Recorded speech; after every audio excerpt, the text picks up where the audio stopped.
morning, everyone, and welcome to the County of Placer Board of Supervisors meeting. Today is Tuesday, May 21st, 2024, and we're starting early this morning. Well, supposed to 8:15, but we had a little bit of difficulty with our recording. So please, we will begin with the flag salute led by Supervisor Holmes. Madam Chair, before I do that, I'd like to make an announcement. Just this past week, we've lost a true American hero, Colonel Bud Anderson, now General Bud Anderson, at the age of 102. Colonel Anderson was raised in Newcastle. He was a Placer County resident, and he was a triple ace during World War II in the European theater. So a great man who lived out his life with integrity and courage, and I just want to announce that and then ask for a moment of silence in his memory.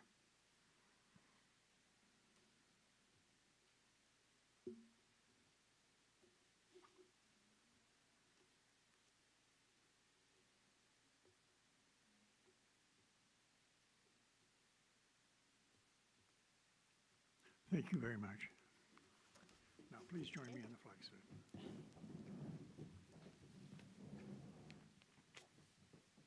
I pledge allegiance to the flag of the United States of America and to the republic for which it stands, one nation, under God, indivisible, with liberty and justice for all.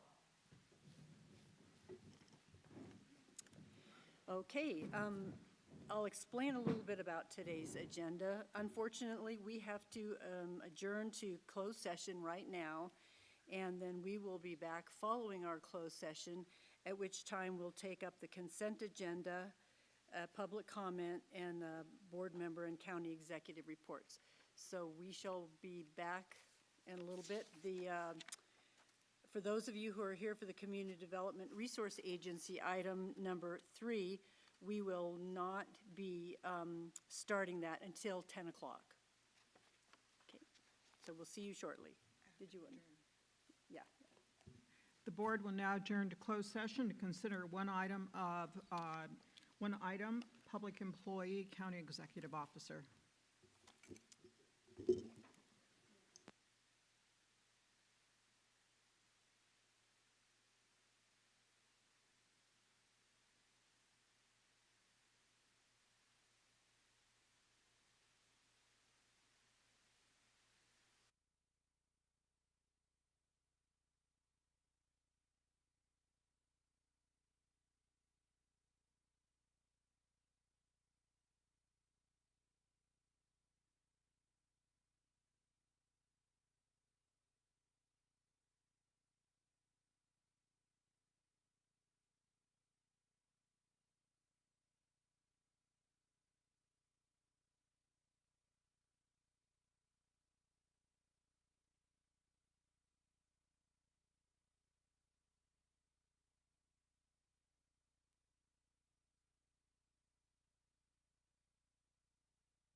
thumbs up.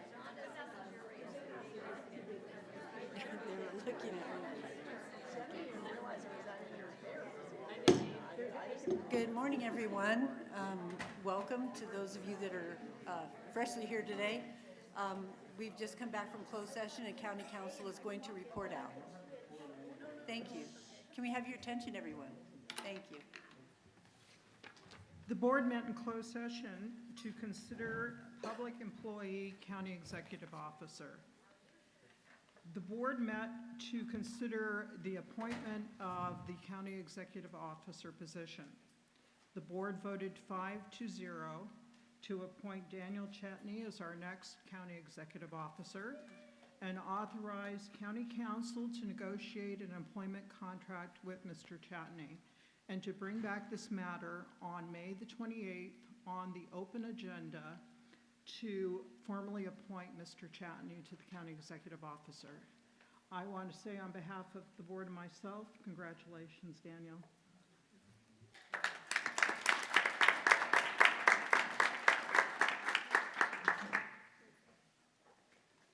Thank you, Council.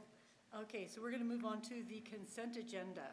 All items on the consent agenda have been recommended for approval by the County Executive Department. All items will be approved by a single roll call vote. Anyone may ask to address consent items prior to the board taking action, and the item may be removed for discussion. Is there anyone on the board that would like an item removed from the consent agenda? I have none. Okay, seeing none, is there anyone in the public that would like to remove an item from the consent agenda? Anyone online? Okay, then. I move approval. Okay, motion by Holmes, second by Gustafson. Roll call, please. Gore? Aye. Landon? Yes. Holmes? Aye. Gustafson? Aye. Jones? Aye. Okay, so we're going to move on to the public comment. Persons may address the board on items that are not on today's agenda. Today, the RENA rezone subject is scheduled on the agenda as item 3 starting at 10 a.m. As a result, no public comment during this time will be accepted on the RENA rezone subject. You will have your opportunity to speak on the RENA rezone during the public hearing portion of item 3. Please limit comments to 3 minutes per person since the time allocated for public comment is 15 minutes. If all comments cannot be heard within the time limit, the public comment period will be taken up at the end of the regular session. The board is not permitted to take any action on items addressed under public comment. Good morning. Good morning, Jennifer from Placer County. I just want to talk about something that happened on April 10th in the Bay Area.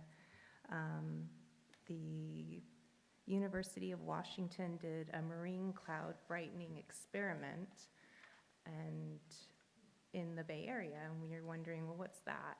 Well, they shot a bunch of chemicals and metals into the sky and used it to reflect the sun away from San Francisco. And you may think, oh, that's great because we're going into this whole thing of global warming and we're heating up. But it was kept secretive on purpose, and the chemicals that they spray in the air actually are quite poisonous to people to breathe.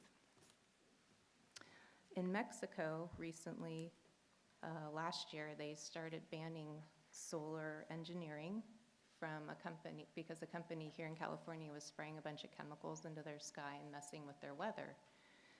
I mentioned a few meetings back, Tennessee passed a bill saying that you can't do any more spraying over the skies, and many other states are following that.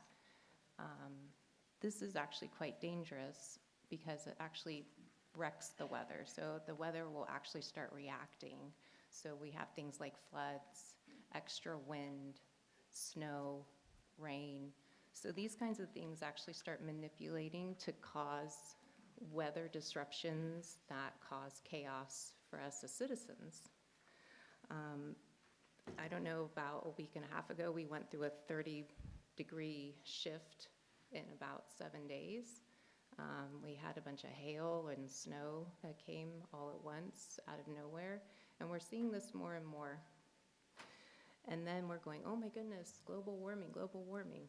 oh, we have to get all this solar stuff. We need to spend all of our tax dollars buying all these solar buses and battery-operated things so we can, you know, be within the state's recommendations for certain dates and deadlines. I really think that we are actually doing this to ourselves. I think we are manipulating the weather, and the weather is fighting back. And I think Placer County should start saying no to this, because they're gonna start doing this here. They already do. There's chemtrails that are sprayed over our county all the time, which should be really concerning with all the beautiful land we have and all of our ag, because all of our ag animals, all of our fruits and vegetables, the trees, the gardens, they're all getting sprayed with poison and we're all eating them. So I hope Placer County will start doing something about this. Thank you. Thank you for your comments.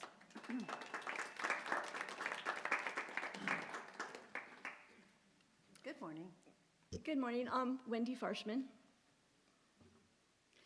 Mike Lindell wrote a great book, What Are the Odds? From Crack Addict to CEO. His story illustrates how God preserved his life, inspired the founding of his My Pillow company, and gave him a national platform to help others trapped in addiction. He did not know when the book was published in 2019 that soon he would also have a national platform to expose our compromised elections. Like Lindell, many citizens are sacrificing time, finances, and even their personal security to the cause of fixing our elections. Joe Oltman, former CEO of PIN Business Network, had to step down when his election integrity work garnered controversy. In a video posted on August 8, 2021, he said, "People ask me, why did you have to get involved? I didn't have to. I could have gone and sat on a beach and drank Mai Tais for the rest of my life. I have been blessed with an immense amount of success, but I believe that God gave me a path, and I need to honor Jesus and stay on that path. So that's what I'm going to do."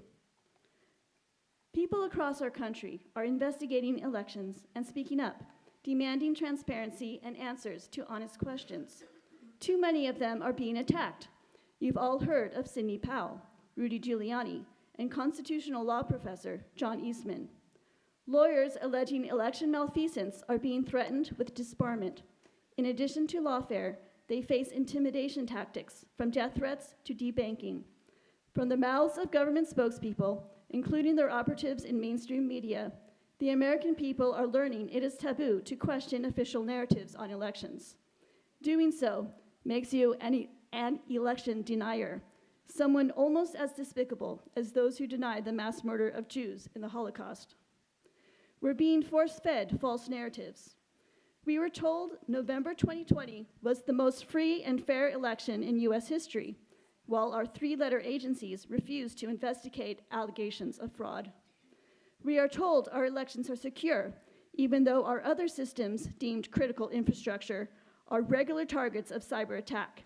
For example, the EPA just warned water utilities across the country of their vulnerability. We are told ad nauseum that questioning election outcomes harms democracy. This ignores our history of peaceful election challenges, including court-ordered new elections when outcomes have been declared uncertain. I hope that in the coming months, each of you will question every prevailing narrative that is false and stand your ground. Don't be afraid to shout, "The emperor has no clothes." Thank you. Thank you for your comments.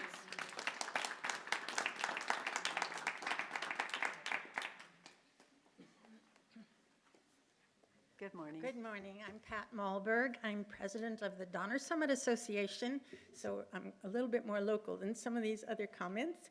And I'm here to thank Placer County for helping us to create this document that's called the Donner Summit Public Use Trails and Recreation Facilities Plan. It says February 2024, and I'm a little late getting it to you, but it's still relevant, and it will be for a long time, we hope. And I wanted to read the acknowledgement that's in here. It says, this is one of two of the acknowledgements. The development of this Donner Summit Association Public Use Trails and Recreation Facilities Plan was made possible by 2 grants from the Placer County Transient Occupancy Tax Fund. So within it, excuse me, I don't know why I'm so nervous, but I am. It's just terrible. Anyway, within it, I wanted to tell you what some of the subjects that were copied, that were covered. We have other local plans. One is included in there, which is the one from Placer County, and then there are several others. Nevada County has done the same. A listing of all the user groups and description of them. An inventory of our current facilities. This is for Donner Summit. It goes from Cisco Grove all the way to Donner Lake. So you know it's right with all of those wonderful skiing facilities and so forth. But we also have a lot of summer activity.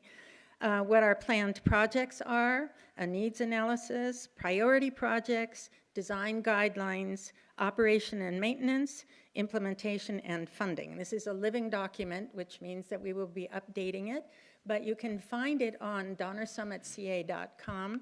We're going to put it in a better place so that it's easier to find, but anyway, it's there. And because our supervisor is Cindy, I wanted her to have a copy, and then I thought it was going to go to Jane Christensen, but that got erased. So I've put a new CEO, Daniel Chatagny, and so each of you have a copy. And thank you very much. Thank you for that.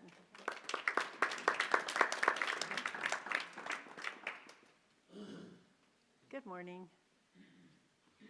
Hello, I'm Jane Nagry. I just have a point about public comments.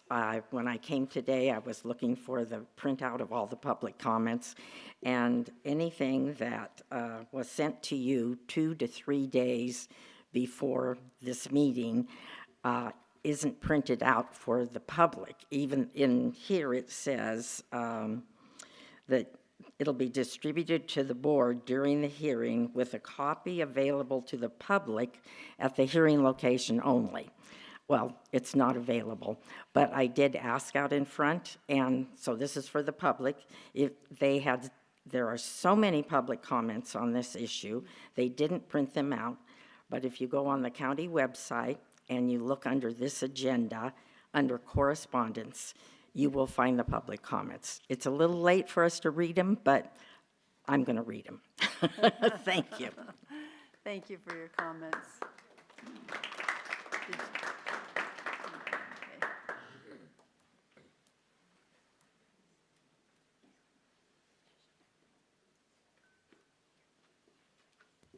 Good morning. Good morning.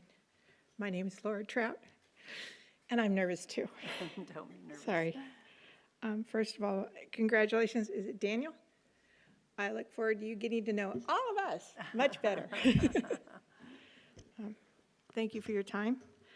Sorry, gotta get this to turn around. Come on. There we go.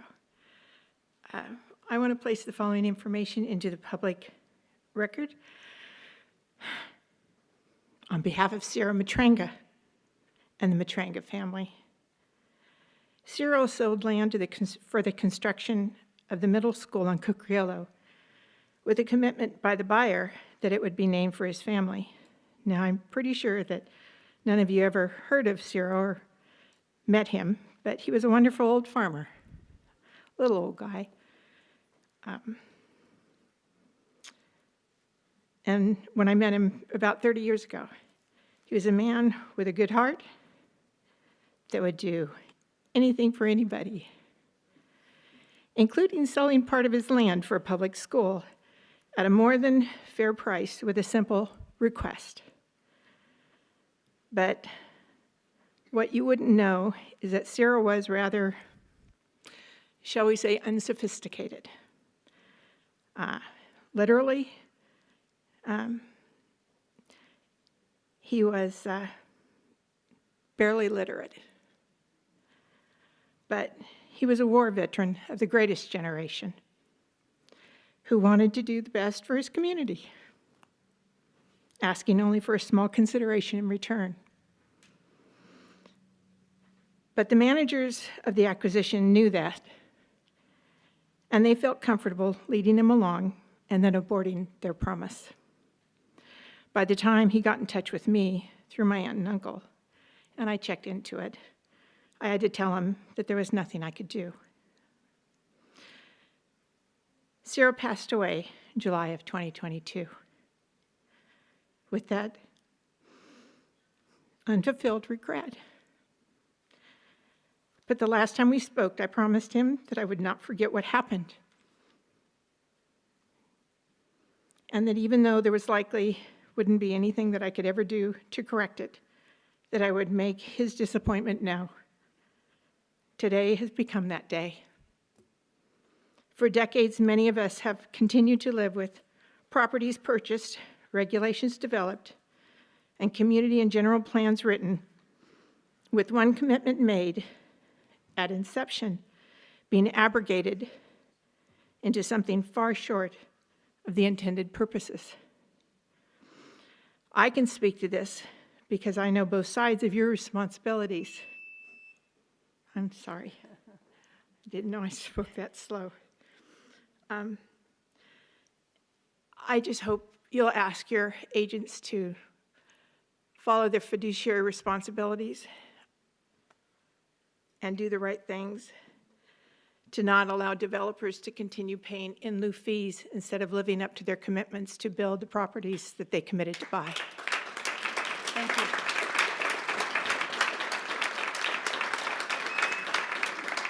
Thank you for your comments. Good morning. Good morning. I'm Ann Hendrickson, and I'm from Penryn. Right now speaking on the paving of Sisley Road.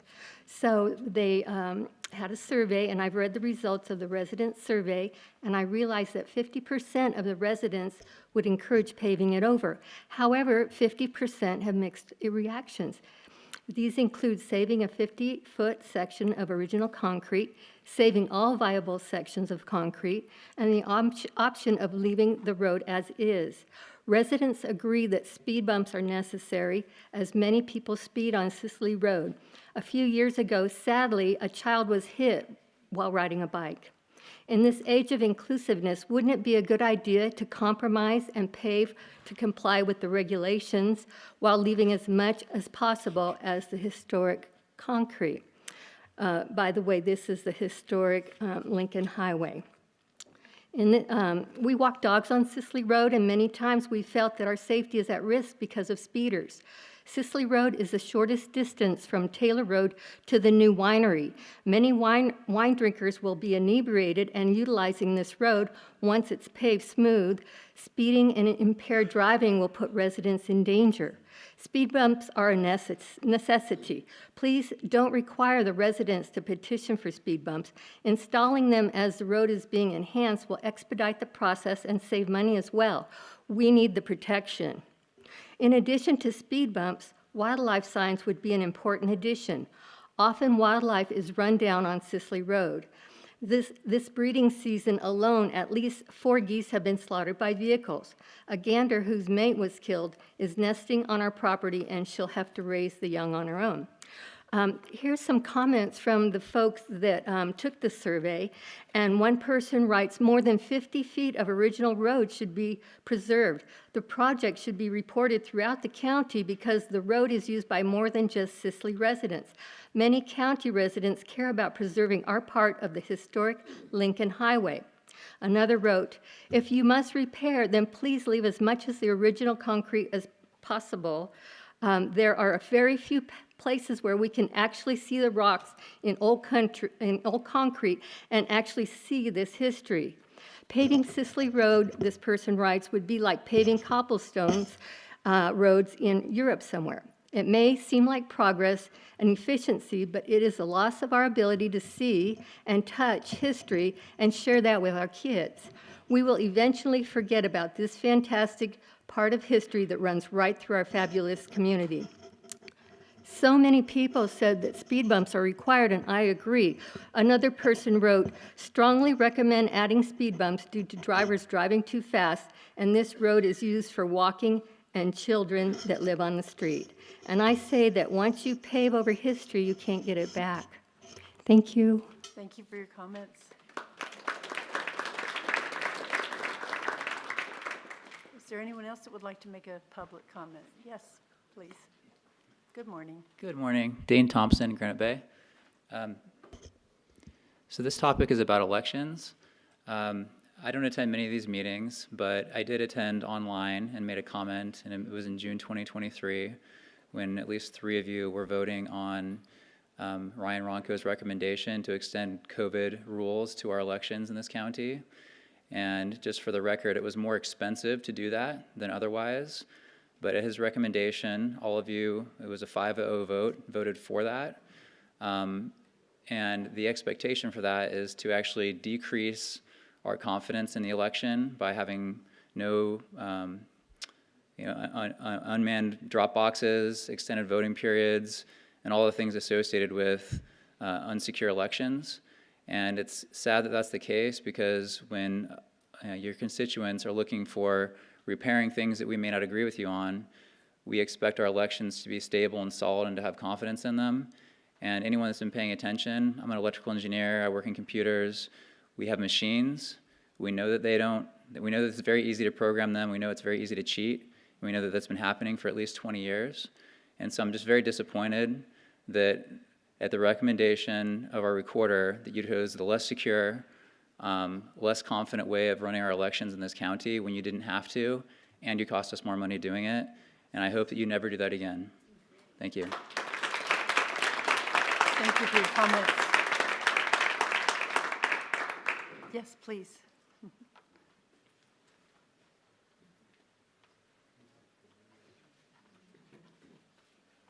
Good morning. Good morning. I apologize, I wasn't going to speak, but all the talk of election fraud, our elections are very fair. They're very safe. They're overprotected. They're reviewed. Every lawsuit that has been pushed through for the election deniers and all of that, the fraud, it's been found like 0.001%.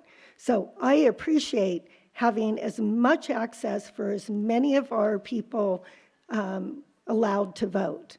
And it should be really easy. It should be online. And yes, there are opportunities to hack it or whatever, but I know that our county does their very best and our election board does their very best to keep them secured. And we should be looking for more access for more people to vote, because it's very hard. Like, we should have the day off for voting. I don't understand why it's not a national holiday. It should, yes, thank you. And people should be able to mail in their votes, to drop them off, and to give more access. So I applaud you for giving access to as many people as possible in as many ways to vote. So thank you. Can I get your name for the record? Oh, sure. Stephanie Barger, and I live in Penryn, California. Thank you for your comments. Anyone else like to come and speak? Anyone online? Okay, well, so we will close public comment. Moving on to our next item, which is the 9:15 item. Oh, I'm so sorry. I'm overlooking. Board member and county executive reports. Board members' reports? Oh, do you have one, Jim? No, I haven't. Okay. Yes, CEO. No, thank you. Thank you, Chair. I just wanted to share that this week is National Public Works Week, and our public works professionals focus on infrastructure, facilities, and program services that are of vital importance to sustainable and resilient communities and to the public health, high quality of life, and the well-being of the people of Placer County. These services and programs could not be provided without the dedicated efforts of public works professionals who are engineers, managers, field crews, fleet and transit teams, and the administrative professionals as well. These individuals are responsible for rebuilding, improving, and protecting transportation, water supply, water treatment, and solid waste systems, other structures and facilities essential to all of us. It's important to share with our community the importance of public works and public works programs that our Placer County team effectively implements. This year marks the 64th annual National Public Works Week, sponsored by the American Public Works Association. I'd like to share a special thank you to the Department of Public Works, the team, for all the amazing work that they do. Thank you, Chair. Thank you. Thank you for your comments. So now we'll move on to 9:15 item. Item number 2, County Council. Madam Chair, members of the board, after the May 21st agenda was posted, it was discovered that item 2, the Sunset Area Plan Amendment item, had omitted the requested action related to the proposed CEQA document. It was not included on the staff report, and as a result, it did not transfer into the agenda. Pursuant to Government Code Section 54954.2A3, this is the Brown Act, no action or discussion shall be undertaken on any item not appearing on the posted agenda. Pursuant to the GI Industries case, which is a CEQA case, it was ruled that the Brown Act applies to CEQA determinations, meaning such items of business must be listed on those meeting agendas at least 72 hours prior to the meeting. As the board is aware, to take action on the sunset amendments and rezone, the board must first make a CEQA determination. Unfortunately, the submission was discovered less than 72 hours prior to today's hearing, which resulted in us not being able to repost the agenda. For the record, I have personally reviewed the legal notice that was published, and it includes the CEQA determination as part of the proposed action.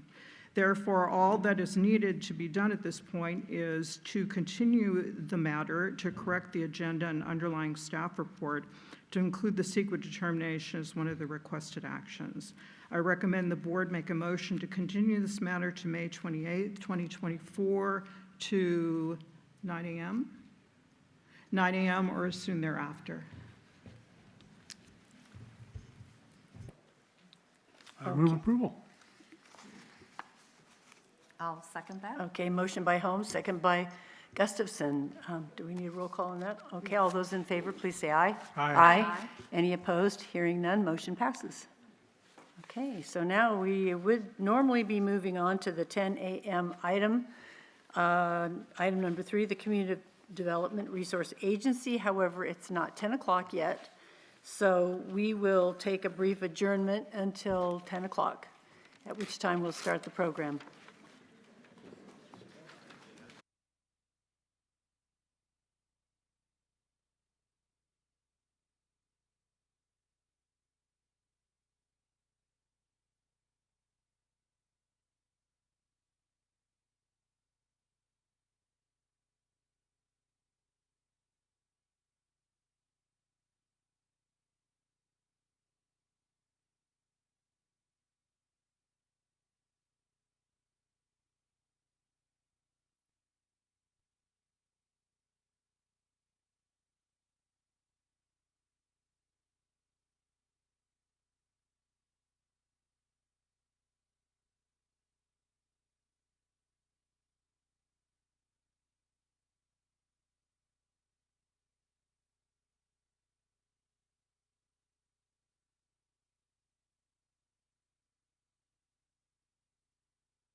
Good morning, everyone.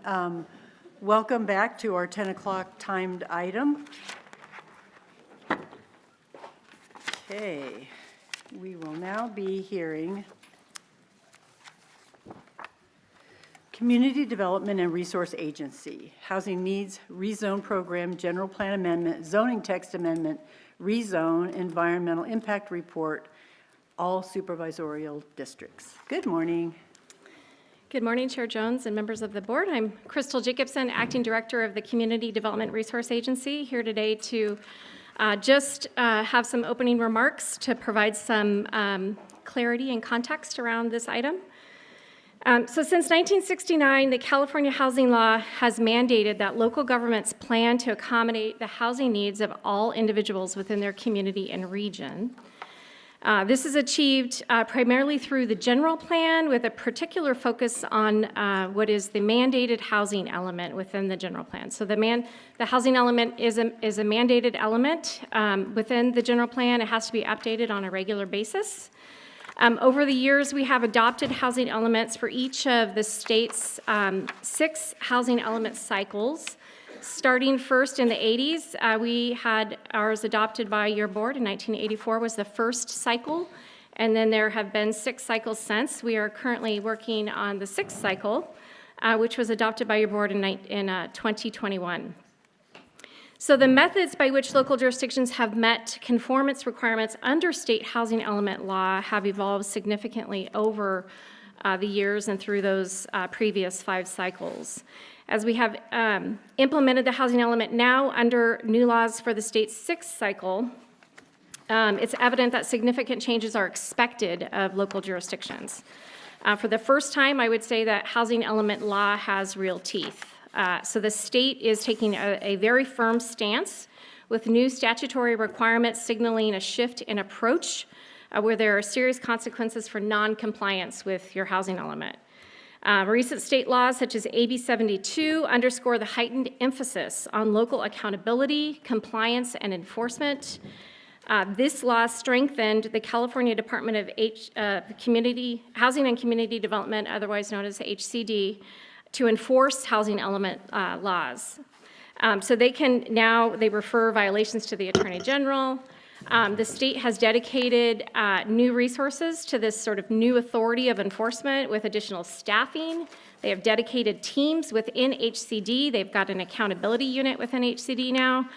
And the state attorney general's office also has a housing strike force team. So they coordinate together and really demonstrates and underscores their commitment to enforcement for non-compliance. Additionally, I want to point out housing advocates and local watchdog teams across the state are increasingly vigilant in providing information to these regulatory agencies when they find housing elements to be out of compliance. So really the landscape has shifted significantly, and I would say continues to shift, with enforcement measures now stricter and impacts of inaction potentially impacting routine permit activities. So pulling a building permit for a kitchen remodel or putting solar panels on your house. Those are permitting activities that we have land use authority over, but that can be impacted if we are found to be out of compliance. So what can constitute a compliance even in 2021 may no longer suffice. So we must adapt or risk really losing our land use authority. And we can certainly talk more about that and answer questions if you have questions on that as we move through this item today.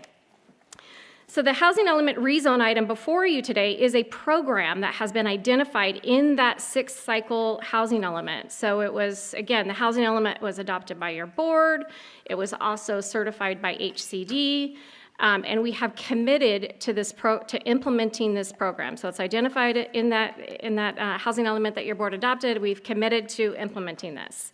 So really, this program, it's HE1, stands as a crucial implementation requirement to retain the county's statutory requirement to be found in compliance with state law. We are required to have this done this month.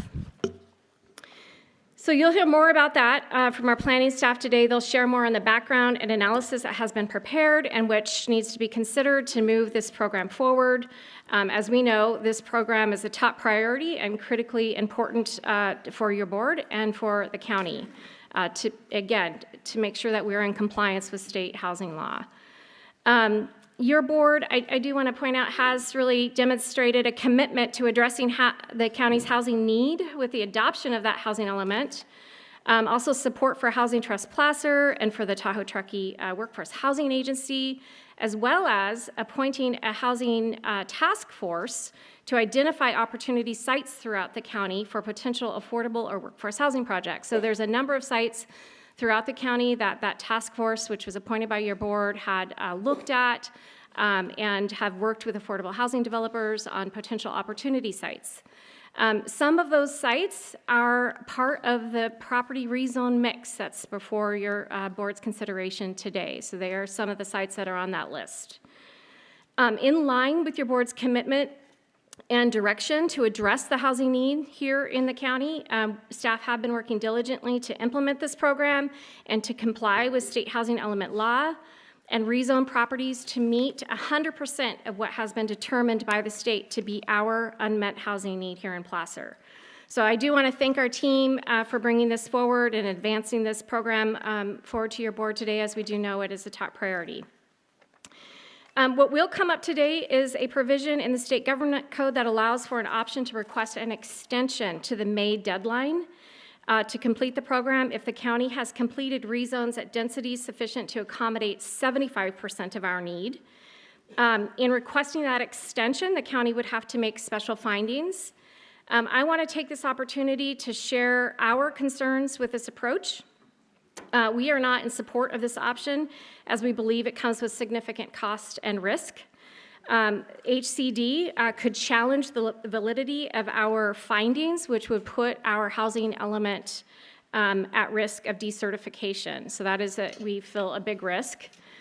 In addition, extending the work program would require additional funding and staff resources to further analyze parcels. So we would have to analyze those through CEQA, and so again, it comes at an additional cost as well.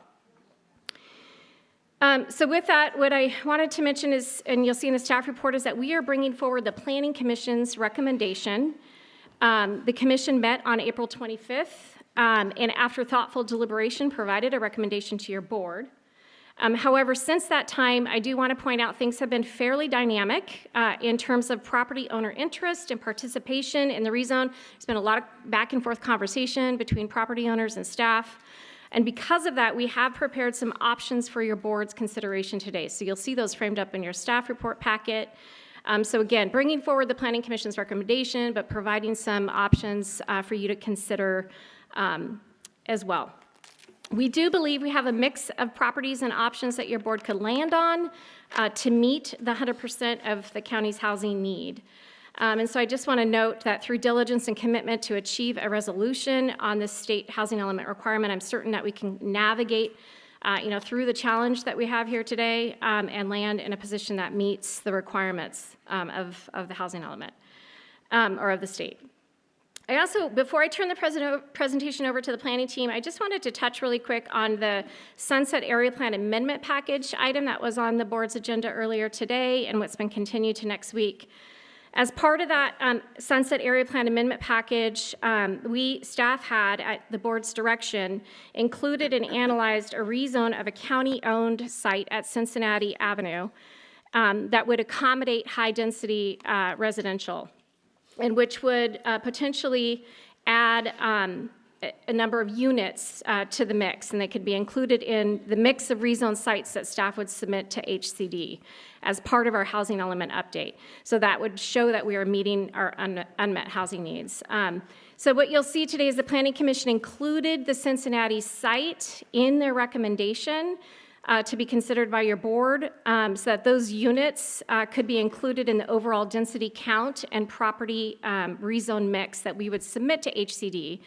I want to take this time to point out that that is really a separate rezone action than what is before you today with agenda item number 3. So this item today, the one we're speaking to right now, agenda item number 3, contains a larger sort of mix of properties that have been analyzed separately than the Cincinnati item. So when I say analyzed, it's been reviewed separately, it's been analyzed through CEQA separately, and so they would be taken up and considered by your board separately. So should your board approve this item, item number 3, and the Sunset item and Cincinnati property rezone next week, staff will then assemble them together into a package of amendments to our housing element that would be then submitted to HCD later on in the month. So continuing the Sunset Area Plan item and the potential Cincinnati item does not prohibit your board from considering the mix of properties that you'll see today in this package. But I also want to mention that in the presentation, and based upon your board's direction, we've included it in discussion, so you'll hear about it as we kind of work through our presentation and have Q&A at the end.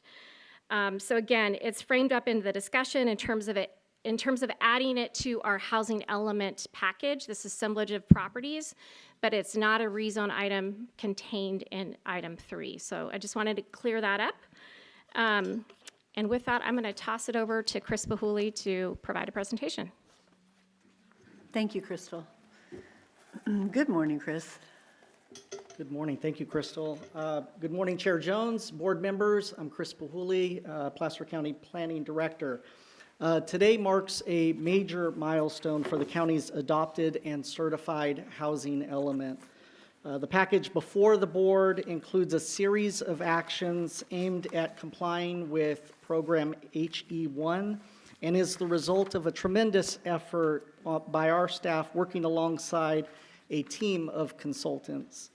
When the board adopted the housing element in May of 2021, it was understood that while we had plenty of land zoned appropriately to meet our anticipated growth over the 8-year housing element cycle, our land use planning fell short in having enough land zoned to accommodate sufficient lower income units.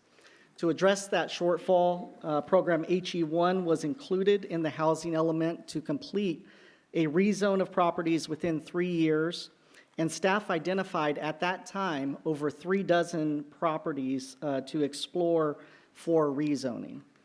Initially, and based on the best available information at the time, our team pursued an overlay zone approach to meet that shortfall. However, after a court decision last year, our team adjusted course and pursued a path to establish a new multifamily zone district that aligned with the court's decision and also would meet state density requirements. The team reviewed the housing elements candidate list, that 36 or so properties that I mentioned. We identified additional properties to consider. We scored and ranked those properties based on objective criteria.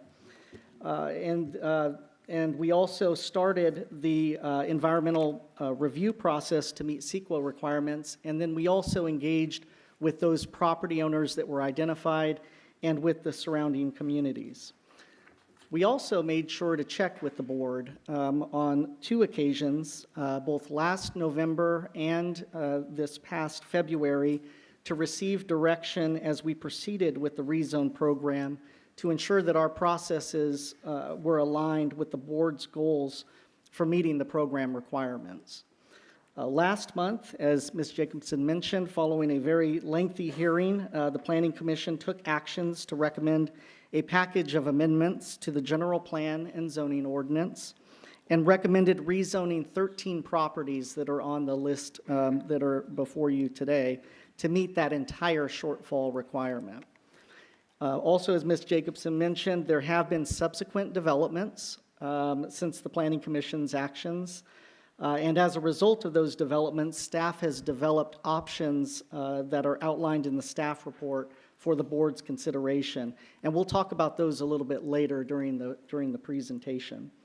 So before introducing our staff presenters for this item, I would like to say that I'm incredibly proud of our team's careful and diligent work on this program, both in producing high-quality work and in collaboratively working with the community.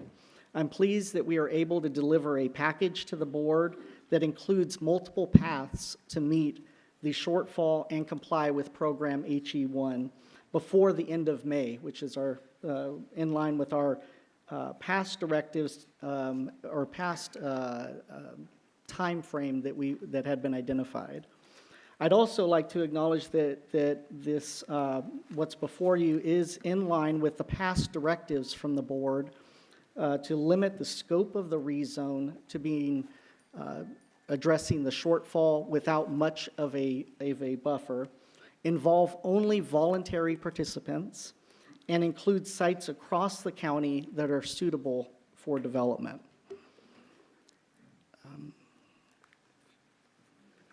So today's staff presentation will be a team effort. Our presentation complements the report package and is structured into multiple segments. Callie Kettinger-Cecil, our lead planner on the rezone effort, will begin with background information on the RENA process, the county's current RENA requirements, as outlined in the housing element, and details regarding our residential land inventory. Following that presentation, Gloria Stearns, our Economic Development Director, who is filling in for Nikki Stregan, she will discuss the affordable and workforce housing, the county's housing ordinance, as well as various county initiatives to advance housing production. Ms. Kettinger-Cecil will then proceed with details on the entitlement package included in today's action, provide an overview of the programmatic EIR which was prepared for this effort, and discuss public engagement and the Planning Commission's recommendations in detail.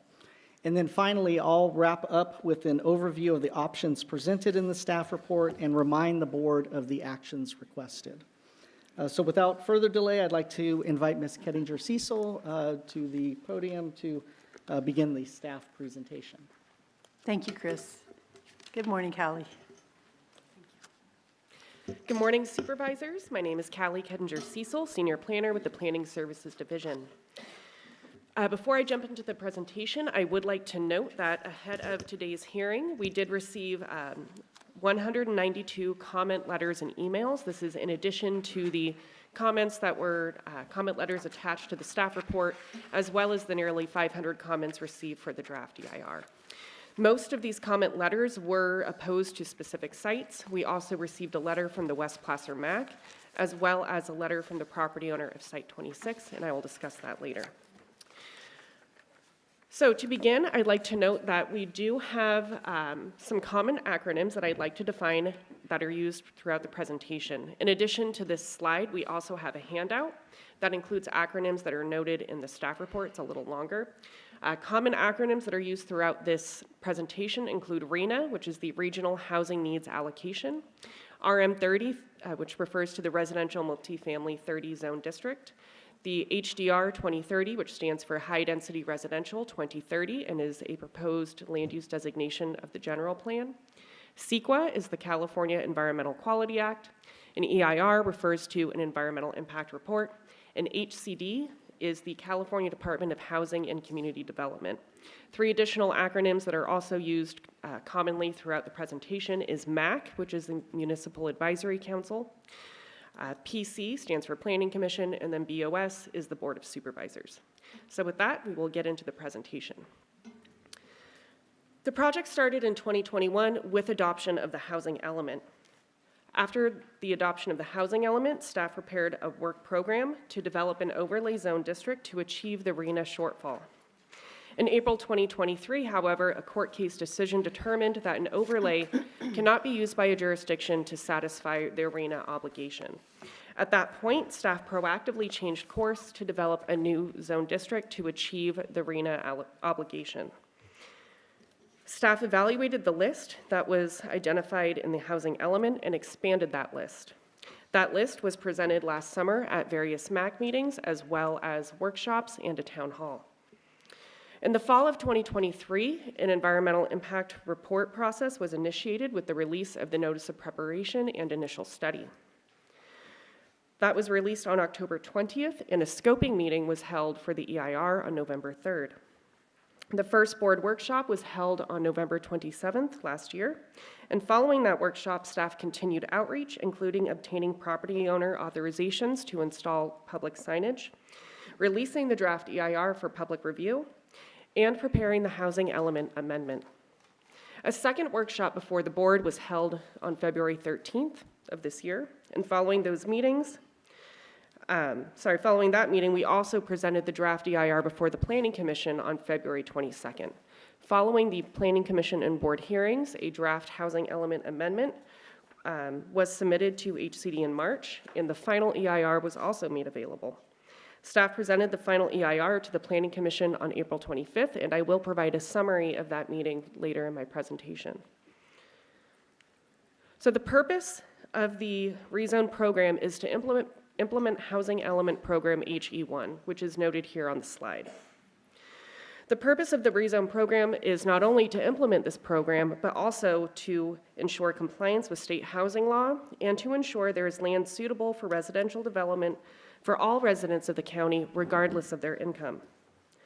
Program HE1 described an overlay to achieve the RHNA, and as I mentioned, there was a court case, the result of which determined that an overlay can no longer be used for a jurisdiction to achieve their RHNA obligation.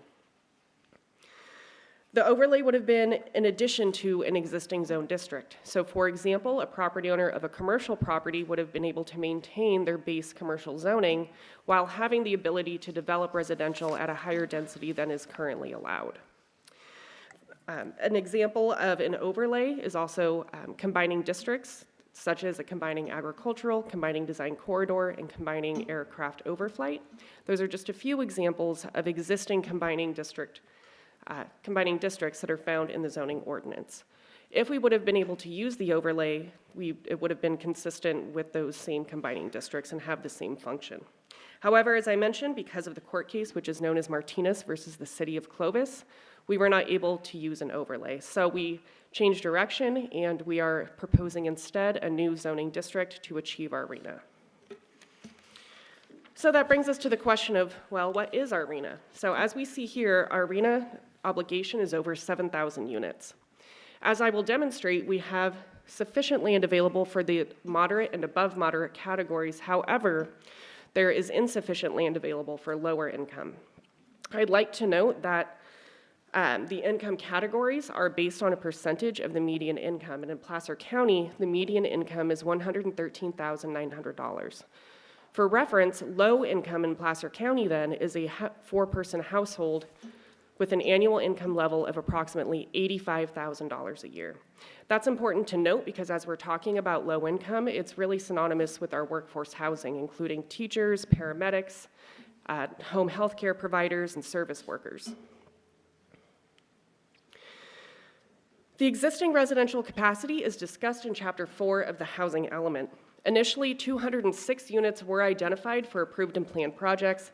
However, since adoption of the housing element, some of those projects either did not move forward or constructed a different number of affordable housing than was identified in the housing element, which I will get to in a moment. In addition to the approved and planned projects, there are 1,190 lower income units identified across 3 specific plans. There are 406 existing units available for multifamily residential uses. What that means is there is land already zoned for the density that is proposed under the RM30, and those units are actually allocated here in the Placer County Government Center. In addition to those units, there are 390 projected units associated with accessory dwelling units, or ADUs, and 110 projected manufactured homes. That brings the residential capacity to 2,190. Our lower income shortfall is 3,409. Therefore, when you subtract the residential capacity from the lower income RHNA, we are left with a shortfall of 1,219 units. So what this slide will demonstrate is that we have sufficient capacity for our above moderate and moderate, but we have insufficient for our lower income. So here in blue, we have our RHNA numbers associated with the various income categories, and in red, it will show the capacity that we currently have for those income levels. As we can see, there is sufficient capacity, as I've mentioned, for the moderate and above moderate income levels. However, there is a gap between the RHNA and the capacity for lower income. And that is what we are here to do today, is to shore up that shortfall that is shown here. Shown another way, we are close. Our capacity gets us almost there, but not quite. So that green shows the gap here. So that brings us to where is the residential capacity located? What does it consist of? And then I will get into how we are proposing to meet the shortfall. So there are 94 units associated with approved and planned projects, including 44 units in Sabre City in District 1 and 50 units in Dollar Crossing in District 5. There are also 1,190 units in the specific plans. These specific plans include Placer Vineyards, Regional University, and Placer Ranch. In addition, there are 406 units identified here at the Placer County Government Center. Shown here is the cover of that master plan. There are 390 projected ADUs and 110 manufactured homes. These units are not allocated to specific districts. However, as they are constructed, we do report them to the state through the annual progress report. It should be noted that not all ADUs can be counted towards lower income inventories. So with that, I would like to welcome Gloria Stearns with Economic Development. She is going to be providing some background on affordable and workforce housing, and then I will return to provide some additional information on the implementation of the program. Thank you, Callie. Welcome, Gloria. Good morning. Thank you. And I'll update you on my title. It's actually Economic Development and Housing Director. So usually I just introduce myself as Economic Development. Today I'm filling in for Nikki Stregan, and I'm a late addition, and as such I may not be as well briefed as she would be, so I may count on Chris Pahuli and Shauna Purvines to help me out when we get to the Q&A portion of our program today. And also I may have to do some of the Q&A via Zoom, so I may not be here in the room with you with Zoom later, but I will be available via Zoom to help you. So first of all, I'd like to start out by going through with what is affordable housing. Make sure there we go. So affordable housing basically means not paying more than 30% of your income for your housing expenses. And currently the median home price in Placer County is $659,000. And we heard Callie talk earlier about the median household income being about the $114,000, with the low income households, HH meaning households on our screens, with about $86,000 a year for a four-person household. So for this, it means in order to be affordable, if you're making $114,000 a year, you should be paying no more than $2,847 per month on your household expenses. While if you're a low-income person, you can afford just over $2,000 a month. And keep in mind, this can be a home of two working parents, so the jobs together can add up to that income, or it may be one single parent with like 3 children. So just a thought experiment might be to consider the jobs of people who fall into the low income category.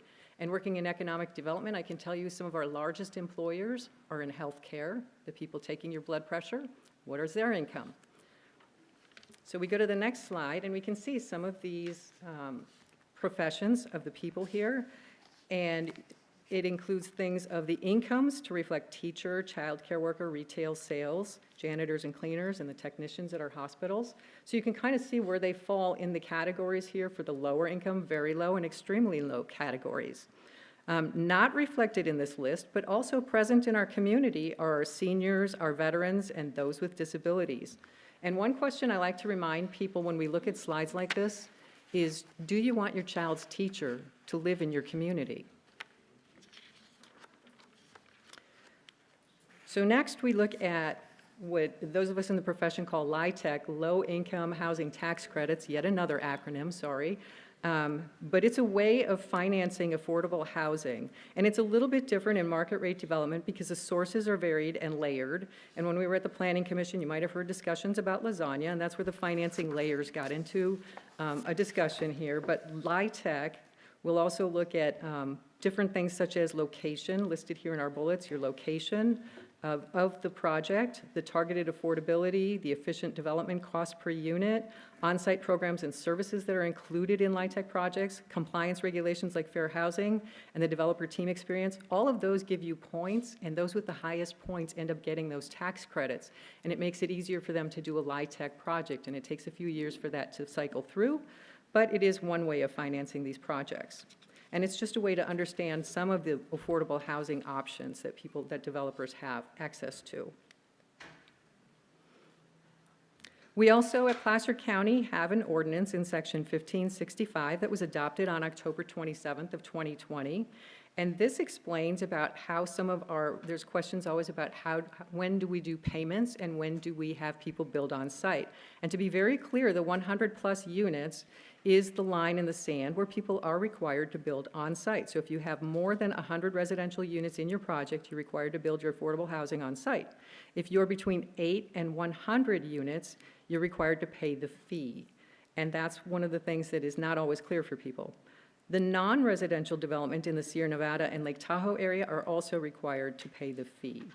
The fee was determined based on the East Placer and West Placer nexus-based fee studies, and it's currently set at $2.59 a square foot.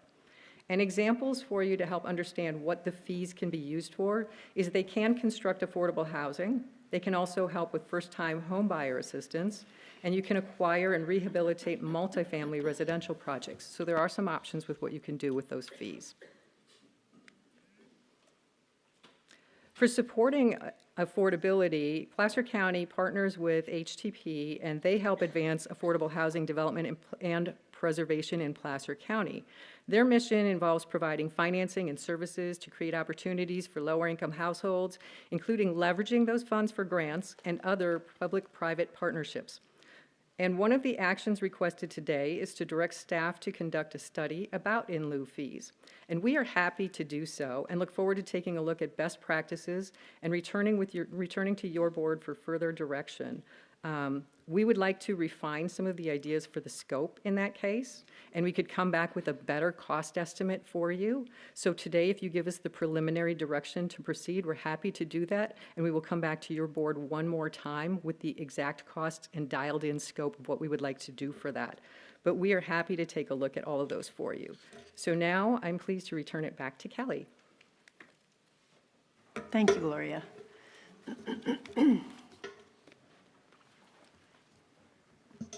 Thank you, Gloria. For the next portion of the presentation, I will discuss implementation of Program HE1, including necessary entitlements to achieve the program, future development requirements, the programmatic EIR that has been prepared for the program, and then conclude with the April 25th Planning Commission recommendation before handing it back off to Chris Pahuli. There are several entitlements that are being requested today to facilitate the rezone program, including a general plan amendment, a zoning text amendment, a housing element amendment, and then also to rezone the sites from their existing zoning designation to residential multifamily 30 with the combining design corridor. The general plan amendment is proposed to establish a new land use designation called HDR 2030, which stands for High Density Residential 2030. This land use designation is proposed to facilitate the zoning district, or the RM30 that we are proposing today. And the amendment also includes language to note that the density in the general plan prevails over the different community plans, and that the design standards of the multifamily and mixed-use design guidelines also prevail over design standards of the applicable community plans. The zoning text amendment is being proposed to establish a new zoning district called RM30 to create a new density of 20 to 30 dwelling units per acre. This zone district was modeled after the existing RM, or residential multifamily, zoning designation.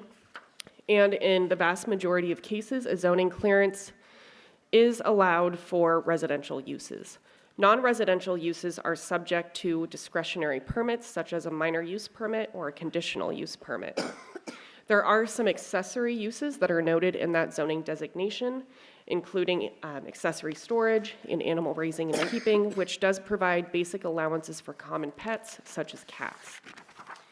We are also proposing a zoning text amendment to the portion of the zoning ordinance regarding nonconforming uses. Some of our rezoned sites do have structures on them, and as a result of the proposed zoning change, those structures would become legal nonconforming. Under the current language in the zoning ordinance, for those structures to be expanded or to construct an addition, a minor use permit would be required. We are proposing today that for those sites that are rezoned, that minor additions or expansions can occur to the legal nonconforming uses through review of a zoning clearance. This would make it a little easier for those property owners to do an addition, and it would be specific to the rezoned sites. We are also proposing a housing element amendment to note the change in program HE1 from an overlay to a new zone district. And we did prepare a draft amendment that was submitted to HCD in March, and that was following a 7-day public review period. The housing element included, as I mentioned, the changes to program HE1. We also noted the shortfall adjustment as a result of the changes from the approved and planned projects, changes to the residential land inventory. The amendment also included a fair housing assessment and new housing programs. In addition to the amendment, the March 7th Granite Bay MAC meeting video and transcript was also submitted to HCD by request of the Granite Bay community. The housing element amendment included new programs that are intended to facilitate development, including for non-vacant sites and large sites, which is specific to properties that are 10 acres or larger, and to support public transportation services. HCD review of the amendment that was submitted in March is complete, and HCD provided a letter to the county dated May 13th. This letter notes that the county continues to comply with housing law and requested additional analysis for non-vacant sites, environmental constraints, and infrastructure. The letter also notes that the electronic site inventory will need to be updated. Notably, the letter also states that the draft amendment will not negatively impact HCD's finding of substantial compliance once the amendment has been revised by staff, adopted by the board, and reviewed and approved by HCD. It's also important to note that there was not a discussion in that letter of any of the specific sites, and we are preparing an amendment responsive to that letter. The amendment would be posted to the county's webpage for a 7-day public review and then submitted to HCD for a 60-day review period. Concurrent with the HCD review, staff would provide information to the Planning Commission, and ultimately return to the board for final approval of the amendment. Included with today's actions is a request to authorize the planning director to submit an amendment to HCD, and Chris will provide some additional information on that letter and the amendment during his portion of the presentation. Development proposals on the future rezone sites would be subject to what's called a subsequent conformity review and a design review agreement. The subsequent conformity review would be based on site-specific studies, reports, and plans to determine if the proposed project would result in more severe impacts than were identified in the programmatic EIR. If a project would result in more severe impacts, then subsequent CEQA analysis would be required. The substantial conformity review would also ensure compliance with the mitigation measures that had been identified in the programmatic EIR. The subsequent conformity review is part of an existing process that is used when there is a programmatic EIR that has been approved or adopted for a project. Future projects would also be subject to a design review agreement. The purpose of the design review agreement is really twofold, in that the first is to ensure compliance with the multifamily and mixed-use design guidelines, and to provide a mechanism for public review. Design review agreements for multifamily residential uses are heard before the zoning administrator, and public notices are provided per county code. So the multifamily and mixed-use design manual establishes design standards and guidelines for multifamily and mixed-use development, including setbacks, height, lot requirements, and parking, etc. The height requirement in the multifamily areas is 55 feet if it's not adjacent to single family. Otherwise, the height limitation is 45 feet. There is a hard cap at 5 stories that projects cannot exceed. Setbacks include a 15-foot setback, an interior 5-foot setback. So that's just your standard side setback. It's called an interior side because it also notes the street side. So in the event that a property has multiple fronts, a street side setback is applied. So again, it's a 15-foot front setback, 5-foot side for the first 2 stories, then it's 10 feet thereafter. A street side of 12.5 feet and a rear setback of 10 feet. In addition to lot width standards, there's also parking requirements, minimum distance between buildings, as well as establishing a floor area ratio and a density range. Other design considerations, actually before I get to that, I also want to note that there is a minimum 5-foot landscape strip requirement between multifamily and residential single-family zone districts. And the manual also notes that the approval authority has discretion about their applicability to an individual project and may condition approval by requesting adjustments in a design or the siting of a building, the location of parking or proposed landscaping. And these conditions of approval ensure that the intent of the guidelines are largely met. So there is flexibility moving forward in the event that a setback should perhaps be greater. It would be analyzed and reviewed through the design review process. Other design considerations in the multifamily mixed-use design manual include building arrangement and scale. The guidelines suggest that taller buildings should be located away from adjoining property boundaries and be centered as much as possible in the center of the property. It also includes suggestions for reducing the visual and shadow impact of upper stories by locating those upper stories, as I mentioned, in the center of the property, stepping back those upper stories, or even using pitched roofs with dormer windows for upper story rooms. The manual also includes standards for lighting, facade design, window design, and placement. These standards are intended to reduce potential conflicts between residential multifamily and residential single-family uses. Other design considerations include requiring the use of durable and fire-safe materials, considerations for drainage and stormwater management, outdoor living space requirements, and an overall emphasis on high-quality design and considerations for future residents. When a project is submitted, staff reviews that submittal to determine if it is complying with the mixed-use and multifamily design guideline standards. In many cases, the first submittal will not meet that test, and a memorandum noting which portions of the project need to be fixed in order to ensure compliance is provided to the applicant. So this is to say it is common for projects to make several design submittals before compliance is achieved. Next, I would like to discuss the programmatic EIR that has been prepared for this program. A notice of preparation, as I mentioned, was released in October of last year, and a scoping meeting was held on November 3rd. The draft EIR was released in February, and a draft EIR meeting was held before the Planning Commission on February 22nd. The final EIR was released on April 18th. We did receive almost 500 comments on the EIR, and that is noted in the final EIR. The EIR conservatively analyzed all 72 properties that were initially identified. The EIR notes throughout, however, that though the analysis conservatively analyzed 72 properties, that the ultimate mix of properties to be rezoned would likely be far fewer than the 72 sites that were analyzed. The EIR represents a programmatic evaluation pursuant to CEQA and analyzes the housing element program as a whole.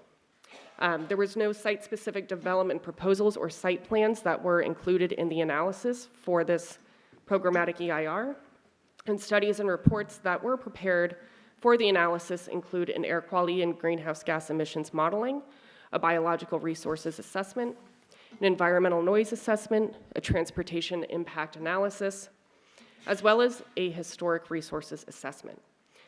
As I noted earlier, future projects on the rezoned sites would be subject to a subsequent conformity review, and projects would be required to submit site-specific studies that would then be evaluated against the analysis of the programmatic EIR. The EIR did determine that the proposed project could result in potentially significant impacts, and mitigation measures were identified to reduce the severity of those impacts.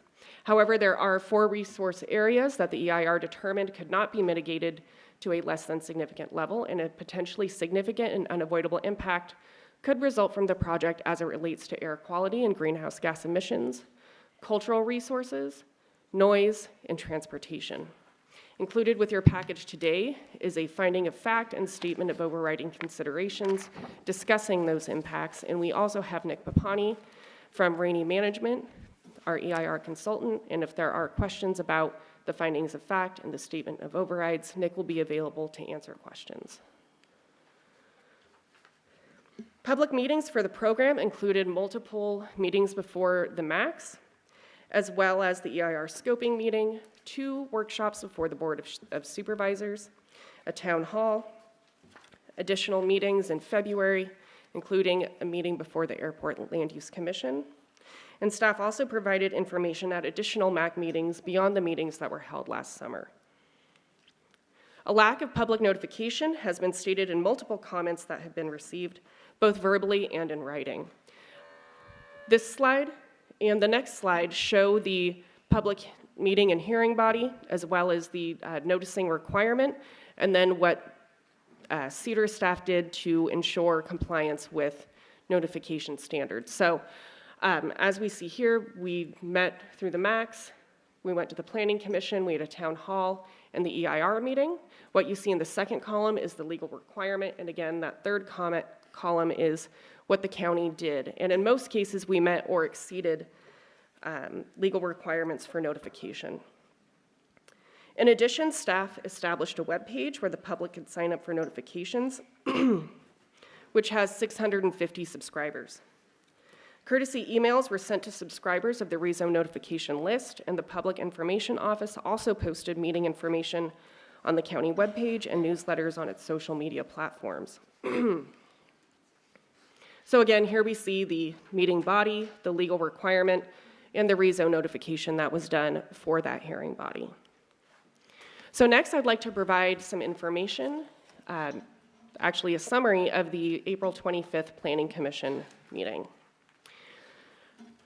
At that meeting, there were 2 separate but related items. In addition to the rezone program, there was also an item for amendments to the Sunset Area Plan. Those amendments do relate to the rezone program because included with that amendment was a request to rezone 2 county-owned sites located at 4242 Cincinnati Avenue in the Sunset Area Plan. Those sites are shown here, and I want to walk through these sites a little bit before I continue the summary of the hearing, just so we all have an understanding of these 2 sites. So these 2 sites, as I said, are county-owned, and they are located at the terminus of Cincinnati Avenue. A railroad is located adjacent to the west, and a stream crosses through the southern portion.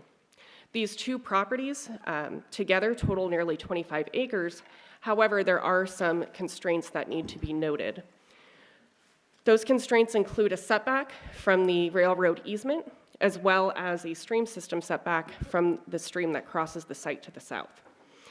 There are also the application of general plan buffers.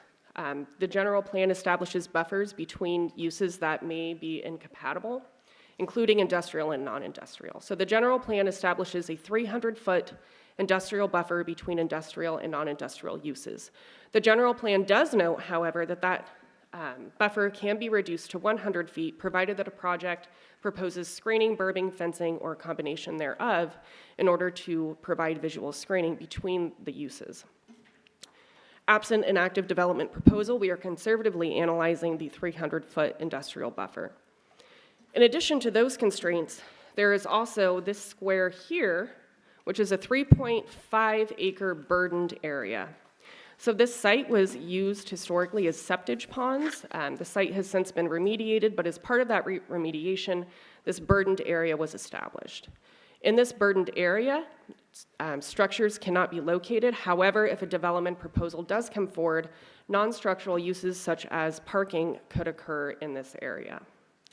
So this is not part of today's action, but staff will be returning next week to seek approval of rezoning these sites from their existing zoning designation, which I meant to start with. The existing zoning designation is IMU-DC, which is Industrial Mixed Use Combining Design Corridor, and we would be proposing to change the existing zoning to residential multifamily.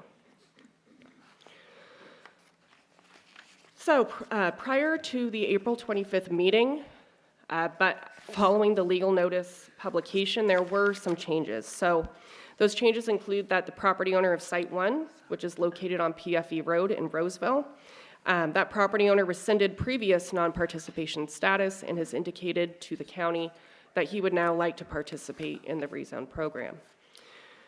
Conversely, the owner of Site 13 on Penryn Road, they provided information to the county that they wanted to rescind their previous participation. So they no longer want to participate in the rezone program.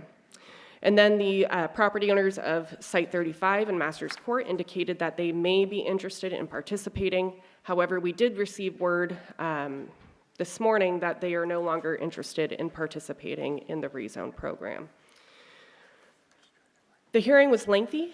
We received 54 public comments. Most were opposed to the program, though notably there were some commenters who were in support of the rezone program. And following that discussion, the Planning Commission deliberated at length on the information received with focus on sites in District 1 and sites 71 and 72 in Auburn. The Planning Commission discussed removing sites 7 and 8 from consideration due to their existing zoning for res ag and farm. And the Planning Commission also stated that they would be willing to consider 71 and 72 for the rezone program, and that if a project came before them, it could be denied. The Planning Commission recommendation does not include sites 7 or 8 in District 1. So the Planning Commission... Kelly, I'm sorry to interrupt just for a second. The fire chief over there is requiring a 2-minute break because we have an overflow room in the back, fully equipped with televisions, that we need to move the standing people to the overflow because of a fire hazard here. So, I don't know, do you all know where it is? You're going to show them where the overflow room is? Good, okay, good. Thank you for you bet, you bet.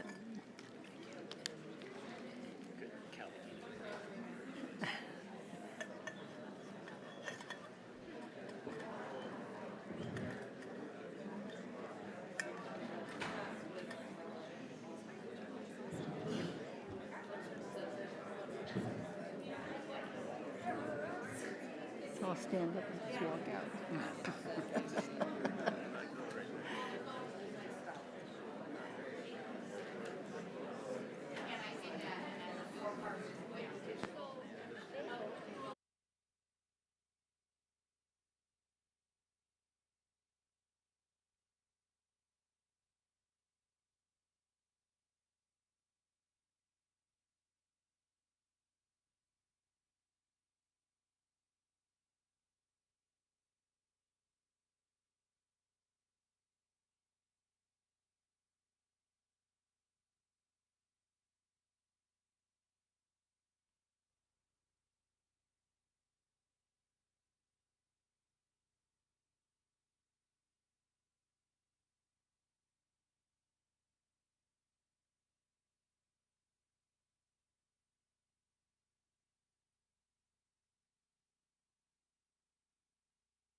All right, I think we are getting ready to start back up here.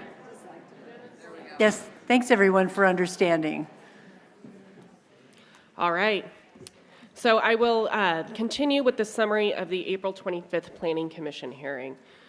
So at that hearing, the Planning Commission took action to recommend the board take the following actions, which I'll read through. The first was to certify the EIR and accompanying resolutions, to rezone the properties shown in the table, which I will show on the following slide, to adopt a resolution to amend the general plan, authorization to prepare a housing element amendment based upon the sites approved for rezoning with the following modifications. The first was to adjust the lower income units of Site 26 to be based on 10 acres, equivalent to 200 units, and to adjust the assumed lower income units of the Cincinnati Avenue sites up to 250 units from 196. Lastly, the Planning Commission directed staff to conduct a nexus study to determine the sufficiency of the existing in lieu affordable housing fee. This slide shows the Planning Commission recommendation. In addition to the 13 properties recommended by the Planning Commission, we have also included the 2 Cincinnati Avenue properties here. It is important to note that following the Planning Commission meeting, the property owner of Sites 71 and 72 rescinded their participation. As a result, the Planning Commission recommendation no longer achieves the shortfall. Chris Pahuli will be discussing the various options that are noted in the staff report and that are provided for your consideration today. But before we get there, I would like to talk through the Planning Commission recommendation sites. So I discussed a little bit about the Cincinnati Avenue sites. I mentioned that they were quite large at over 25 acres. And the Planning Commission assigned 250 units to this site. The next site is Site 11, located in Sheridan. This site is 0.8 acres and has a unit potential of 16 units. The existing zoning is general commercial with a combining town center zoning designation. Next is Sites 17 and 18, located in District 3 in Penryn. These 2 sites they total 10.8 acres and consist of 2 parcels that are 6.1 and 4.7 acres respectively. There is an X on the adjacent property to the north. That is property 13. And as I mentioned, prior to the April 25th Planning Commission hearing, that property owner indicated that they changed their mind in regards to their participation status. So that property is not proposed for the rezone program because the property owner is not interested in being a willing participant. That is consistent with previous board directives that have included that we look at only properties with willing property owners. The site is currently zoned neighborhood commercial with a combining design corridor, and in addition to the commercial zoning designation of that site, the areas in red also show commercial zoning designations. The Planning Commission units associated with these 2 sites is 240 units, which reflects the amount of units that are proposed for an active development application for affordable housing on these 2 sites. Next, we have Site 23. This is located in Granite Bay, located between Sierra College Boulevard and Cabot-Stallman Road. This site is locally known as the Granite Bay Field site, and the property owner is proposing to rezone a 3.2 acre portion of the overall site. This site, if developed, could yield potentially 64 units, and it should be noted that there is a wetland conservation easement to the north adjacent to the proposed rezone area, and future development of the site would be required to avoid that easement.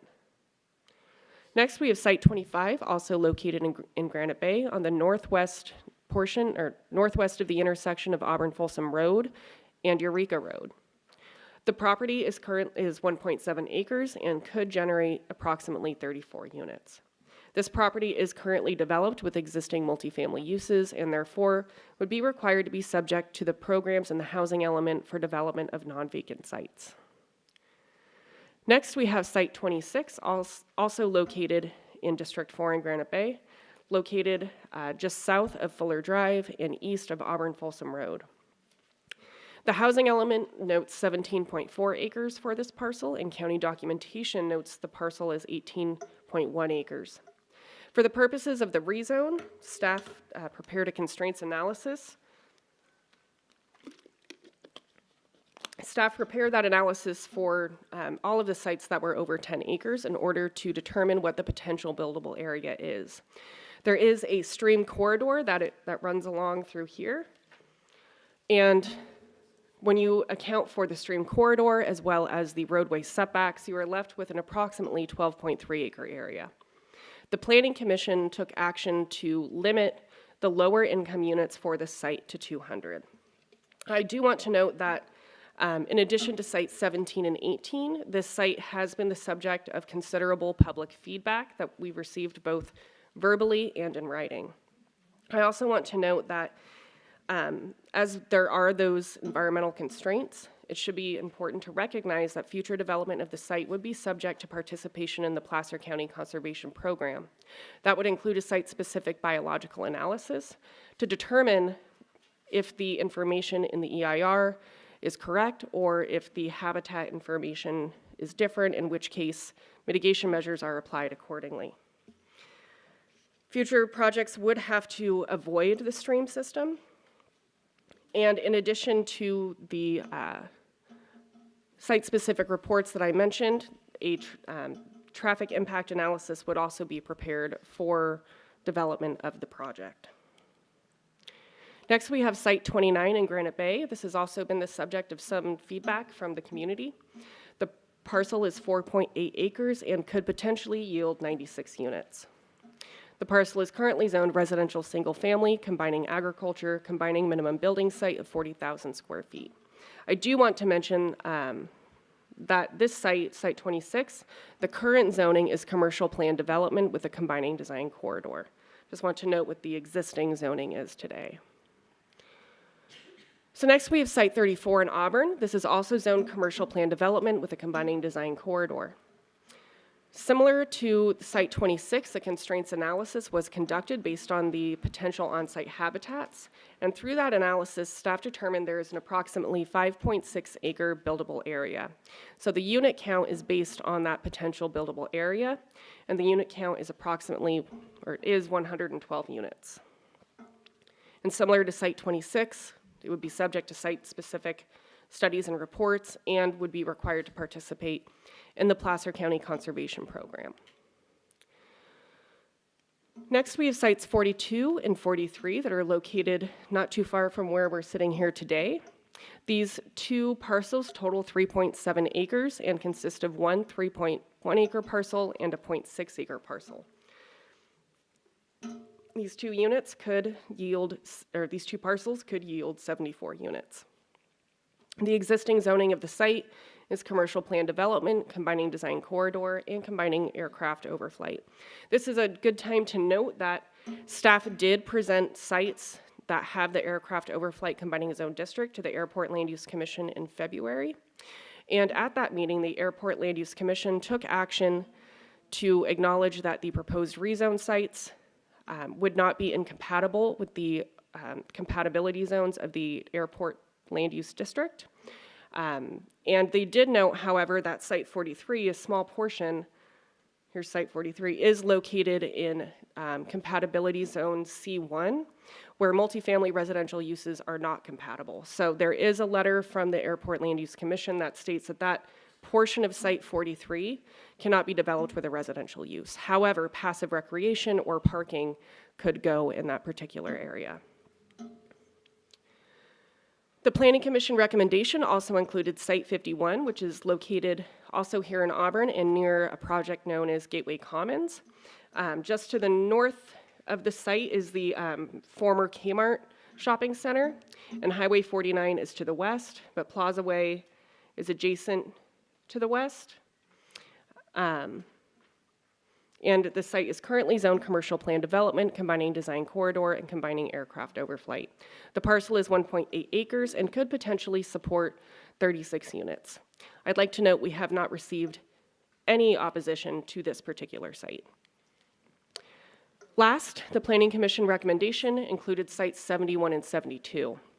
As I mentioned, the property owner did rescind his participation following the hearing, but for the purposes of summarizing the Planning Commission recommendation, we are including them with the presentation. These two sites total 7.1 acres and consist of one 2.9 acre site and 4.3 acres. The unit potential associated with these two sites is 144 units. Before I hand it over to Chris, I do just want to note very quickly, as we are going through the meeting, it's important to remember two things, and that's that lower income is $85,000 a year. That's a relatively high income. And when we're talking about things like job centers, while that certainly includes things like the Sunset Area Plan, it also includes medical service areas, schools, and things like the Government Center campus where we're here today. We've gotten a lot of feedback about what is and is not a job center, and I think it's important to note that there are jobs throughout all of the areas where the rezone program is proposed. So with that, I would like to hand it back over to Chris Bahuli. Thank you. Thank you, Kelly. Okay, thanks again, Callie. As Ms. Jacobson mentioned at the top of the presentation, this process has been quite dynamic and ever evolving. And therefore, it's no surprise that since the Planning Commission hearing, and even since the publishing of this report package, there have been some new developments in the process that are consequential to the board's decision today. I'd like to take some time to go over those developments before offering some closing remarks and review requested actions. I'll start by reiterating a comment made by Callie about the letter received last week from HCD providing comments on our initial draft of the housing element amendment. There are a couple of key points to make related to that letter. First, they did not take any exception to the 19 properties we provided as potential rezone sites.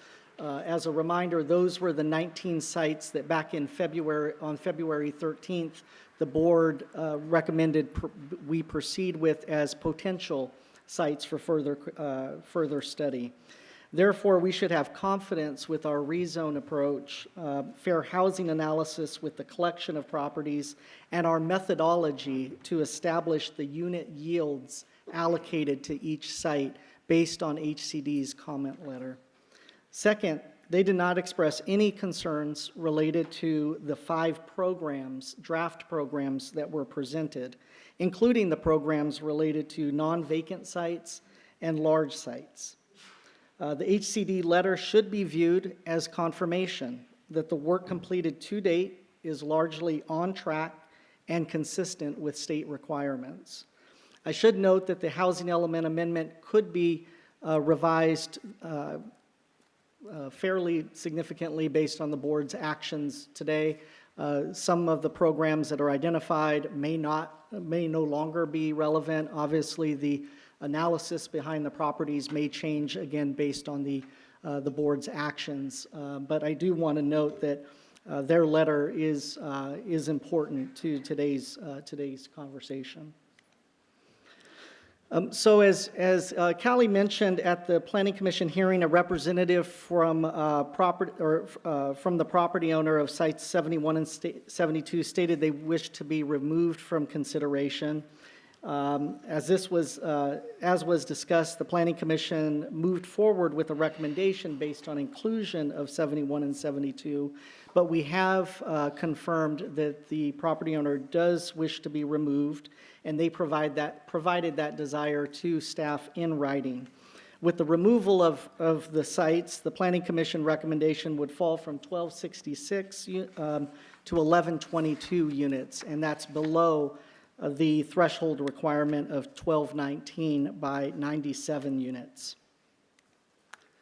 Another development, as Callie mentioned, we did confirm the willingness to participate in the rezone effort by the property owners of sites 1 and 2 in the Dry Creek community.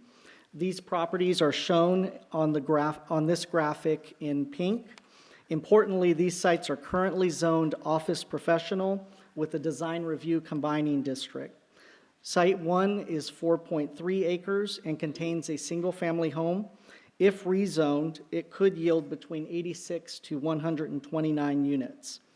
Site 2 is vacant and 3.7 acres, and if rezoned, could yield between 74 to 111 units. The graphic on this slide shows sites 1 and 2 in proximity to the approved Creekview Ranch subdivision in green, which will contain roughly 300 or 600 units. Sorry, it doesn't look like it's showing in green here. But it's proximate to it just wraps around the north and eastern boundary of sites 1 and 2.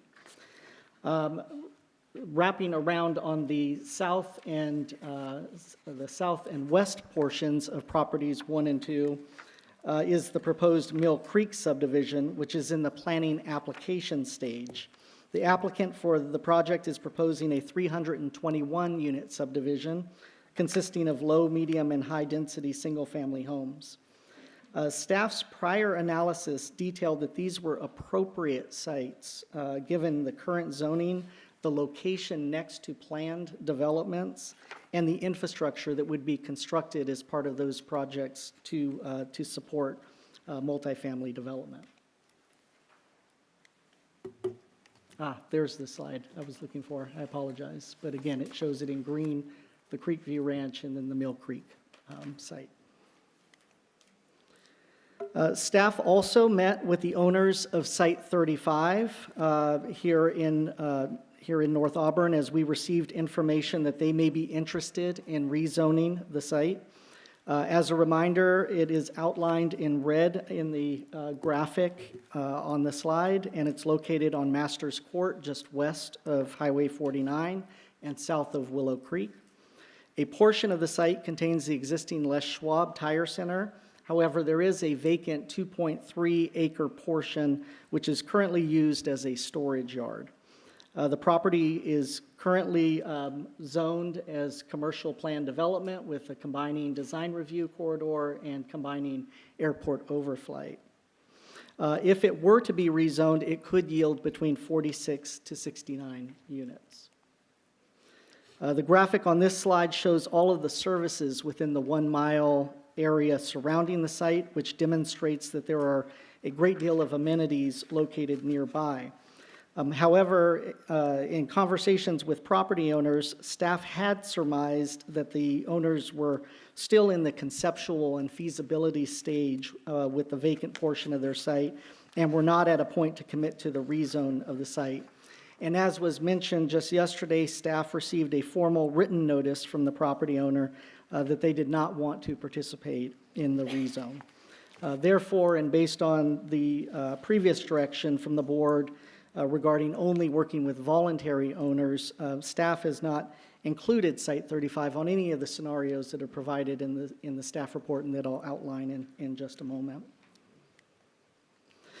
So based on those developments, staff did notice and post all of the sites that the Planning Commission had previously considered, all 19, and in addition, the 3 properties that were mentioned, sites 1, 2, and 35 for consideration for today's hearing. We also prepared several options for the board's consideration that are outlined in the report as you move forward throughout today's proceedings, understanding that there are multiple takes off of these three options, but wanted to provide some options for the board's consideration. The first option is the Planning Commission's recommendation, which includes sites 71 and 72. It's important to note that this option reduced the anticipated number of low-income units for site 26 from 246 to 200, although the Planning Commission's recommendation was to rezone the entire site to RM30. If the board were to proceed with this option, it would include a forced rezone of sites 71 and 72. This option features a unit total of 1,266 units and includes a 47-unit buffer. Option 2 would remove sites 71 and 72 and include sites 1 and 2, and also increase the unit yield from site 26 from 200 back up to 246. The benefit of this option is that it includes only voluntary participants. It also includes 2 sites in the Dry Creek area, and as demonstrated by the graphic shown earlier, the sites are proximate to large approved and planned subdivisions, and they're already zoned for a rather intensive use as being zoned office professional, the office professional designation. This option would result in a 1,328 unit count with a 109 unit buffer. The third option that staff prepared for the report package includes the removals of sites 71 and 72 and replacing the loss of those units with site 8. It also continues the Planning Commission's recommendation to reduce the unit allocation for site 26. This proposal also does not include any forced rezoning and includes sites across all of the supervisorial districts. I should note that as noted on the slide here, that it is contrary to the Planning Commission's recommendation that it not include any of the sites that are currently zoned for residential agricultural use. This option here provides a total unit of 1,260 units with a 41 unit buffer. So in closing, today's conversation and the decision before the board is a challenging one. These are the same conversations that are happening across the state and in our region as local governments grapple with the housing crisis and determine how best to accommodate and provide housing opportunities for lower income families and meet state requirements. Our team does appreciate the involvement and care that our residents have shown during this process.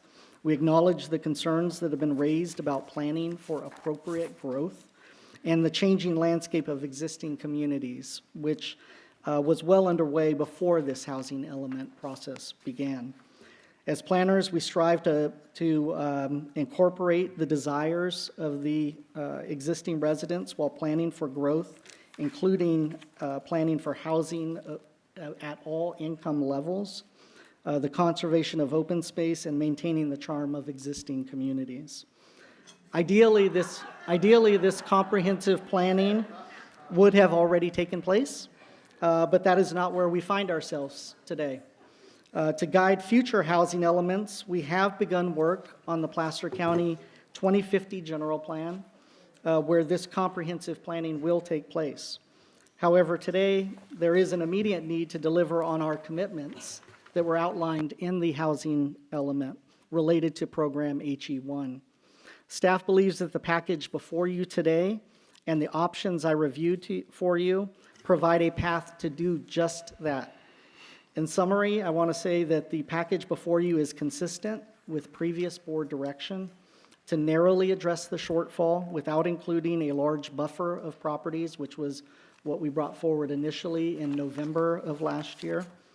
This package does not include or not recommend any forced rezoning of properties, and the sites that are selected are suitable for housing development. As I mentioned earlier at the top, we scored and ranked the sites. HCD has reviewed and not taken any exception to the sites that are being recommended. And we vetted these sites with the development community and the affordable housing industry to ensure that they were sites that were appropriate and financeable for affordable housing. So with that, I'm pleased to offer the following actions. I'll briefly summarize because I know that we'll be coming back to these actions later on in the day's proceedings. But there are 2 resolutions before the board. The first to certify the EIR and to adopt the mitigation monitoring reporting program. There's also a resolution to amend the general plan. There's an ordinance to amend the Placer County Code. There's also an ordinance to rezone the sites that are selected by the board. We've included all of the sites that are available for consideration, but ultimately, we know that that list will not include all of these properties.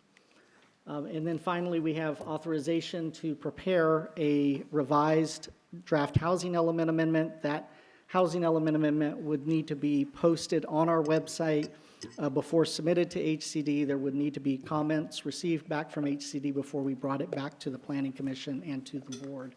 And then lastly, as Ms. Stearns mentioned, there is also a recommendation that we're carrying forward from the Planning Commission that the Nexus study be prepared to address in lieu fees.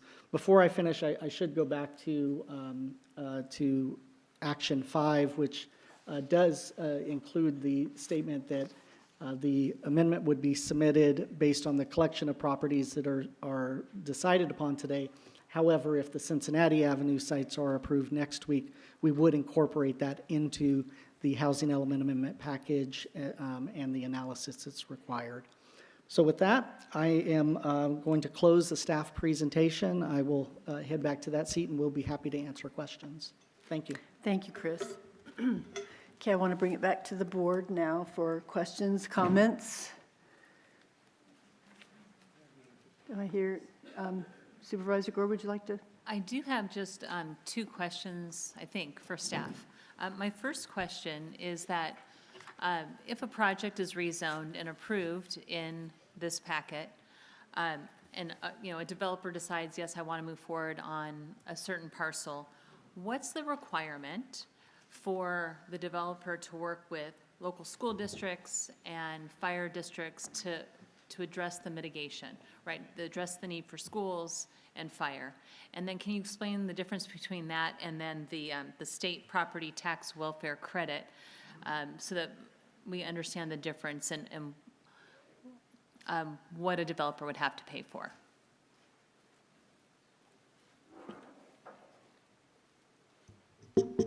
Yes, thank you, Supervisor Gore. As it relates to coordination with fire and schools, specific to fire, developments are required to obtain what's called a will serve letter. So that will serve letter states that a fire district can serve a potential project. So a property owner would have to obtain that. In addition, their plans would also be reviewed by the serving fire district to ensure that that fire district has adequate access to all of the infrastructure and structures that are within that project. As it relates to schools, projects are required to pay fees to both school and fire. Those are development impact fees that are required at the time of building permit issuance. As it relates to the welfare tax exemption, that is a state program, and it is limited to nonprofits. So only nonprofits, qualifying nonprofits, would be able to submit an application to the state. And if the state awards that exemption, it is specific to property taxes. So it would not eliminate a developer's requirement to pay fire and school fees. Chris, I don't know if you'd like to add anything to that. Not a whole lot to add to that. Callie's spot on with the way that the program would work. They would perhaps have either a reduction or not be required to pay property taxes. However, they would need to pay for any impact fees that they would be otherwise required to pay, or any assessments as well. Great, thank you. Supervisor Gustafson. Thank you. And first off to staff, I just have talked to opponents to the actions today. I've talked to supporters, and everyone has complimented both of you on your responsiveness and your staff. Callie, especially you, because I think you've been doing a lot of the callbacks to people. So I know a lot of people, and you've experienced a lot through this process. So I want to thank you for that, as well as answering supervisors' questions. So thank you for your help with my staff and my numerous questions that have come to you both. If we could go to slide 27 and 28 in the presentation. This is on the future rezone site development. I think it's helpful if we put it back up, because I just want to make sure I understand. I know it's way back, but 27 and 28. Good. That was quick. Thanks. On the subsequent conformity review, so I want to walk through, post a rezone of a property. A developer comes up, the owner comes forward, wants to do a project in this high-density residential that we've accommodated. How many affordable units are they required to build? They would be subject to the existing affordable housing ordinance. So 10%? 10%. Of the units? For projects that are consisting of 100 units or more. Right. If a project consists of 99 or fewer units, then they pay an in lieu fee. Okay. And as we look at revising policies for people that receive this kind of zoning, could we amend that? I know we've already talked about changing in lieu of fees, but could we require on-site them to meet those units on-site? Because they are receiving a higher density zoning along with this package. So they're receiving a benefit in order, by the state's definition, to encourage this sort of housing.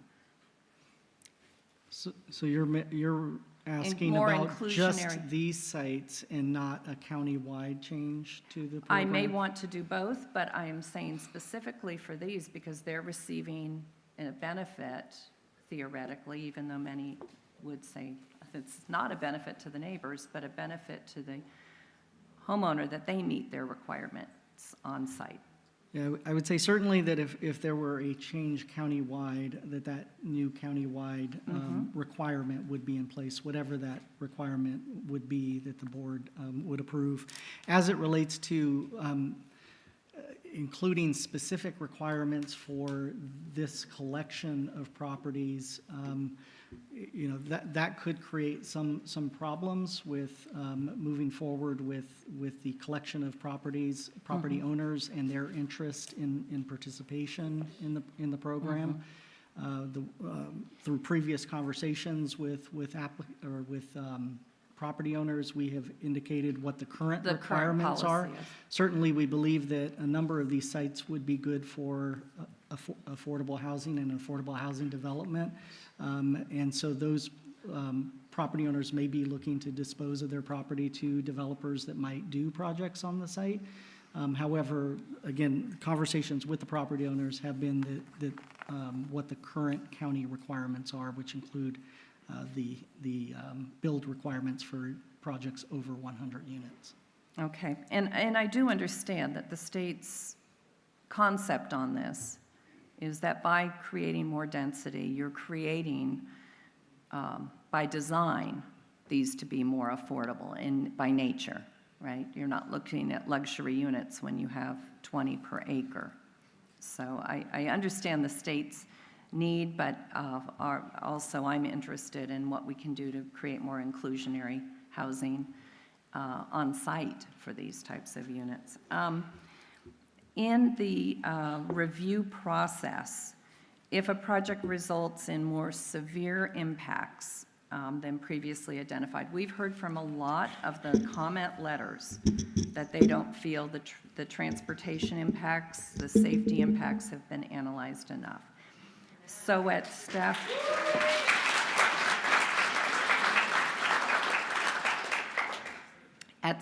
level, when do you trigger and say, what process do you go through to consider those, those comments as a project comes forward? Yeah, so that would be through the subsequent conformity review process. And part of that process would also include an analysis of the mitigation monitoring and reporting program and identifying which of those mitigation measures are applicable to the project site. As it relates to traffic, a site-specific transportation analysis would be required. The analysis that was done is a high-level analysis. However, as projects come forward and they propose their development applications, at that point we then review access, network safety, as well as identify any potential improvements that may need to be done to the roadway network. Including additional mitigation measures, turning lanes? Yes, exactly. Okay, those sorts of things. And then going down in that design review agreement, we talk about the multifamily and mixed-use design manual. And I know, Callie, I was asking a lot of questions even over the weekend, so thank you. You know, when we talk about some of these sites, for instance, Site 34, Canal Street has existing single-family residents on 3 sides of that site. In meeting with the property owners, they were very reasonable about trying to understand what the impacts were going to be. But if you stand 5 feet from their rear setback and imagine a 45-foot high building, it's very impactful. Absolutely. Yes, it is. And that's why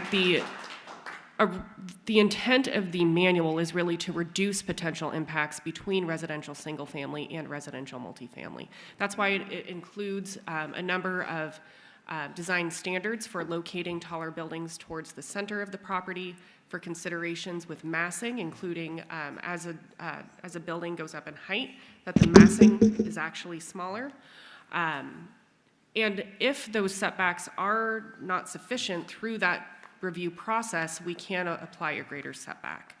I think there's absolutely opportunities for placing parking or passive recreation on areas that are closer to the residential single-family zone districts, and that would be done through the design review process. The whole intent of those guidelines, as I mentioned, is to reduce potential impacts between residential single-family and residential multifamily. Well, and we do public notification. Let's just walk through the whole process. Yes. A developer proposes, they have to do, if it's over 110 affordable units, 90 could be market rate and not meet these affordability standards.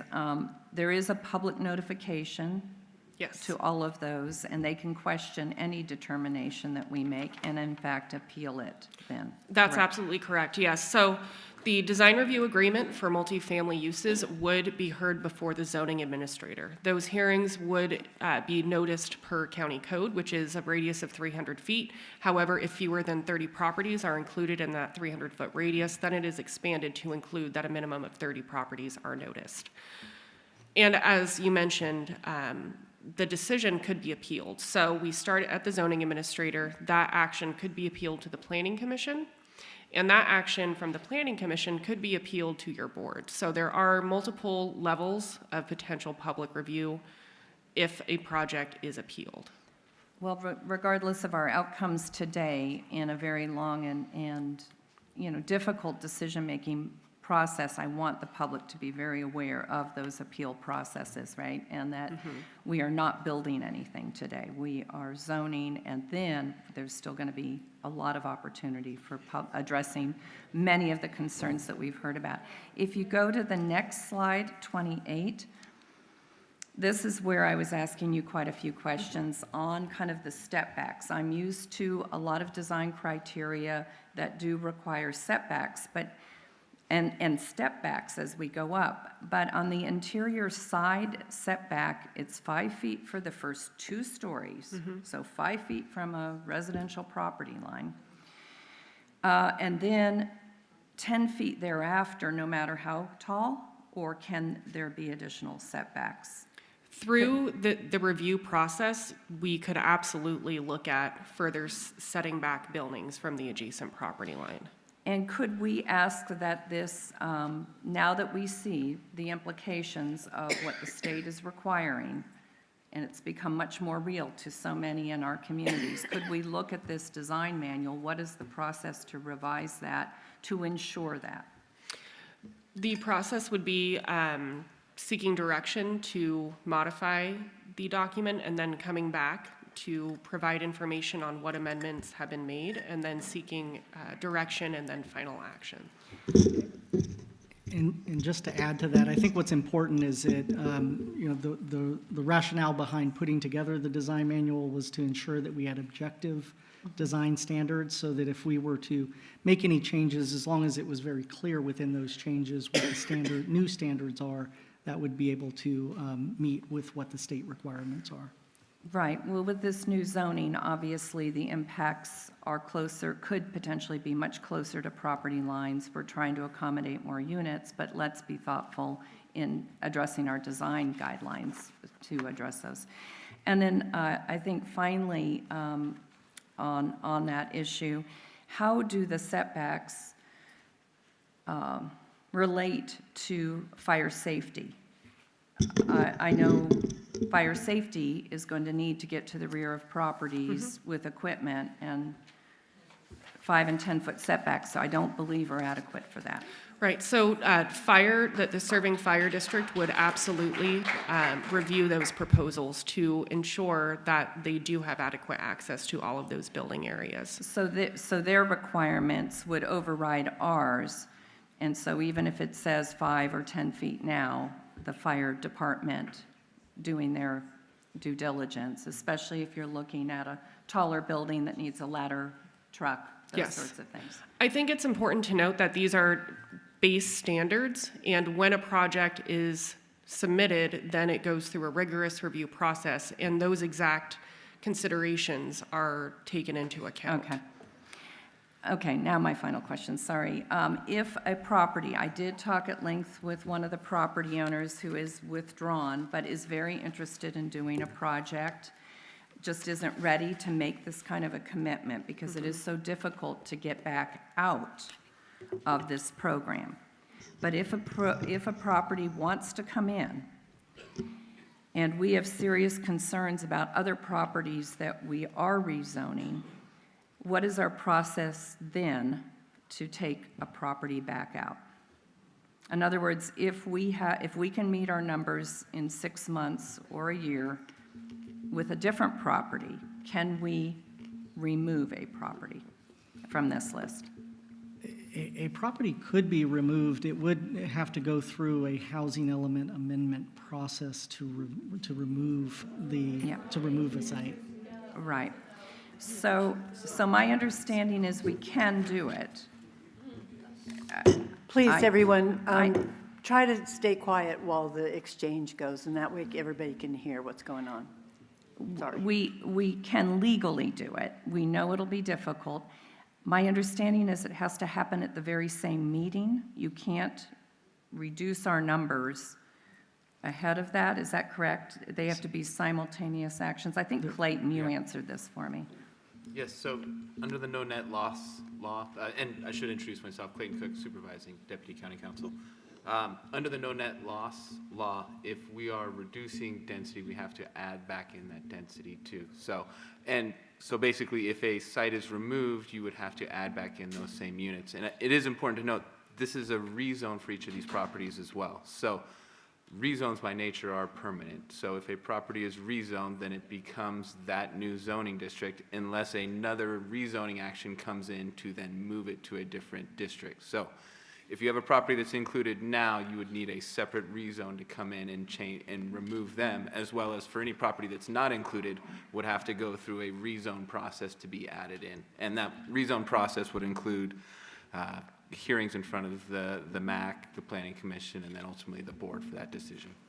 But legally, it can be done. Can be done, yes. Okay, and I just want to make sure I'm really clear on what those steps are, because for this particular property owner, you know, we were all hoping he would be willing to come in. I understand his reasoning, and I wouldn't take that risk either if it was my investment, you know, because he isn't sure how he would ever get back out. But if we can encourage him to come in and it relieves some of the stress on other properties, that would be beneficial, but we would have to go through that rezone. Okay. Thank you. Supervisor Landon. Thank you. Well, first, I just want to say thank you so much to Callie and Clayton and Chris and everyone else who has worked on this. I know it has not been fun or enjoyable, and I know it's been a challenge, so I really appreciate all your hard work. And Secondly, just want to echo some of what Supervisor Gustafson said, some of her concerns I also share. Just moving forward and looking down the road where, we don't want to be in a situation like this again. And so just making sure that we are being proactive and thoughtful about what we're going to do in the future. I do have some specific, kind of site-specific questions that I'm hoping I can ask. Could you tell me what the current density is that's allowed on, if we were to do nothing today, what is the current density that's allowed on both Site 26 and on Hopeway? So Site 26 is located in Granite Bay. In the Granite Bay Community Plan, maximum density is 10 dwelling units per acre. Site 30, what was, you said site? Hopeway. Hopeway, Penryn. Those two sites are within the Penryn Parkway land use designation, where the current density is 21 dwelling units per acre. Okay, and then if, so if I understand correctly, if a project comes in that is 100% affordable, they can get density bonuses. So well, we know Hopeway already has an application. So with that, what is the maximum number of units that would currently be allowed for both of those? So I know that the application that has been submitted for Hopeway, the 240 unit request is inclusive of their density bonus, and Chris is going to provide some additional context. While Chris is looking, I'll just add that under the county's density bonus law, you can get up to a 100% density bonus. So with a max density of 20 units per acre, under the density bonus law, you could actually go up to 40 units per acre.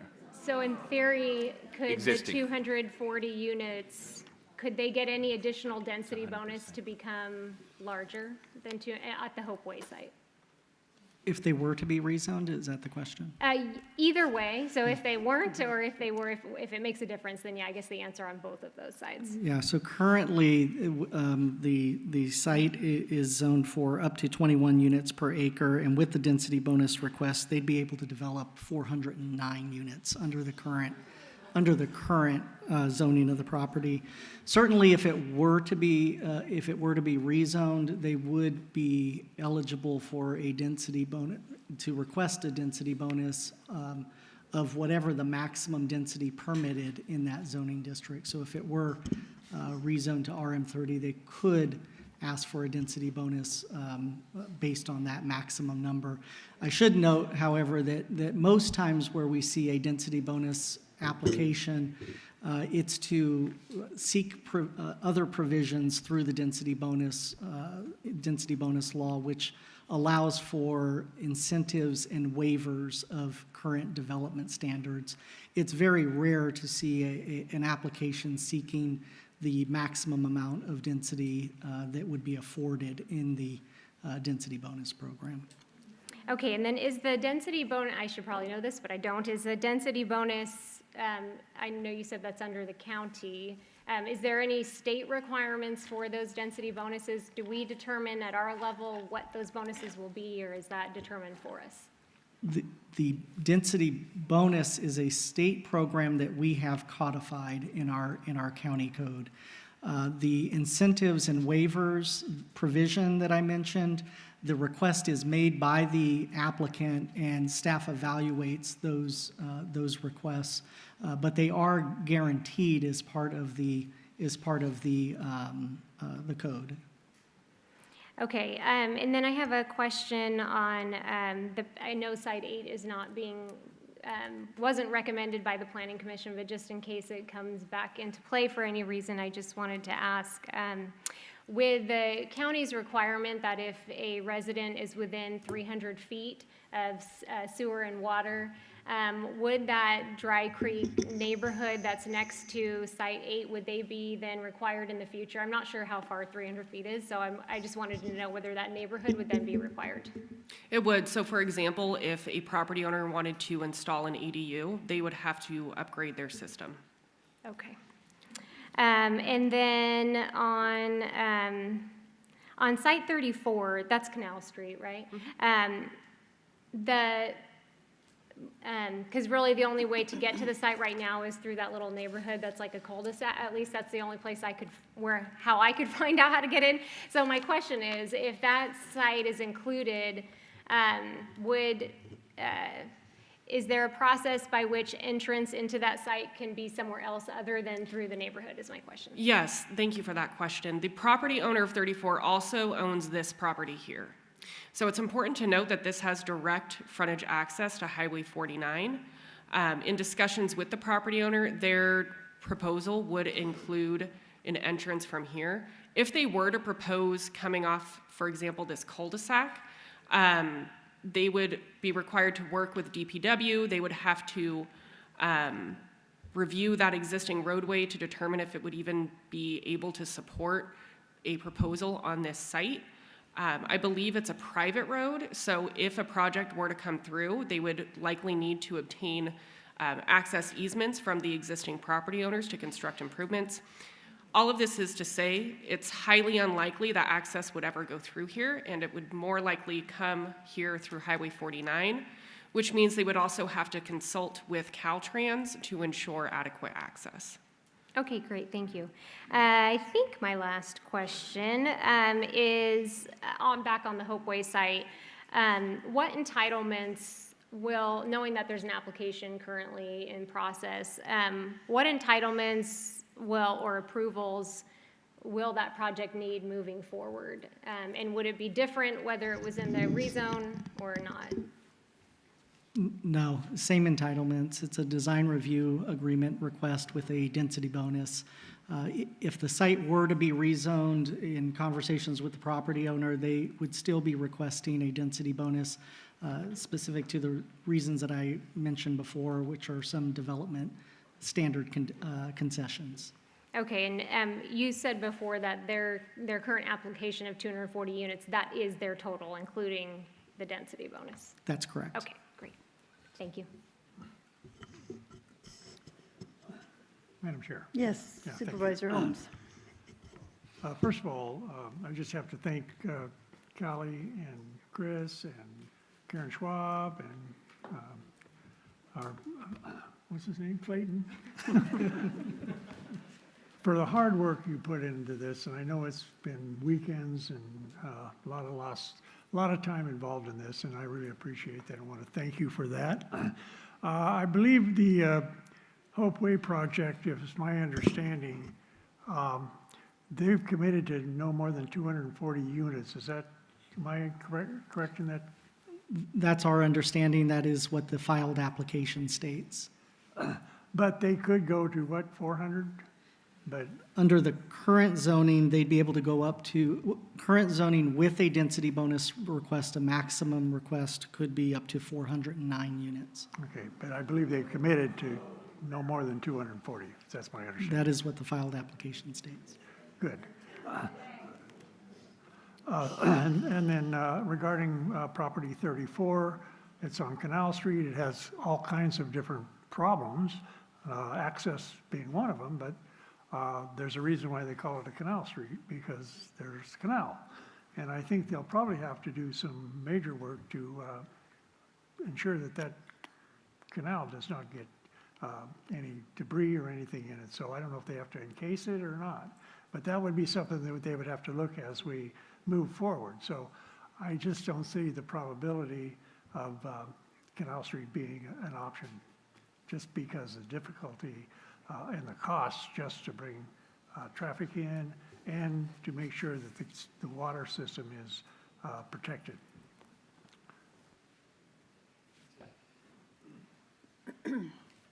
Any other questions by the board members?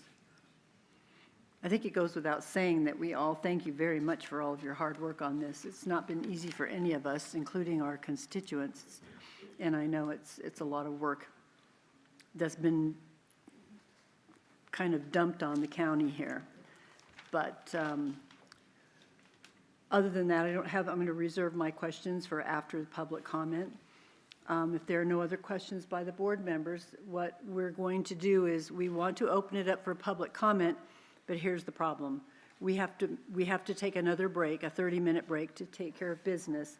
And so I don't want to take that break when you're right in the middle of all your comments.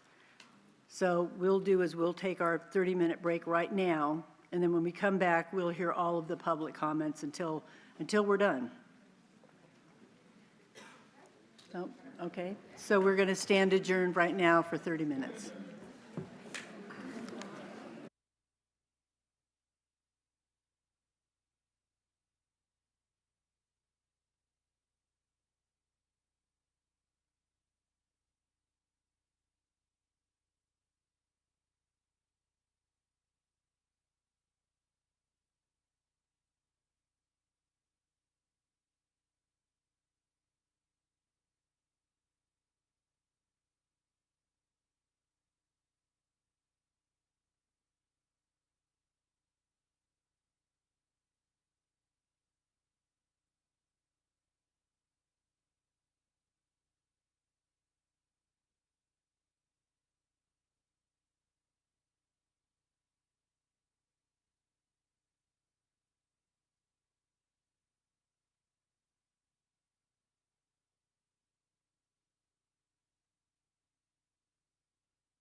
Are we good?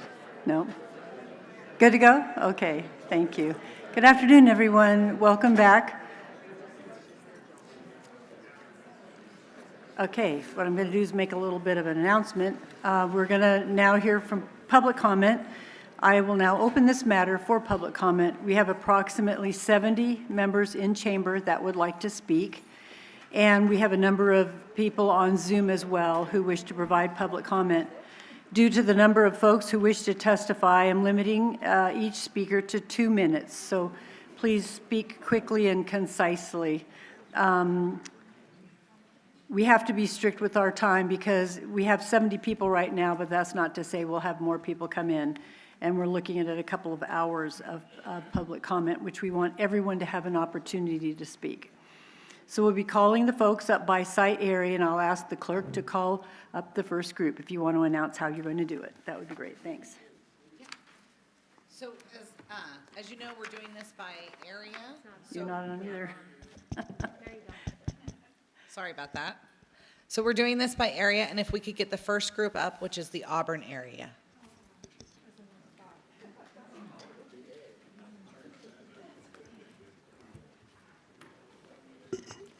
Good afternoon. Supervisors. Are we ready? You bet. Okay. Good afternoon, Supervisors. Jonathan Wright, Community and Economic Development Director, City of Auburn. Thank you for allowing me the time today, and thank you for putting Auburn first. I really apologize for everybody else in the room. Beautiful building, by the way. We want to reiterate the facts quickly from our 2 responses. Originally on March 18th, the first one was October 13th, 2023. The second was March 18th, 2024, outlining some concerns we had with the EIR and the amount of sites that are still in the EIR that are not being presented to the supervisors today, because as you know, once this goes through and the EIR is substantiated, those sites can then be used for future upzoning, so a developer could come in and look at those as a future opportunity. So mainly we're looking at our concern in and around the airport with those because of compatibility issues and safety issues. At some point, the airport may want to change and expand, and we just keep encumbering those areas around our overflight, which we obviously want to work together. We have the same issues with RENA as you do, so we understand the issues, and I know we're going to agree to disagree on some of these things. 71 and 72, I hope that you take the opportunity that the owner has given you to let it drop off the list. That one is, in front of a city street. It's most of the response in that area is going to be from city services, so it's got a great deal of impact to us. It also has a great deal of impact to Auburn communities, considering that it borders the city limits, and we have utilities that are right there that could serve it. So in the future, if that property was going to be developed, we are, I think, better situated to actually serve it. The other one is the site, excuse me, I lost my notes.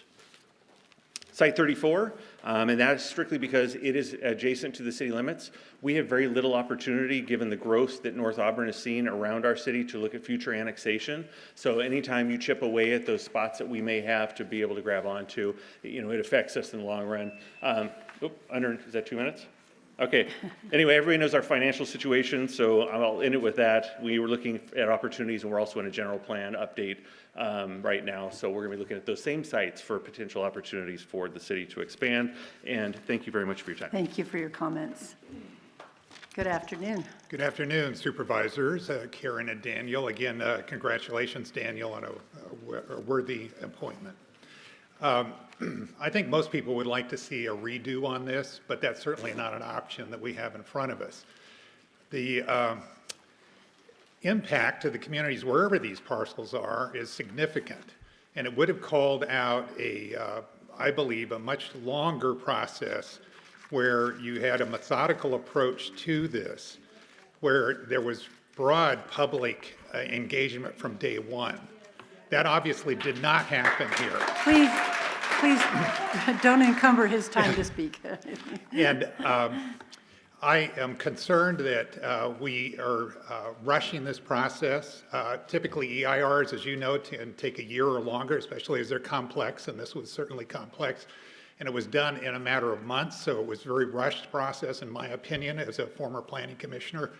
And anything that's rushed to me typically does not have a very good outcome. So I'm concerned about where we're headed today. And I'm concerned that HCD is going to have some issues later on this. And I think that even though you're hearing from staff that they've accepted it, I think as they go into detail, they're going to have some issues, and there will be repercussions at Placer County that are not very pleasant, unfortunately, if that happens. What I will say that, again, on the public engagement, I know you heard from staff that they felt like they were sufficient in that, and they were very deficient, in my opinion, on reaching out to the community early on to get this process involved and getting them involved. I will end by saying you've been handed a crap sandwich, and how you decide to choke this down, I wish you all the best in that. Sadly, this could have had a better outcome.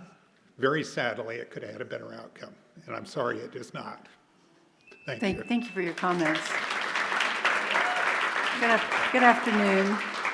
Hello, my Hi. name is Desiree Hennessy, and I'm a proud resident of Auburn for over 30 years. I'm here today to express my opposition to the rezoning of Site 34 Canal Street, which is here in North Auburn, bordering Luther Road and near Highway 49. This site is a 12.4-acre undeveloped parcel with 10.4 acres as protected habitat under the PCCP. Of the list of sites proposed for rezoning, this site has the largest percentage of protected habitat, that's 84% of the site. Additionally, Site 34 has 21 special status species. Site 34 is also bordered by single-family residences on 3 sides of the parcel, as mentioned before. 26 families may soon look out to a 4-story building just 10 feet from the fence if the rezoning is approved. The total parcel of 12.4 acres at 30 units per acre could allow for 372 units, 4 stories high, and then as I'm learning about density bonus, it sounds like that could be doubled if it's all low income. I've separately spoken and submitted my concerns in writing regarding the EIR that was completed, and I strongly believe that the EIR was not sufficient to understand the impact of development of the site. I'm concerned primarily about the destruction of the oak woodlands and the 21 special status species. The planning department has determined it may only be feasible to build on 5.6 acres of this site. However, once the parcel is rezoned, a developer can pay mitigation fees, is my understanding, and destroy the habitat. So I have 2 asks today. If Site 34 is not able to be removed from the rezone list, I ask that setbacks for RM30 be amended from the 10 feet to 50 feet if they're bumping up against existing single-family residences, and that mitigation fees for protected habitat under the PCCP be increased to be true. Thank you. Thank you for your comments. Good afternoon. Thank you for your time. I'm a resident off of Gray Eagle, the 42, 43, I believe, properties. And I wanted to register my concern that it is not an appropriate place for a residential housing. It is behind several industrial buildings, plus it is on the top of a slope. And so any elevation at all would directly command a view of the entire Meadowview neighborhood. The other concern is that we already have a lot of housing in that area. There's a stone's throw away is the Parkview Apartments, which has hundreds and hundreds of people in it. So we're just adding more, and it seems like we're just shoehorning in properties wherever we can find them, or whatever property owner would be willing to participate in the program. But in this case, that area is more suited to light industrial. There are already several commercial buildings there, and any building there will absolutely tower over the entire neighborhood. Thank you for your time. Oh, can I get your name for the record, sir? My first name is Robert, my last name is Garland. Okay, thank you Thank you. again. Good afternoon. Good afternoon, board members. Can we get your name for the record? Tim McGuire, I live in Meadow Vista. Thank you. I'm going to kind of go at this at a little different angle. You know, I've been coming since November, and I've gotten to know some of you, and don't dislike any of you. But this is an emotionally charged issue, and the more I come and the more I listen to all of you, including the attorneys, I see that it's not what we got caught up in. What we got caught up in was not my area, not next to my house, not Area 58, not Area 71, not Area 72, not Area 10. We're caught up in that, into the minutia of that, and what we're missing is this state has a 342,000 person exodus out of this state in the last year. 342 according to the Census Bureau. It's on their website. So we are told now that there's a shortfall in every county in this state, yet we're losing hundreds of thousands of people. Why is that? Ask yourself that question. You know, there's a book that I read, it's called The Art of the Deal, and what I see is, I see us getting caught up in the minutia and pitting each other against each other so that you can come in and get us off of the real picture. The real picture being the impetus from Sacramento and how we're being pushed into this and we're accepting it and we're just talking about details. So it's a bigger picture and it's just unacceptable. And I can guarantee you all that if any of you stand up for this, you're going to have all of us behind your back. And I can also say that we're not done coming to these meetings, we're not done voting, and we're not done. Thank you for your comments. Good afternoon. Good afternoon. I'm Veronica Blake. I'm CEO at Placer Community Foundation, and I'm an Auburn resident. I want to acknowledge the staff today for a great presentation and also for their commitment to get growth right. I'm here to express our support for the proposed rezone initiative. In order for our community to prosper, we believe access to affordable housing is imperative. The shortage of affordable housing is a pressing issue here in Placer County. Families are struggling to find housing that fits within their budget. The proposed rezone presents an opportunity to address the challenge by making it possible to develop housing for our workforce. Among others, we need affordable homes for our school teachers, for our public safety employees, and for our healthcare workers. We understand that rezoning decisions are complex and involve balancing various interests. We urge you to prioritize the urgent need for affordable housing and consider the long-term economic benefits. By designating appropriate areas for such development, we can create diverse and inclusive communities where people of all backgrounds and income levels can thrive. Thank you for allowing me to comment. Thank you for your comments. Good afternoon. Good afternoon. Nick Ailes, Site 34. I appreciate you guys coming out and letting us speak in front of you today.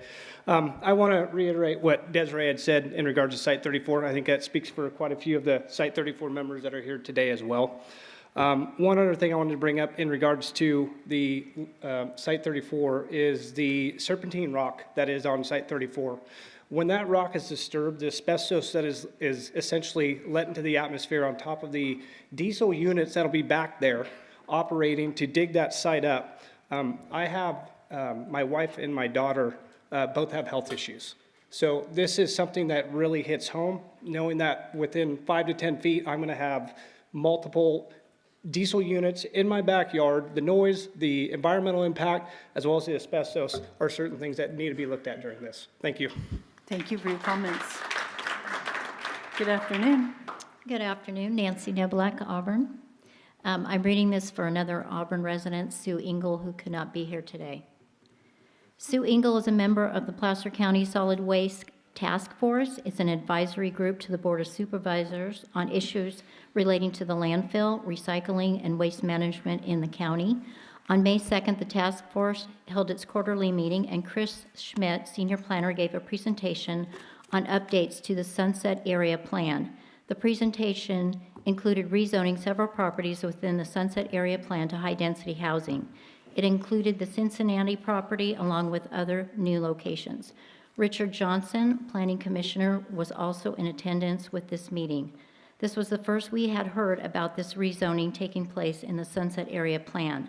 Sue asked Chris Schmidt if 100% of the county's needs could be met with rezoning the properties, and his reply was yes. Sue suggests that you contact Crystal Jacobson, Placer County Interim Director of Planning, about an update and a copy of the presentation. Sue thinks it's important to recognize the county's efforts to meet their low-income, high-density housing needs and listen to the public. Lots number 7-1 and 7-2 are not the best locations for high-density, low-income homes due to the lack of services, high fire danger, narrow roads, and more. Please meet your high-density housing needs by using properties in the Sunset Area Plan. Thank you, Sue Engel. Thank you for your comments. My name's Lynn Tennell, and I live in Auburn.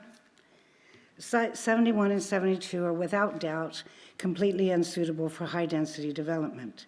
In addition to increased traffic fatalities on a narrow, two-lane blind corner, this development would present extreme fire danger to surrounding neighborhoods in the entire city of Auburn. Human neglect causes the vast majority of fires. The recommendation to include a development with 300 to 500 residents is a recipe for disaster.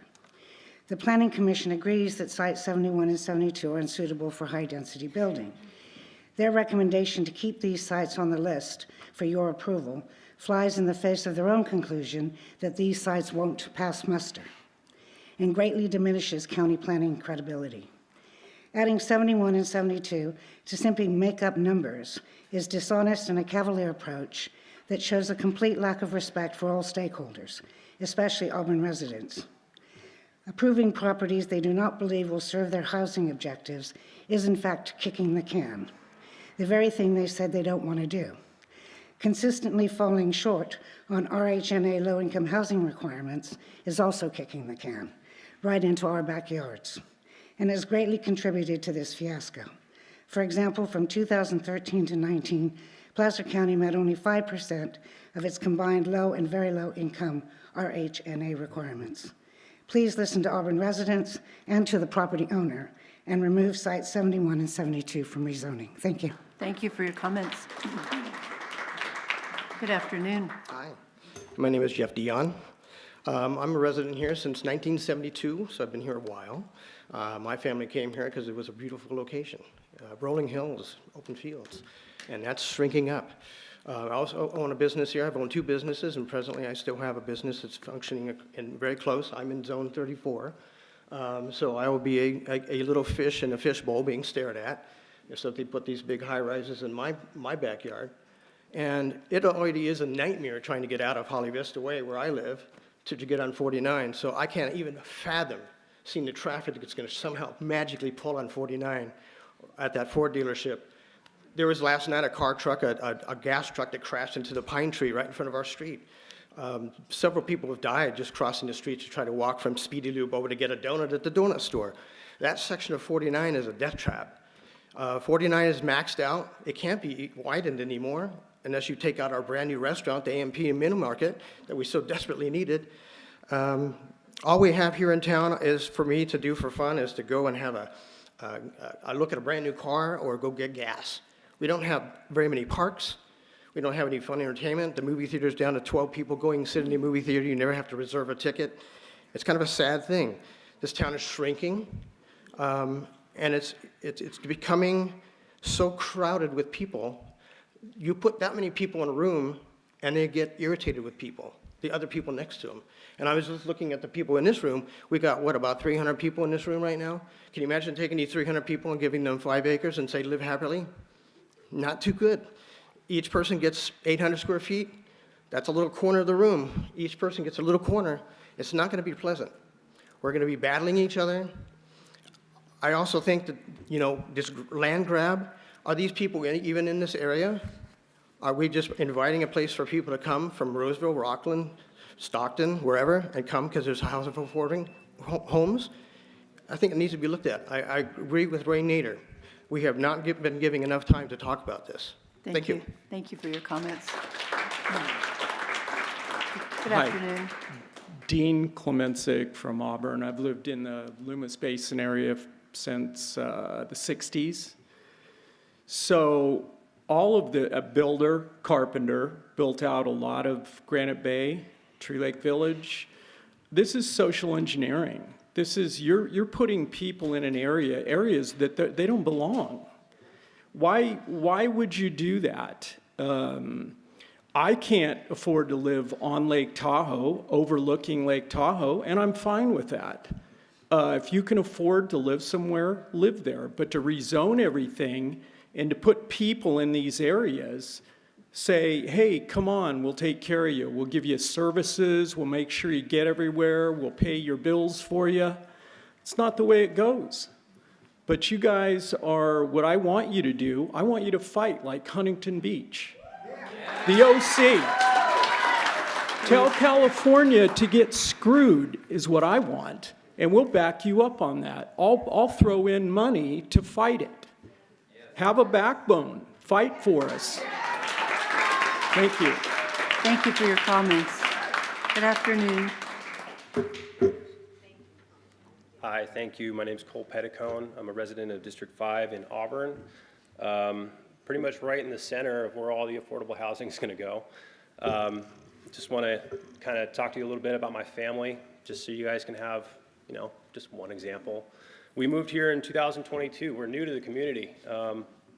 My wife and I moved here because we thought that this was a beautiful, vibrant community that was safe and had good schools for us to build a family, and it was going to be good for our children. We, just so you know, we spend close to 50% of our income on our house, and we're not complaining because we thought that's what it was going to take to live here. We both work, and we can't afford not to, and again, we're not complaining. We bought a fixer. We do all our repairs at home. We don't hire any contractors because we can't afford it, and again, we're not complaining because that's what it takes to live here. And look, we're not exactly happy about what's being proposed here, so thank you in advance for hearing me vent in your general direction. What else did I have to say? Yeah, everybody, you can flower it up however you want. Everybody knows what's going to happen if affordable housing comes to North Auburn, pretty much surrounding my house. Everybody knows what's going to happen. And I don't think that, anybody's lost on that. We moved here, we wanted to be a part of the new generation that was going to carry the community forward. We want to continue what you guys have here. This is a beautiful place to live. And we want to be a part of that. We want to dig our roots down, but depending on what happens here today, we might have to really rethink our life decision to invest here. And it's going to really suck if our property value goes down and we're going to have to move somewhere else. But we're going to do what it takes to create a beautiful life for our family. So thanks for letting me speak here today. And I'll end by saying that, I know you guys got handed a bad situation from the state, but after today, it's no longer on the state. It's on you guys. Thank you. Thank you for your comments. Good afternoon. Good afternoon. I'm the Reverend Alex da Silva Soto, and I'm speaking here on behalf of Placer People of Faith Together, but I also reside in Auburn, and my congregation is in Auburn, and our members are throughout the entire county in every single one of your districts. I commend your Planning Commission's diligent work, and I commend all of you on fulfilling your mandate to meet the grave and ever-increasing housing needs in our county. With that said, I remark that it's utterly preposterous and frankly inhumane to oppose rezoning plan before you. It is disheartening that privileged housed people choose to oppose transitional housing, oppose shelters for the unhoused, oppose encampments. They oppose all efforts to house the unhoused, feed the hungry, and clothe the naked. Some of them support food banks and charity work, conveniently forgetting that the majority of the people that depend on charity precisely because every month they have to decide to either buy food to feed their children or keep a roof over their head. Every month, they have to decide to buy medicine or keep a roof over their head. Every month, they have to decide to either clothe their children or keep a roof over their head. How can our low-income workers, such as teachers, restaurant workers, janitors, seniors, afford million-dollar mortgages? I moved twice in 3 years here in Auburn.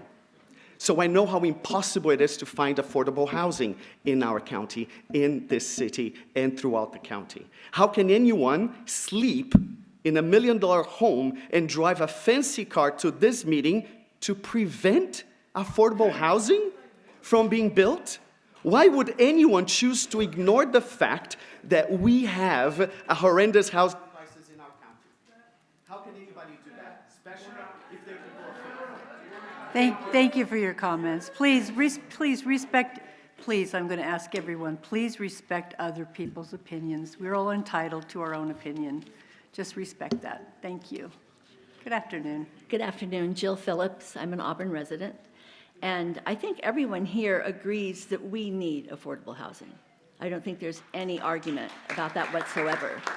And I think what we are opposing is the process that it's been handled, how it's been done, and the sites that have been identified, and the feeling that it has been rushed. So I totally agree with what Wayne Nader presented today, and that's not what I was going to talk about, but what I want to say is that I don't have any one property that's concerning me. I'm an Auburn resident, but I'm also a Placer County resident.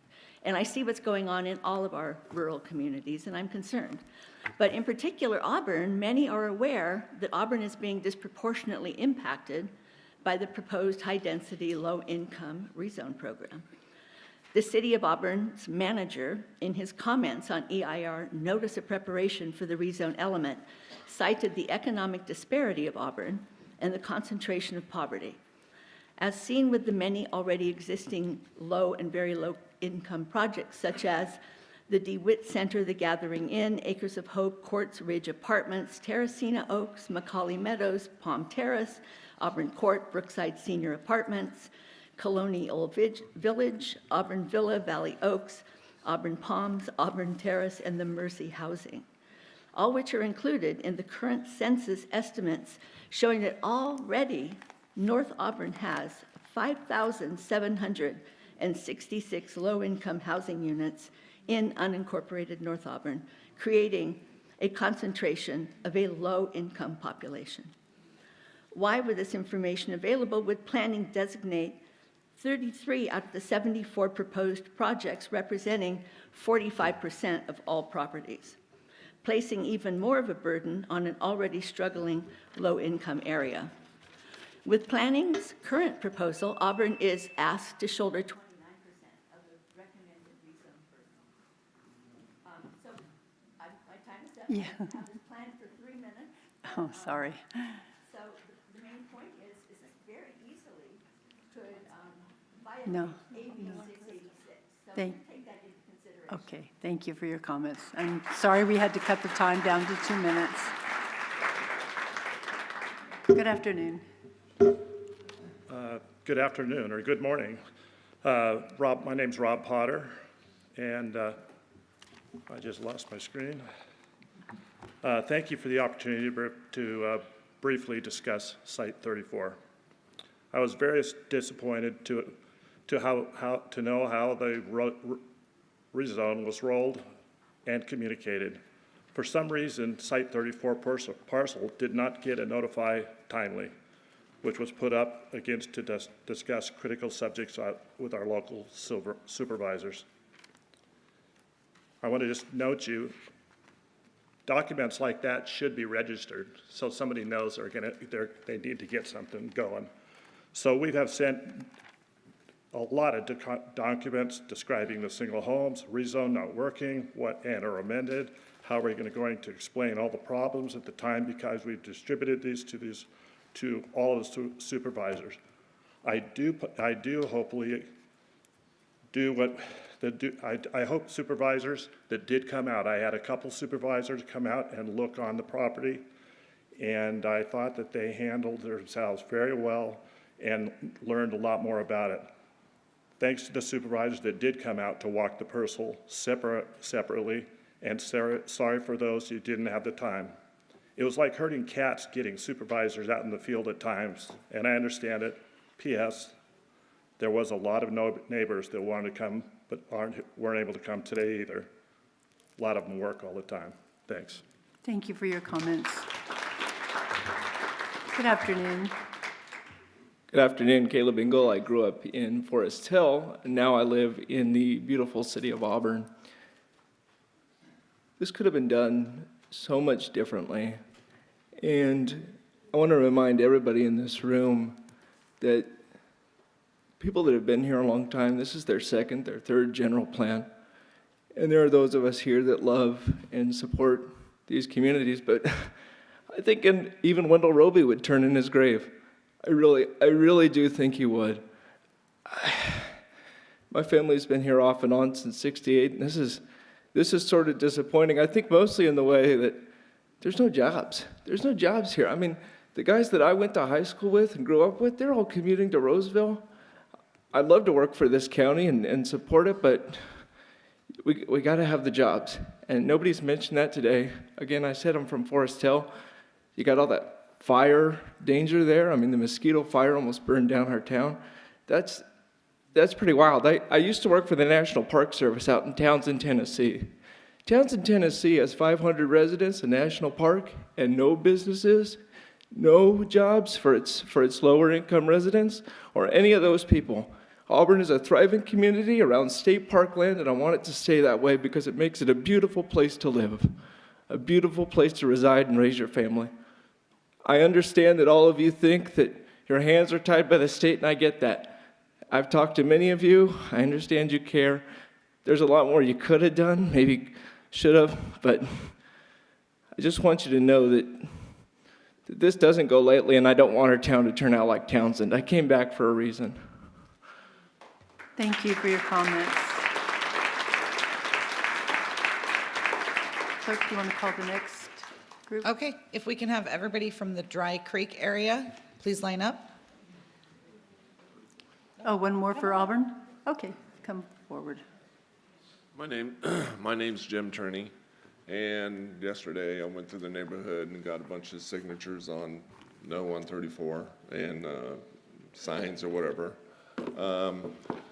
Two, I wanted to kind of, our taxes, it's going to involve our raising our taxes too, to put these buildings or these homes in, these low income. And like everybody else has said, you know, we don't want to look at a 3 or 4 story building in our backyard. And, you know, it's just, the sewer, we have in the winter months, we have a sewer problem. They have a big rig down by McLaughlin Ford in the winter months pumping the sewer to Dry Creek.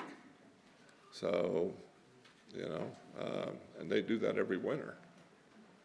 And in the wintertime, it smells like sewer going through the manholes down there at the bottom of the 49 and Holly Vista Way. But thank you. Thank you for your comments. Appreciate it. Good afternoon. Yeah, come on forward. Sorry. My name is Laura Trout. Our family bought 20 acres in Dry Creek about 70 years ago. It was an almond orchard and remained in full production until the 80s. There's 8 of us currently living on the property, 3 senior citizens, a middle-aged adult, and 4 20-somethings. Only 2 family members enjoy moderate income as described on your website. 3 would be low income and 3 extremely low income. The 2 issues I would like you to address and consider as you make these decisions is infrastructure. There's no curbs, no gutters, no bike lanes, no sidewalks, no streetlights, heck, not even a level shoulder, just roadway, then rocks, boulders, grass, ditches, culverts, and gullies, all at different levels camouflaged by grass. Incredibly insufficient fire service that can barely sometimes get out of their driveway facility on Cookriolo during school and commute times. Medical and emergency response, saying it's difficult is an understatement, especially for the kids that will be hurt or injured trying to walk or ride their bicycles in the road, because that's all there is, the road. Also, there's no parks, recreation, or after-school programs to serve children with safe, organized activities.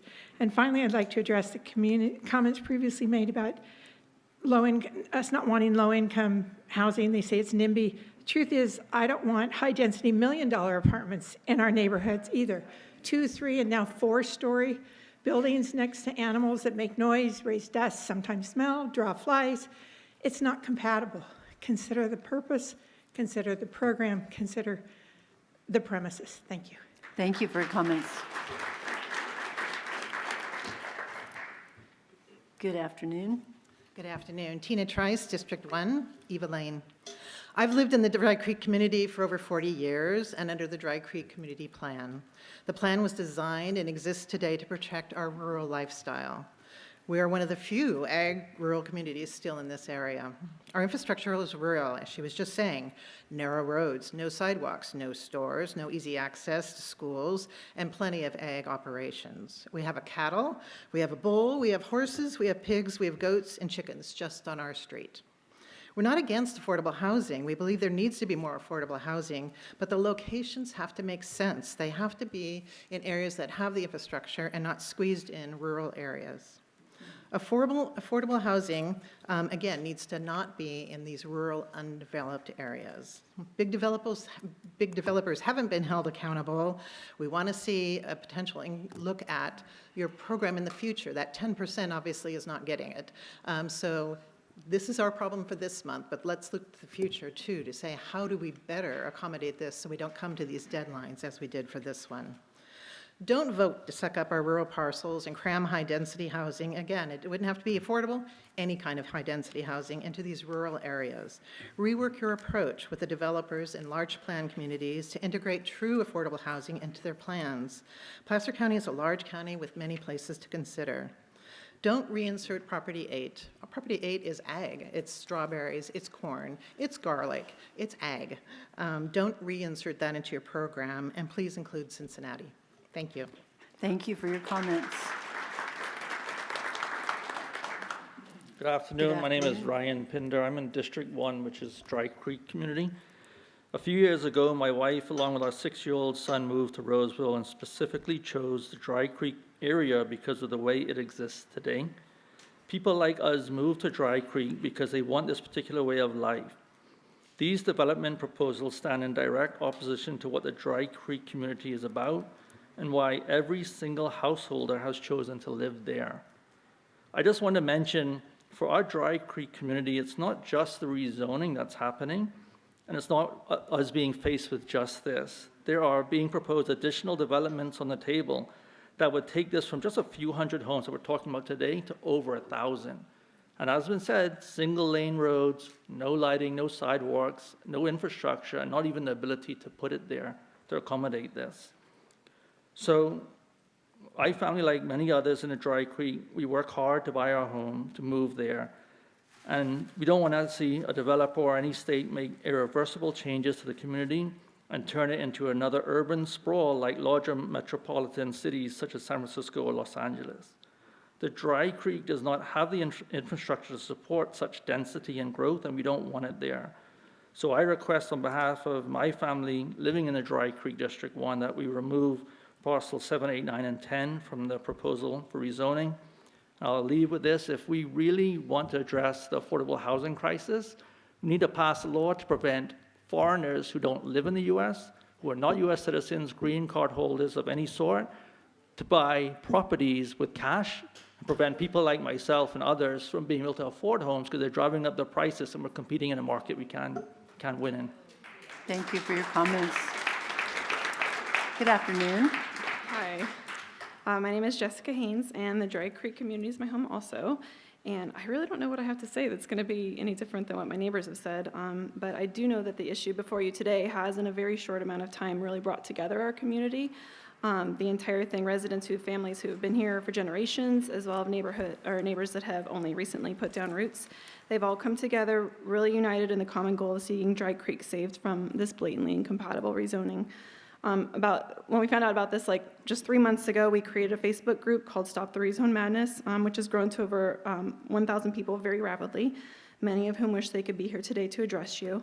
And then I also wanted to point out that we submitted a petition to the board clerk yesterday that maybe you've gotten a chance to review, that also contains over 1,000 signatures. I hope you've had the opportunity to visit Dry Creek and see with your own eyes what no aerial map can show you. At the outset of this program, I know the goal of the board was to identify sites with commercial designations that would be set up for this kind of intense use, but I can assure you that Dry Creek is no such place. If you've read our letters, you know we have tons of issues. Obviously, one of the unique things about Dry Creek is our proximity to livestock and the complications inherent with that. Impact on our crop production, destruction of the unique rural characteristics in our natural environment and wildlife, the underdeveloped infrastructure, specifically the narrow country roads that would be unable to be widened without taking land from dozens of residents. Let's see what else. Oh, the septic issue, obviously. That would create a domino effect, and it wouldn't just be like the 300-foot neighbors, but then once that one hooks up to the sewage, then it's the one after, and the one after, and the one after. So it's a real domino effect for everybody. Specifically for our senior citizens, lots of people over on East, they're like 75% senior citizens that might be priced out and kicked out of their generational homes. So basically, in every regard, the RM30 designation is inappropriate and incompatible with the identity of Dry Creek. I ask that you... It's very different. Thank you for your comments.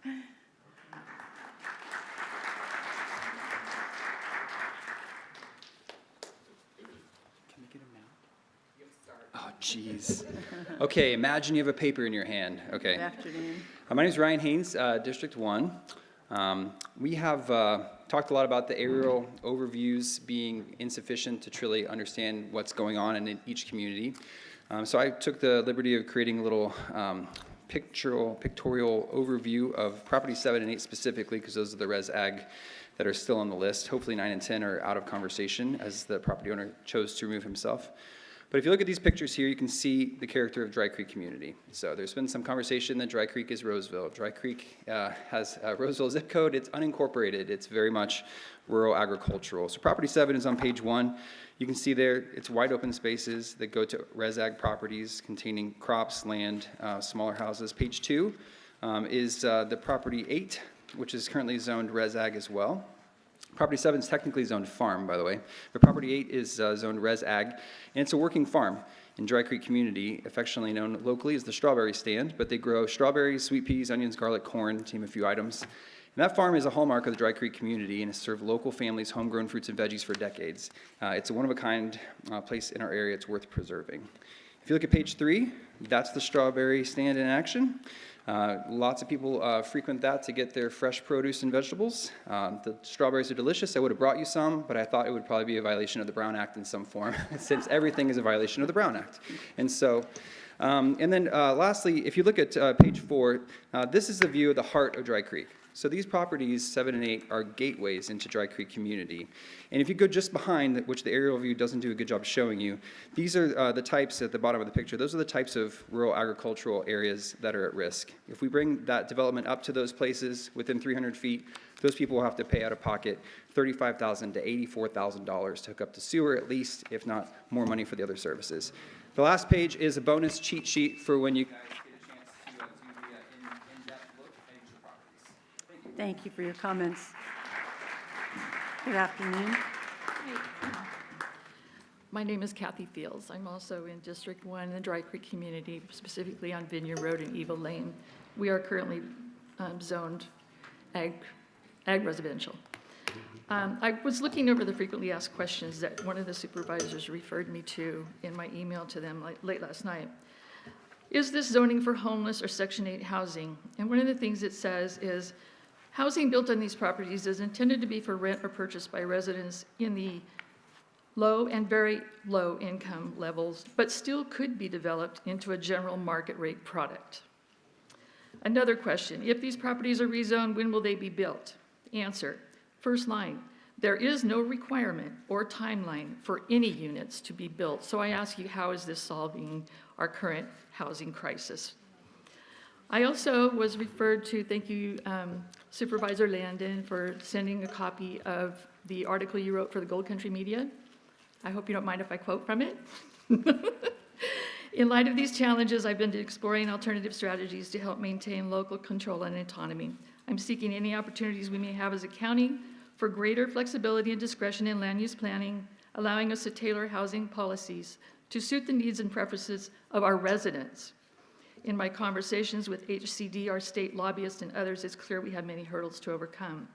I'm in favor of more viable options, including prioritizing infill development, encouraging adaptive reuse of existing structures, and promoting mixed-use projects that enhance the vitality of our communities without sacrificing current residential agriculture zoning. By leveraging existing assets and maximizing the efficient use of land, we can accommodate growth in a sustainable and responsible manner while respecting the principles of local governance. In this part, I really want to stress, it's important that we as a county actively engage with our state legislators, policymakers, and advocacy groups to voice our concerns and advocate for legislative. Thank you for your comments.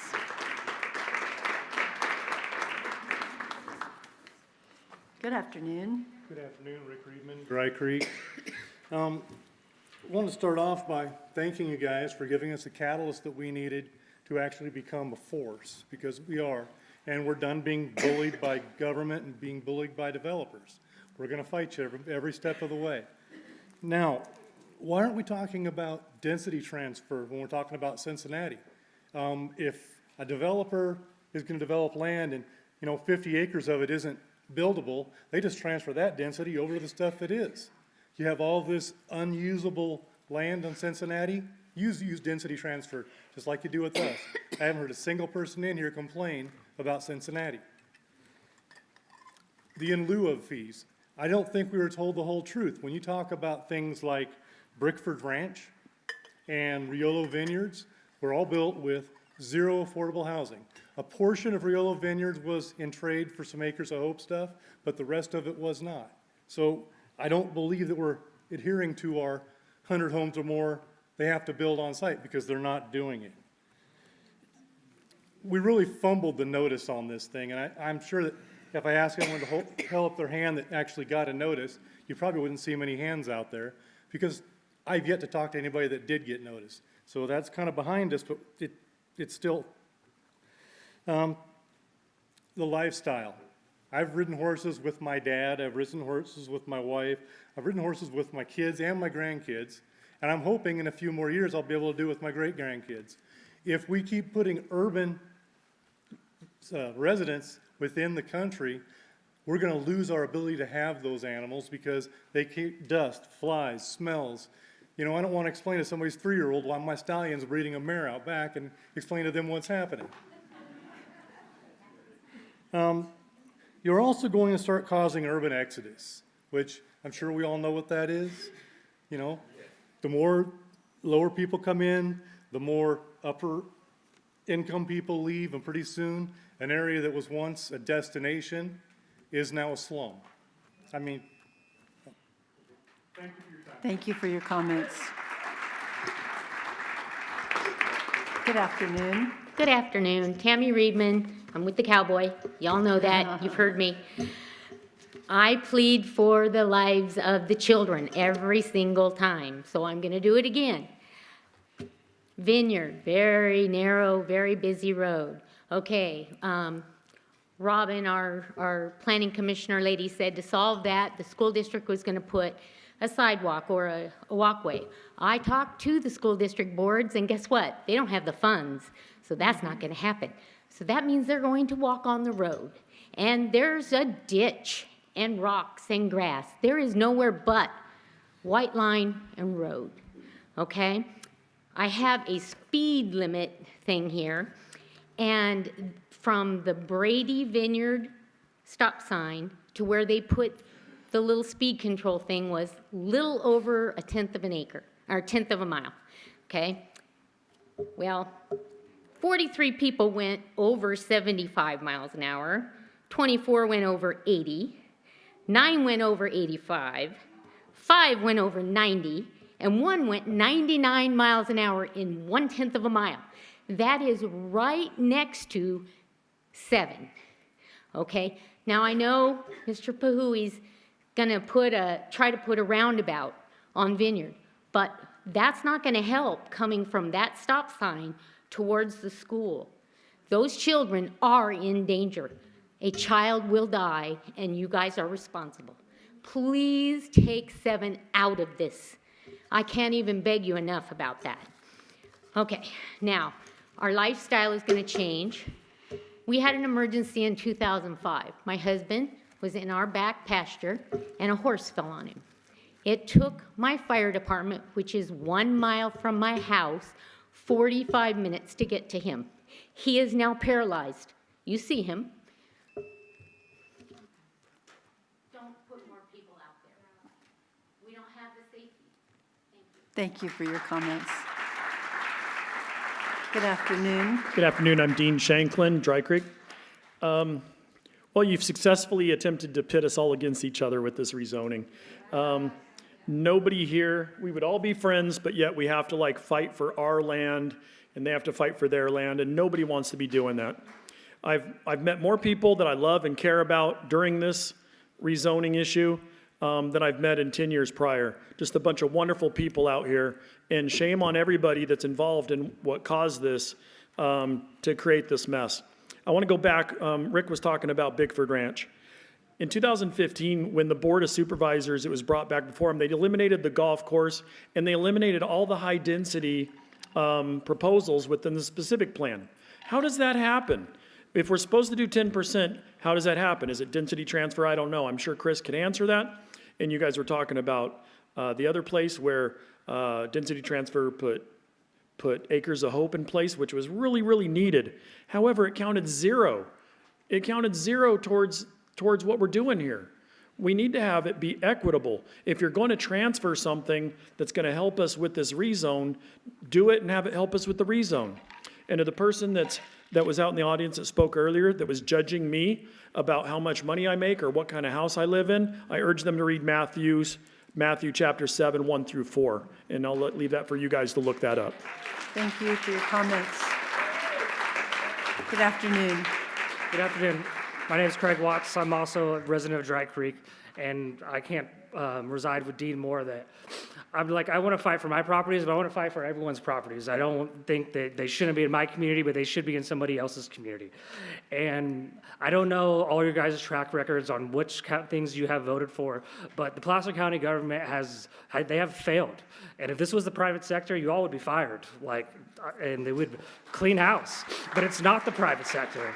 And you guys, all you have to do is, we messed up, so let's make a vote, and let's take some more land from all of these citizens who had no cause in the shortage of the housing element. The housing element has been around for 30 years before I was even born. All you had to do is follow your own housing element. It had all of the outlines of what you had to do, but every time a developer comes in and you guys approve these entitlements, you go away from the housing element. And now, look where we are today. I just want you guys to look at how we got here. It may not have been your votes, it may have been the Board of Supervisors 20 years ago, and so on.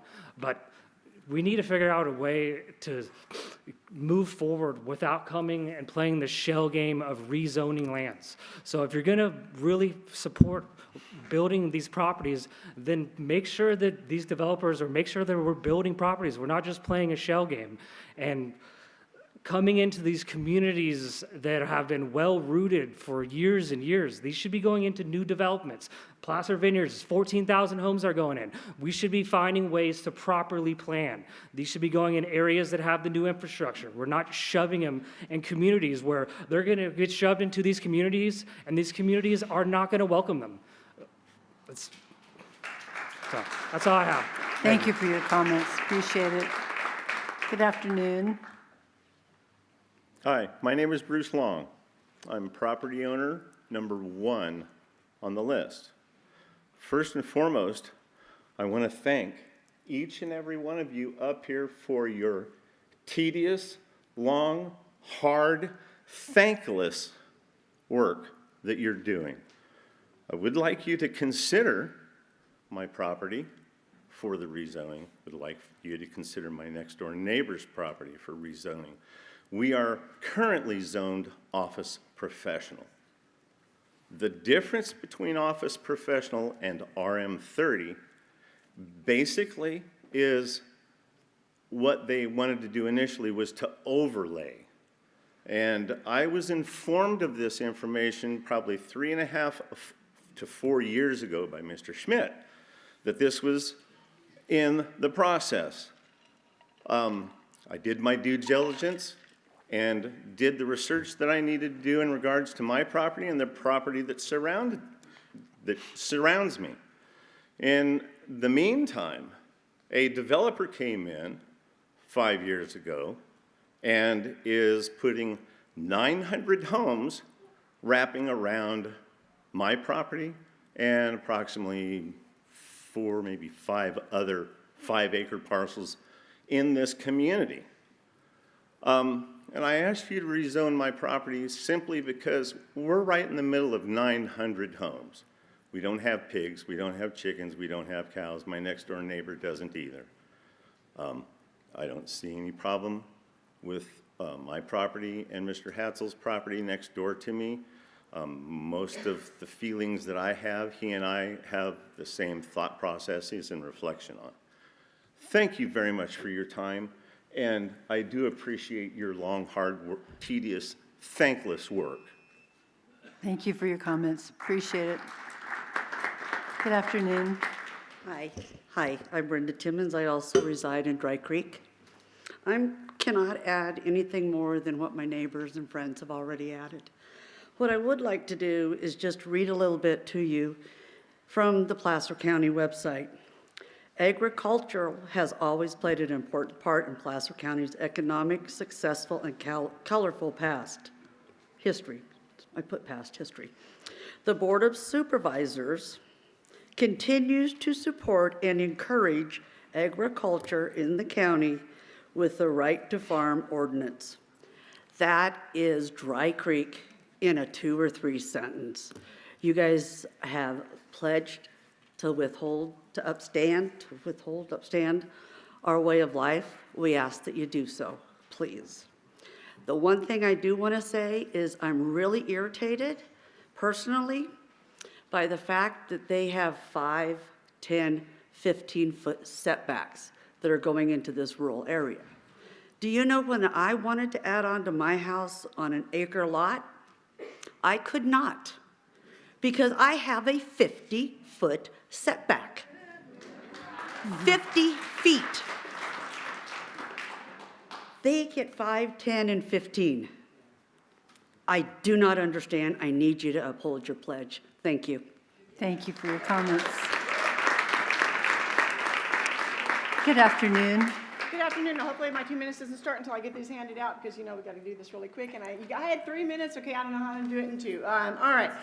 First of all, especially in light of the fact that I'm going to deviate a little bit, I've been screaming since you guys started this that that I didn't even have all the pages. You guys have a rezone that has 32 different things. And like only 8 of those are residential, and then only 1 of them is freaking low income. Okay, but then all of a sudden I hear today or whatever, and please, make sure that you, clarify this or whatever, but I heard you say something to the effect, Chris, that because these people now fit into the rezone, they don't even have to meet the 10%. So they could do one of the other residential things on here and then not even be mandated to meet the 10%. So we would get no affordable housing. So I'm a little freaked out about that. So please, do that, talk about that later. I also on here, again, I'm going to talk really fast and deviate. On this list or whatever that I've got for you, the first thing that I have, and Chris and I talked about this, is that we need to get started on the next cycle, but also get started on, in case HCD does not want some of these things or whatever, that says, wait a minute, there's a problem with this one,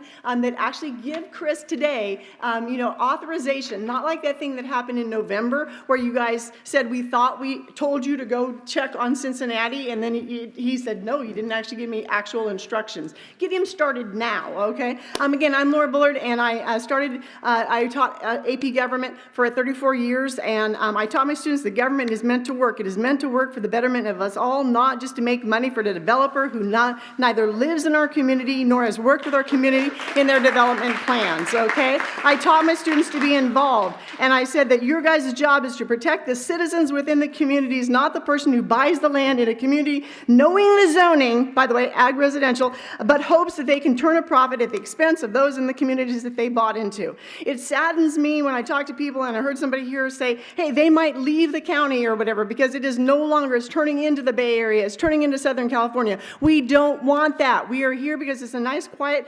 community. I have faith that you guys are going to do this or whatever. What? 2 minutes is up? There's no way.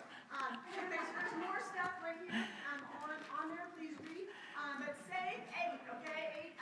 There is no place for the Thank you for your comments. Good afternoon. Good afternoon. My name is Walter Wiley. I serve on the Municipal Advisory Committee in West Placer County. I'm sitting chair at this point in time. This program or this process came before you all in 2021. We were made aware of it in 2023, in September of 2023. We didn't have, and they were canceled. There were 4 MAC meetings in a row canceled. October, November, December, and January.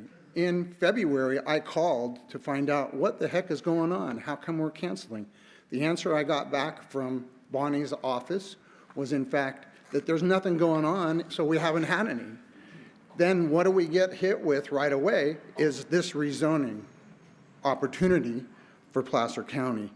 Before we start patting ourselves on the back, saying what a wonderful job we've done, including staff, and I know you've worked hard at this because that's what direction you were given.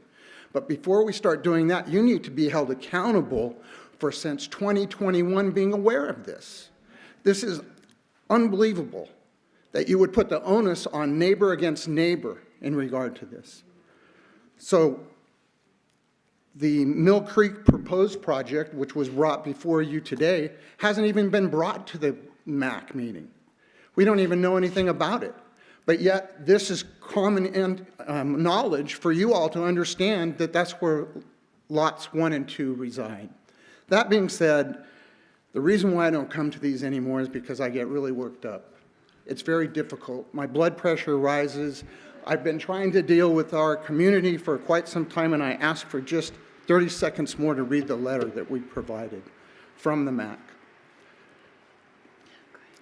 To the Honorable Placer County Board of Supervisors, the West Placer Municipal Advisory Council supports the recommendation of the Placer County Planning Commission during the April 25th, 2024 meeting. Specifically, we support the removal of properties 7, 8, 9, and 10 from consideration in the program due to the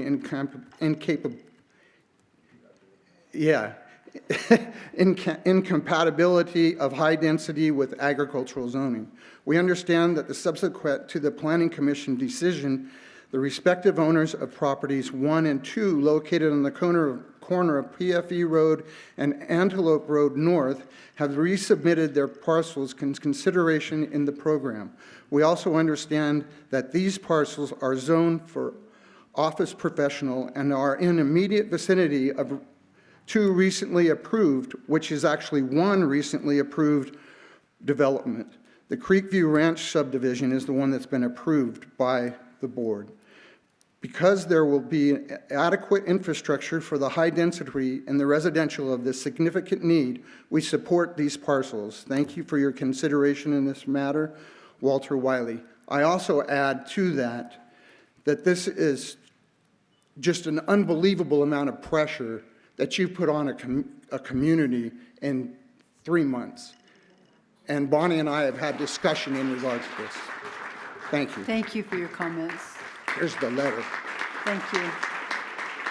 Good afternoon. Good afternoon. I'm John Finsky, proud resident of Dry Creek. And I kind of want to take a big picture look at this. I kind of came up at the last moment. I actually brought my master's thesis. It's water quality in the Tahoe Basin. I read it. I was at UNR, Nevada, Reno, wrote it in 1990. Feel free to read it if you'd like. So I spent thousands of hours and thousands of days, almost, I would think, in the Tahoe Basin growing up in Reno and Tahoe. And I loved all my time, listening to John Denver walking around. I believe nature is a window to God, okay? And, but there's always a sadness because Lake Tahoe is a jewel in the Sierras, and as Yosemite is. And what happened at Tahoe, well, let's talk about what happened at Yosemite. In the early 1900s, we had John Muir and Teddy Roosevelt fight to protect Yosemite. Yosemite became a national park. Nothing happened in Lake Tahoe. In the 1950s and 60s, these high-rise casinos went in. You had the 1960 Squaw Valley Olympics. Development exploded. Wetlands were paved over. The water clarity of the lake dropped from 102 feet in 1968 to 63 feet in 1997. It was a travesty that Lake Tahoe wasn't protected. So why am I talking about Lake Tahoe? Well, I look at these high-rise apartments, or high-rise casinos in Lake Tahoe like high-rise apartments in Dry Creek. Dry Creek is a jewel in West Placer County, and it needs to be protected. And there's a deeper cultural meaning. You might think, oh, well, Dry Creek's not Lake Tahoe, but believe me, to the rural residents of Dry Creek, it means as much to them as the residents of Lake Tahoe. And so it's up to elected officials to save our lands and save this window to God, as I look at it, and this kind of lifestyle. And I just urge you, in a big picture way, to kind of, we only had one Teddy Roosevelt, unfortunately, but to try to find the vision, the fortitude, the true grit of Teddy Roosevelt, and fight for us. And it's not just about the rezoning, it's also about... Thank you for your comments. I'd like to call the next group. Okay, if we could have everybody from the Granite Bay area line up.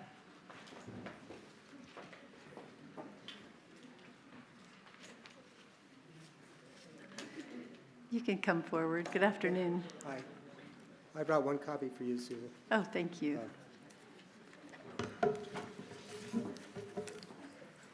Okay, good afternoon. My name's Steve Lear, Granite Bay. I'd like to read to the Board of Supervisors your mission statement: to act as a legislative arm of county government and provide responsive leadership, governance, effective oversight of county services, and involve the citizens and communities in processes that determine and enhance Placer County's future. Unfortunately, we are here today because Placer County Supervisors Gore Wygant, who's retired, Jim Holmes, Kirk Euler, voted out of office, and Cindy Gustafson failed to provide responsive leadership, governance, and effective oversight of county services. Supervisors Gore, Holmes, and Gustafson, you received reports for the 2013-2021 housing element and knew the RNA for low income were not being met by Placer County, yet you repeatedly made land use decisions that ignored the affordable housing needs of residents. You had the opportunity with the Sunset Area Plan Placer Ranch in December of 2019 to fix the RHNA shortage, but again favored developers instead of those most in need of housing. You diverted significant county funds to the Sunset Area Placer Ranch for infrastructure. To give you an idea of the size of the Sunset Placer Ranch areas, the Sunset area encompasses 8,497 acres, Placer Ranch, 2,213 acres. The housing element rezoned depth is just over 55 acres. This represents how grossly skewed Placer County Supervisor's vision has been of the entitled haves and those in need of the affordable housing have-nots. For years, our focus has been to grant developers in lieu fees instead of enforcing affordable housing to be built, forgive workhouse housing obligations, and granted extensions to developers, kicking the can down the road. Planning's proposed plan is to entitle developers even further with HE 52 and RM 30. You failed to provide workforce housing to those residents that should be able to live in the community they work in. You approved Kavanaugh and West Placer, which employed 850 low-wage employees without requiring the billionaire. I'm sorry. Thank you for your comments. Oh, good, you can pick it up. Yeah. My name's Casey Eaton. I live in Granite Bay. Hi, Casey. Because of the reduction in our time here, is it okay if I pass on my time to Stephen so he can finish Sure. the letter that we have? Sure, that would be fine. Thank you, Casey. Let me get my breath just for a Okay. second. Let's see, where were we? Okay. You failed to provide workhouse housing to those residents who should be able to live in the community they work in. Okay, let's go to the next paragraph. As supervisors, you have also failed to involve citizens in committees and processes that determine and enhance Placer County's future. Allowing staff to go through the motions and not incorporating resident feedback is just a rubber stamp at the activities to check a box. In December 2020, you approved a housing element draft that residents were highly opposed to. The residents were kept in the dark regarding the rezone process. Today, you claim that the state mandated the rezone process. However, the housing manager volunteered the rezones in the draft housing element in December 2020. Planning failed to notify all unincorporated residents of the rezone process. Here, supervisors transferred the debt from the developers to the rural residents. Supervisor Gore misused her position on Sacramento Area Council of Governments to obtain funding to provide community plans and sewer infrastructure to position the Auburn-Bowman area as the island of disparity for low-income, high-density residents, all while ensuring special interest in West Placer have high-income, low-density gated communities with ADUs for their affordable housing commitment. Supervisor Gore also provided money to the Auburn-Bowman Community Plan. The land use plan and development capacity and the infrastructure assessment analysis should have provided cumulative impacts into the housing element rezone environmental impact report. Failing to provide this information results in piecemeal analysis. It inaccurately looks at the Auburn area without known data from the Auburn-Bowman Community Plan. To all supervisors, you have the opportunity to start righting the affordable housing wrongs that the board has set into motion by continuing HE 52 and RM 30 to the current 1,219 list of units, selecting 75% of the units and asking HE. Okay, yeah, please, I'm sorry. You have to, thank you for the letter. I appreciate that. I'll share that with my other board members. Good afternoon. Hi there, Dane Thompson, Granite Bay. You guys, there's this invisible wall phenomenon going on right now where everyone thinks that you are limited because you have to do this. It seems like I've heard from all of your questions, and I will tell you that is a false premise. There is another option here, and it is to go with us, the people. We are well over an 11 or 12 to 1 ratio right now in favor of not doing this. And I can tell you that in terms of law, here's the hierarchy: God's law, natural law, constitutional law, legislative law, and then way at the bottom is like statutory and case law. So we are up here in constitutional law. Let me read you California Constitution, Section 1. All people are by nature free and independent and have inalienable rights. Among these are enjoying and defending life and liberty, acquiring, possessing, and protecting property, and pursuing and obtaining safety, happiness, and privacy. You tell me that you're going to put 200 units or 300 units next to somebody's house, and you're not going to inflict problems with their safety, happiness, and privacy? Well, that's false. So you guys are either going to abide by your oaths, and you're going to be with us, the people, or we're going to be against you, and we don't want that. I think that you have all of our support. I will donate my time, my effort, and everything else. And also, this is a false problem. The numbers here are fake. In 1965 was when this law was first enacted. It was not even used for over 30 years. Not even enforced for over 30 years. In 2019-ish, there were lobbyists that got it passed, and they changed with the HCD and RHNA, and they more than doubled the number. So the number now is twice as high as it used to be, which is false, as we know, 300-something people leaving the state. So we're working with fake numbers, and there is an actual conspiracy here. Do you know that interest rates are between 6 and 7%? Do you know that nobody can get insurance on their houses right now? Do you know that housing prices have maintained the value or even gone up? Now, how is that possible? I'll tell you how it's possible. In the third quarter of 2023, 44% of purchases of flipped single-family homes were by institutional investors. And those people are getting money. They're getting money from the same lobbyists that made this legislation in the first place. We need to sue the state, and we need to go after them for taking away our rights. Thank you for all your comments. Good afternoon. My name is Donna Curry Hogue, 52-year resident of Placer County, approximately 40 years in Granite Bay. I'd like to say something that it seems like you're all too chicken to say, because it was much easier for you to tell us about the housing crisis and the need to build places for teachers and firefighters to live, and that out of the blue, suddenly there's a shortfall and Placer County needs to come up with 1,400 high-density units. I'd like to say out loud what is buried on page 44 of the DEIR Amendment, Appendix F, March 2024. Page 44 states in part that this housing will serve to mitigate racially affluent areas. This is what is driving all this insane, inept idea for planning that is no plan at all. Placer County is a red county in a blue state. What better way to dilute our voices as homeowners and longtime residents by building tenement-style housing in the heart of our rural areas? There is no regard for the instant impact on our schools, the degradation of Folsom Lake State Park, increased crime, and the massive influx of cars and noise and pollution to this area. Density is the name of the game, but not in housing. It's the dense way of thinking by our Placer County representatives and so-called planners that did not have the foresight to hold builders accountable and require that they build affordable housing in areas that made sense. How dense are you to think this is a good idea and this is what is good for the people of Placer County? At the minimum, file the extension. Fight this, push back, and I'll risk the fact that I might not be able to remodel my kitchen.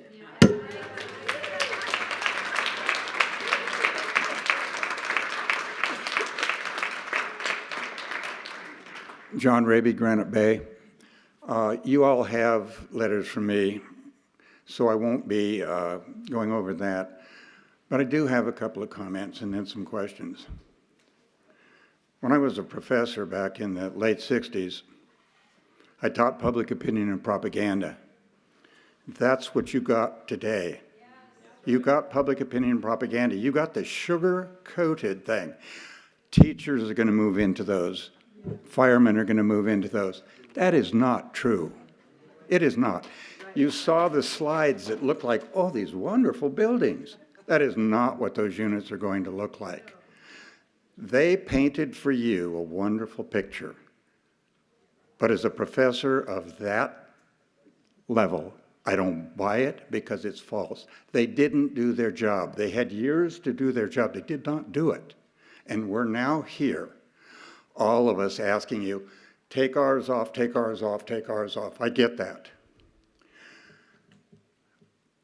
They gave you 2 small parcels off of Cincinnati. Yet when I go across the freeway and I drive up there, I note that there's a road, the continuation of Sunset, being built through, I assume, eventually going to Fitterman. Why are they not giving you more options out there where the development hasn't occurred yet? Other people aren't being affected yet. I would like to see, and I'd like to have an answer to that question. The other thing they talked about was how many people they had to provide housing for, and they talked about maximum density. When you go to approve any of these, do you have to approve it with maximum density, or can you reduce those densities? I asked that question. So I thank you for listening. Thank you for your comments. Appreciate that. Good afternoon. Hello. I'm going to get specific just on one topic. Can you give us your name? You guys have all. Can you give us your name first? Susan Potter. Okay, thank you. We live not far from all the sites in question in Granite Bay, basically at the end of Douglas, and I've lived in Roseville since it was 10,000 people, Rockland 750. We are opposing the vote, which is being rushed through. We would like to address the seriousness of something that everyone has been talking about, but our fire departments out in Granite Bay and our first responders. We are overdeveloped, but we have less services than ever before out there. South Placer Fire Department was originally had 6 stations, and only 4 stations now serve Granite Bay, Loomis, South Placer, or South Penryn, Newcastle, Folsom Lake State Park, and numerous assisted living facilities. South Placer Fire Department covers 55 square miles, not including Folsom Lake Rec Area, 42,000 residents, not including the visitors to Folsom Lake, Granite Bay, Rattlesnake Bar, Folsom Lake, Beals Point. After unsuccessful ratification of Prop 218 on the last ballot, the district had no choice than to vote to make operational changes to meet the current fiscal reality. Sadly and unfortunately, Placer County had to demote and close Station 15 and 2019. Here's our main concern. If we added to our community over 1,000 more people to our little area, the result would be increased response time and overworked first responders. With already addition of hundreds of people moving into White Hawk off of Olive Ranch, Magnolia off of Douglas, they are already stretched. Our first responders will more likely have extended response time. Adding hundreds or maybe 1,000 more people to Granite Bay will definitely increase this exponentially. At least the residents of White Hawk and Magnolia will assist in contributing to the county via their property taxes. All of us here have been paying our fair share of required property taxes and will continue to do so. Not sure that will be the same for apartment residents that are only renting. Thank you. Yes, I do. Thank you for your comments. Good afternoon.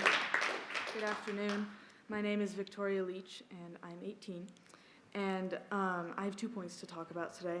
I have lived in Granite Bay for 14 years now. And I ride my bike every day from my house to either go to the library or go to Starbucks or Dutch Bros. That's like 7 minutes away. And the traffic and how fast people go on Douglas and Auburn Folsom is just scary. I've almost been hit a few times, and my family has known previously someone that has been hit and died and killed on those roads. And so that is just, yeah. I feel like with more people coming and going right by where the house is, or the building is going to be even more traffic and even more dangerous. And my second point is where Site 26 is right by a middle school, a 7 and 8 grade middle school, and that's just, I feel like there's already a smoke shop across the street from the middle school, and I feel like more people, not saying that all of them, but some people might be customers for there, and I know that people would like to, like teenagers already want to do that and are kind of already inclined to do that, and so I just think that's even more hazardous and dangerous, and it's just ended up going to be unsafe. Thank you. Thank you for your comments. Appreciate that. Good afternoon. Hi. So here we are again. Actually said good morning. I'm going to go through this very quickly. And let's you have your name. Holly Tomas, Granite Bay. Thank you. Thank you. I am recommending the Board of Supervisors vote no on the general plan rezoning for the following reasons. The Rhino Plan provides several codes in determining when an element housing site is suitable. These government codes are, for elucidation, Government Code 65583.2B5 on and off-site improvement standards, Government Code 65890.1 job housing balance, Government Code 65970 adequate school facilities, Government Code 65584.04E emergency evacuation route capacity. None of the element sites, period, meet these requirements. Sufficient notice was never given to the public regarding rezoning of the general plan for high-density zoning. Government Code 65583B1 and Government Code 65583C9 requires local government to make a diligent effort to achieve participation of all economic segments of the community. Proper protocols, as outlined in the RINA, I'm not going to state those, were not followed. The Planning Commission, in our last meeting, using our previous comments, attempted to provide proper notice based on their own emission slides demonstrated as today that they lied to us. We have been misinformed from the beginning. The state is making us do this. No one wants to take responsibility and point the finger elsewhere. The Board of Supervisors have a responsibility to look at the public interests of their constituents, not the special interests of the developers. We are here because developers were not and are not being held accountable. Why is the Auburn-Bowman Community Plan not being put on hold? Why is a rezone EIR ignoring mini city going on, Bonnie? Why is the Sunset Plant not being forced to provide additional affordable housing knowing the county already was behind? Tongue-in-cheek answers all we get. Why are you pushing for 30 units per acre when the Rhino Plan calls for 20? Whose public interest are you serving? You are voting to build housing units in rural areas with no services, no jobs, no suitable traffic. Whose public interest are you serving? Surely not the existing or new residents. This is a complete failure on your part. You are voting to make changes to amend the general plan to supervise our community plans, both in permissible density and density guidelines. I do not believe you have the legal right to change the general plan unless voted on by the Plasters of Placer County. So go back, do your job, do it right, and come up with an equitable plan. Thank you for your comments. A hard act to follow. Yeah, that's really hard to follow. Yeah. Good afternoon. Hi, my name is Tara Cook, and I am here to speak on behalf of number 29, which I feel like has been given very little attention. However, I look at the list and it's the 5th largest one, the largest unit that's going to be built. So it's also on a very tiny street, much like everybody else's units. Already right on that corner in a 2-block radius, you have already built, or they have already built, over 220 units of senior living, independent housing, where not everybody drives. It's a 2-lane road. Then you want to build another 96 units. I can't cross the street with our kids to go see Nanny because you can't cross Old Auburn. The mental health, everybody has touched upon it before, the fire department, the emergency services, their mental health. Are you kidding me? You closed 2 down and now you want to reopen. We can't do it. There's too many people in such a little space. So I ask that you not consider number 29. Thank you for your comments. So very quickly, I want to go on Hope Way because you guys went over this pretty picture. No, it's going to be a cementitious building on Hope Way and Penryn. Sorry, she's giving me her time. Okay, all right. Oh, well. So Hope Way, and they don't get to do, they've already asked for, they get 4 get out of jail free cards, right, that they get to bypass. Non-discretionary design review consistent with multifamily and mixed-use design manual, which means they get to do whatever they want. They don't have to do the parking. It's only, actually, they've asked for 1.4 instead of 2. They don't have to do the open space of 100 feet. They're only doing 40%. And we have a cementitious building with grid pattern on the windows. Go see Sacramento. I'm a retired SAC PD officer. I've chased these people. I've been shot at. I've been in knife fights. I've been with parolees. Not fun. I don't want to live here if I'm going to have to live with that again. Thank you. Good, thank you. Please. Good afternoon. Thank you for. Hi. Yeah, thank you. My name's Mary Jane Davis. I live in Granite Bay. My husband and I bought a house there. Fancy that. We bought a house there, like so many of these people. And you bought your houses. I don't want to pay for these structures for people because they are low income. I was low income, extremely low. My husband was too. He was brought up with a dirt floor, and from there, he got us to where we could live in a peaceful community of Granite Bay. I wound up, after my first husband, where I convinced myself that if I had 50 cents in my pocket, that I was gonna be okay. So I've been there, but I have the American spirit. I had it then. I was brought up to not count on the government, ever, count on myself. And that's what, I am so glad I was brought up for that. And I know you folks have worked hard on this plan. There's a lot to it. The tentacles go deep and wide on this thing, and it's the brainchild of Mr. Goodhair in Sacramento, apparently. Thank you. Thank you for your comments.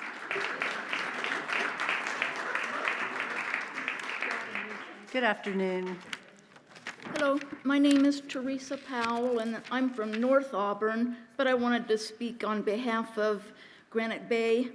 They have a plan in place, and they've been building senior homes, mobile homes, low-income housing so that people could live there. And now you want to come in and take over. You've got 2 lots. I saw they put the one up, the one near Folsom Lake, and then right across the street there's another one. They want to put all this housing. You're talking putting 1,000 cars on that corner, right in that area, with all those other high-density things, the mobile homes and senior centers. It's not right. You say the medium price of a house in Auburn is $659,000. Your high-density units, you say you're going to build at $667,000 per door. That's for one little apartment. Yet your in-lieu fees of $2.69 now, you just raised it last month, goes in effect July 1st. 1,000-foot place, that's 667 square foot price. You're paying $2.69. It doesn't make sense.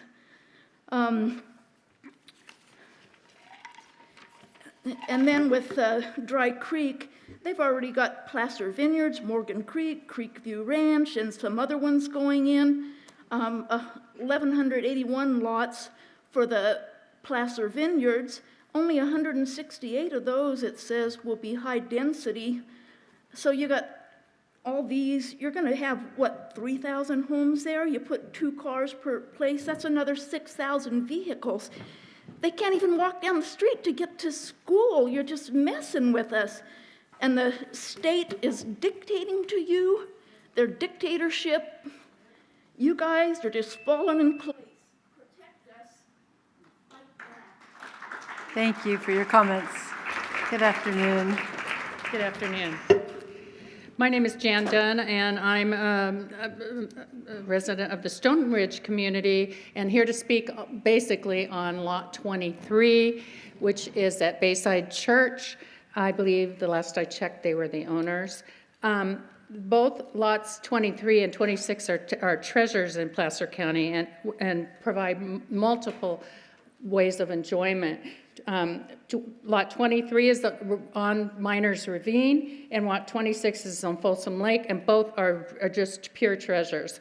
And this high-density housing and type of housing you're talking about jeopardizes these beautiful places.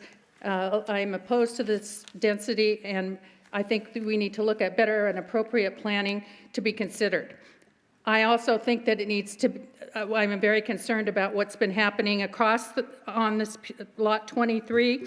And if Lot 23 could contain 2 beautiful ponds with ducks and wildlife, and 2 weeks ago, both ponds were visible. Now, one pond has been covered with dirt, and Mama Duck is looking around for her babies and her place that she lived. How this is monitored, and has an environmental report been done ahead of time? Has a permit been issued to cover this pond? These are the type of things we need to avoid happening, and I fear that trying to rush through this is a big mistake because you're not taking into account many, many things. And I see here, this brochure I picked up on Placer County says, this is not just a plan for today, it's a roadmap for the planning of the future. And these changes you're proposing will be forever potentially and need to be reconsidered. I'm against this idea, and so are many of the residents in the Stone Ridge community across the street from Bayside Church. I hope you will reconsider. Thank you for your comments. Appreciate it. Good afternoon. Good afternoon. My name is Tarek Munir. I reside in Granite Bay. I'm the owner of Site 29. When I initially bought this lot, I had no intention to rezoning. After moving my office in Granite Bay, I employ over 1,000 people throughout Northern California. I realized all my staff have to commute from Sacramento because they earn the money in Granite Bay, but they cannot spend the money in the Granite Bay. I have the development right in Granite Bay and all Placer County. I just cannot open new location because I cannot find the staff. My kids graduating from college, after me sending them to private school, spending thousands of dollars, they're going to earn about 80 to 90,000. I'm sad to say that my kids, even one of my daughters, an attorney, she cannot even afford to live in Granite Bay the way it is. I was surprised to see the chart here earlier. 97.5% of my staff falls under poverty, which they are almost close to 100,000. When I graduated from college, 100,000 was, I couldn't even imagine. But I'm really surprised to see 100,000 is a low income in Granite Bay. So I urge you to approve this project. It's needed for our community, it's needed for business. They were saying there are no jobs here. There are no jobs here because people don't want to open business because they cannot find the staff. Thank you for your time. Thank you for your comments. Appreciate it. Good afternoon. Good afternoon. My name is Brady Nations. Some time ago, when the county made a change to policy that severely impacted where I live, the constituents came together, approached the county, and they sent the manager of the department involved who made a very powerful statement. He said, "I work for you." He gathered the constituents together, he listened to them, he heard them, went back and rescinded the policy. You're answering that question today. Who do you work for? Recent communication from you said about 2/3 are opposed. If it was a ballot measure, it'd be passed. We all know many things come before this board and are not decided in favor of the majority. There is an option, and that is go back and make the application for extension. At the Planning Commission meeting, a very viable approach was put together by a constituent. You still have the inventory to meet the 75%, go back, get rid of all these objections, and do it in a proper manner.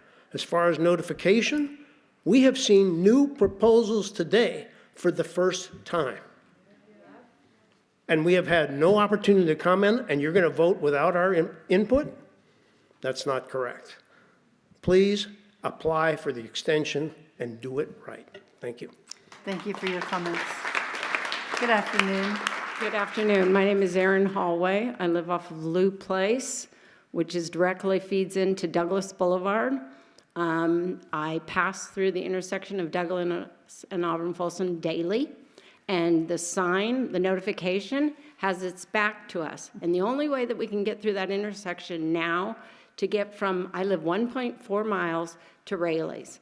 It has been taking 15 minutes to get through Eureka. There's now a new sign light, and then Fuller, and then multiple turns at Douglas, which has a suicide lane going into the Starbucks, into the Dutch Brothers, and they are coming head on because they each need to hit each other. We have lake traffic. I don't know what all this infrastructure is. We have one grocery store, and we have 2 gas stations. The shopping centers are empty. And I moved here. My grandfather developed. He bought from the Purdy's, 1960, and I'm relatively new.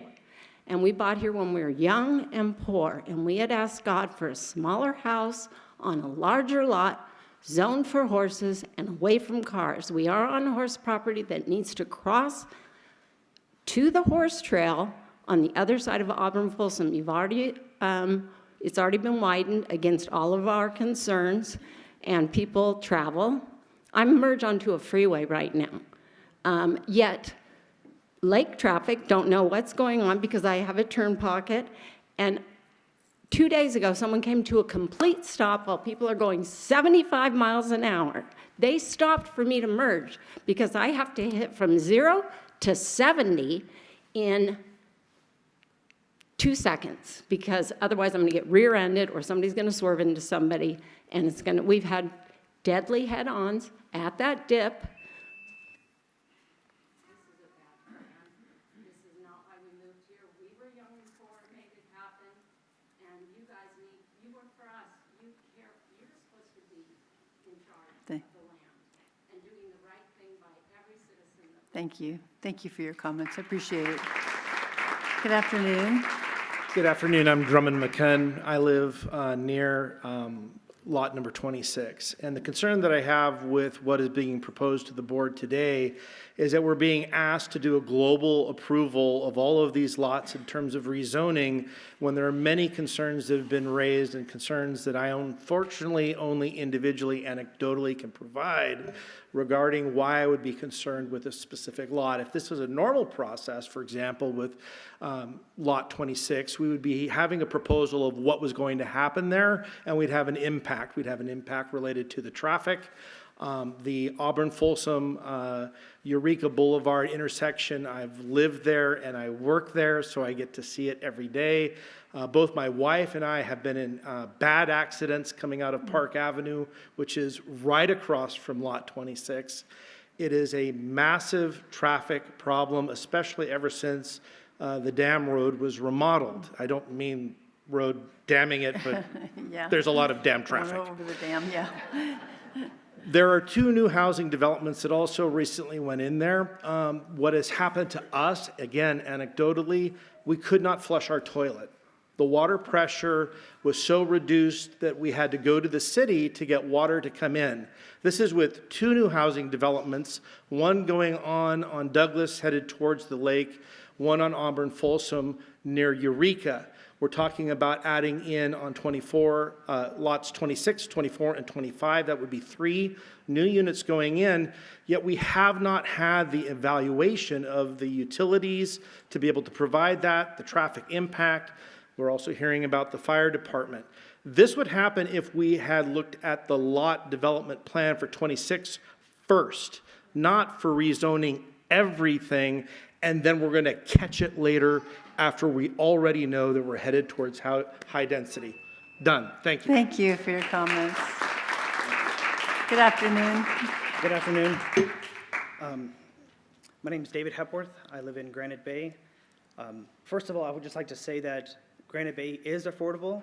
My wife and I recently purchased a house there 2 years ago, and up until then, we had lived in Placer County for about 7 years, and we lived in an apartment, and we had to work and strive and drive, and I'm a professional engineer by training, but it took a lot of effort, and even now we have our own consulting firm, and it takes a lot to live there, but we love it, and it's the best neighborhood I've ever been a part of, and I have no plans on leaving, so please don't ruin it for us. My second point is, I've been coming to these meetings and participating as much as possible, and yet today was the first time I've ever heard the phrase density bonus. Now, please clarify that, and I'm going to turn over my time because this absolutely needs to be answered, because what it appears as though the board and the planners, they're going to Trojan horse us into putting in something, and they're saying it's 20 to 30 units, and yet on your guys' document, that wasn't included on what you sent here recently, but on the April 25th document, it provides a definition for a density bonus where you can increase the total number of occupants by 35% as long as 11% are low income. So what are we really talking about? In Granite Bay on number 26, you guys said that it was going to be 200 units, and yet if you apply that standard, it's going to be closer to 400. Please clarify, or just give me a few more seconds. Can you give us a guarantee in writing that you will not apply bonus density to any of the properties in Placer County?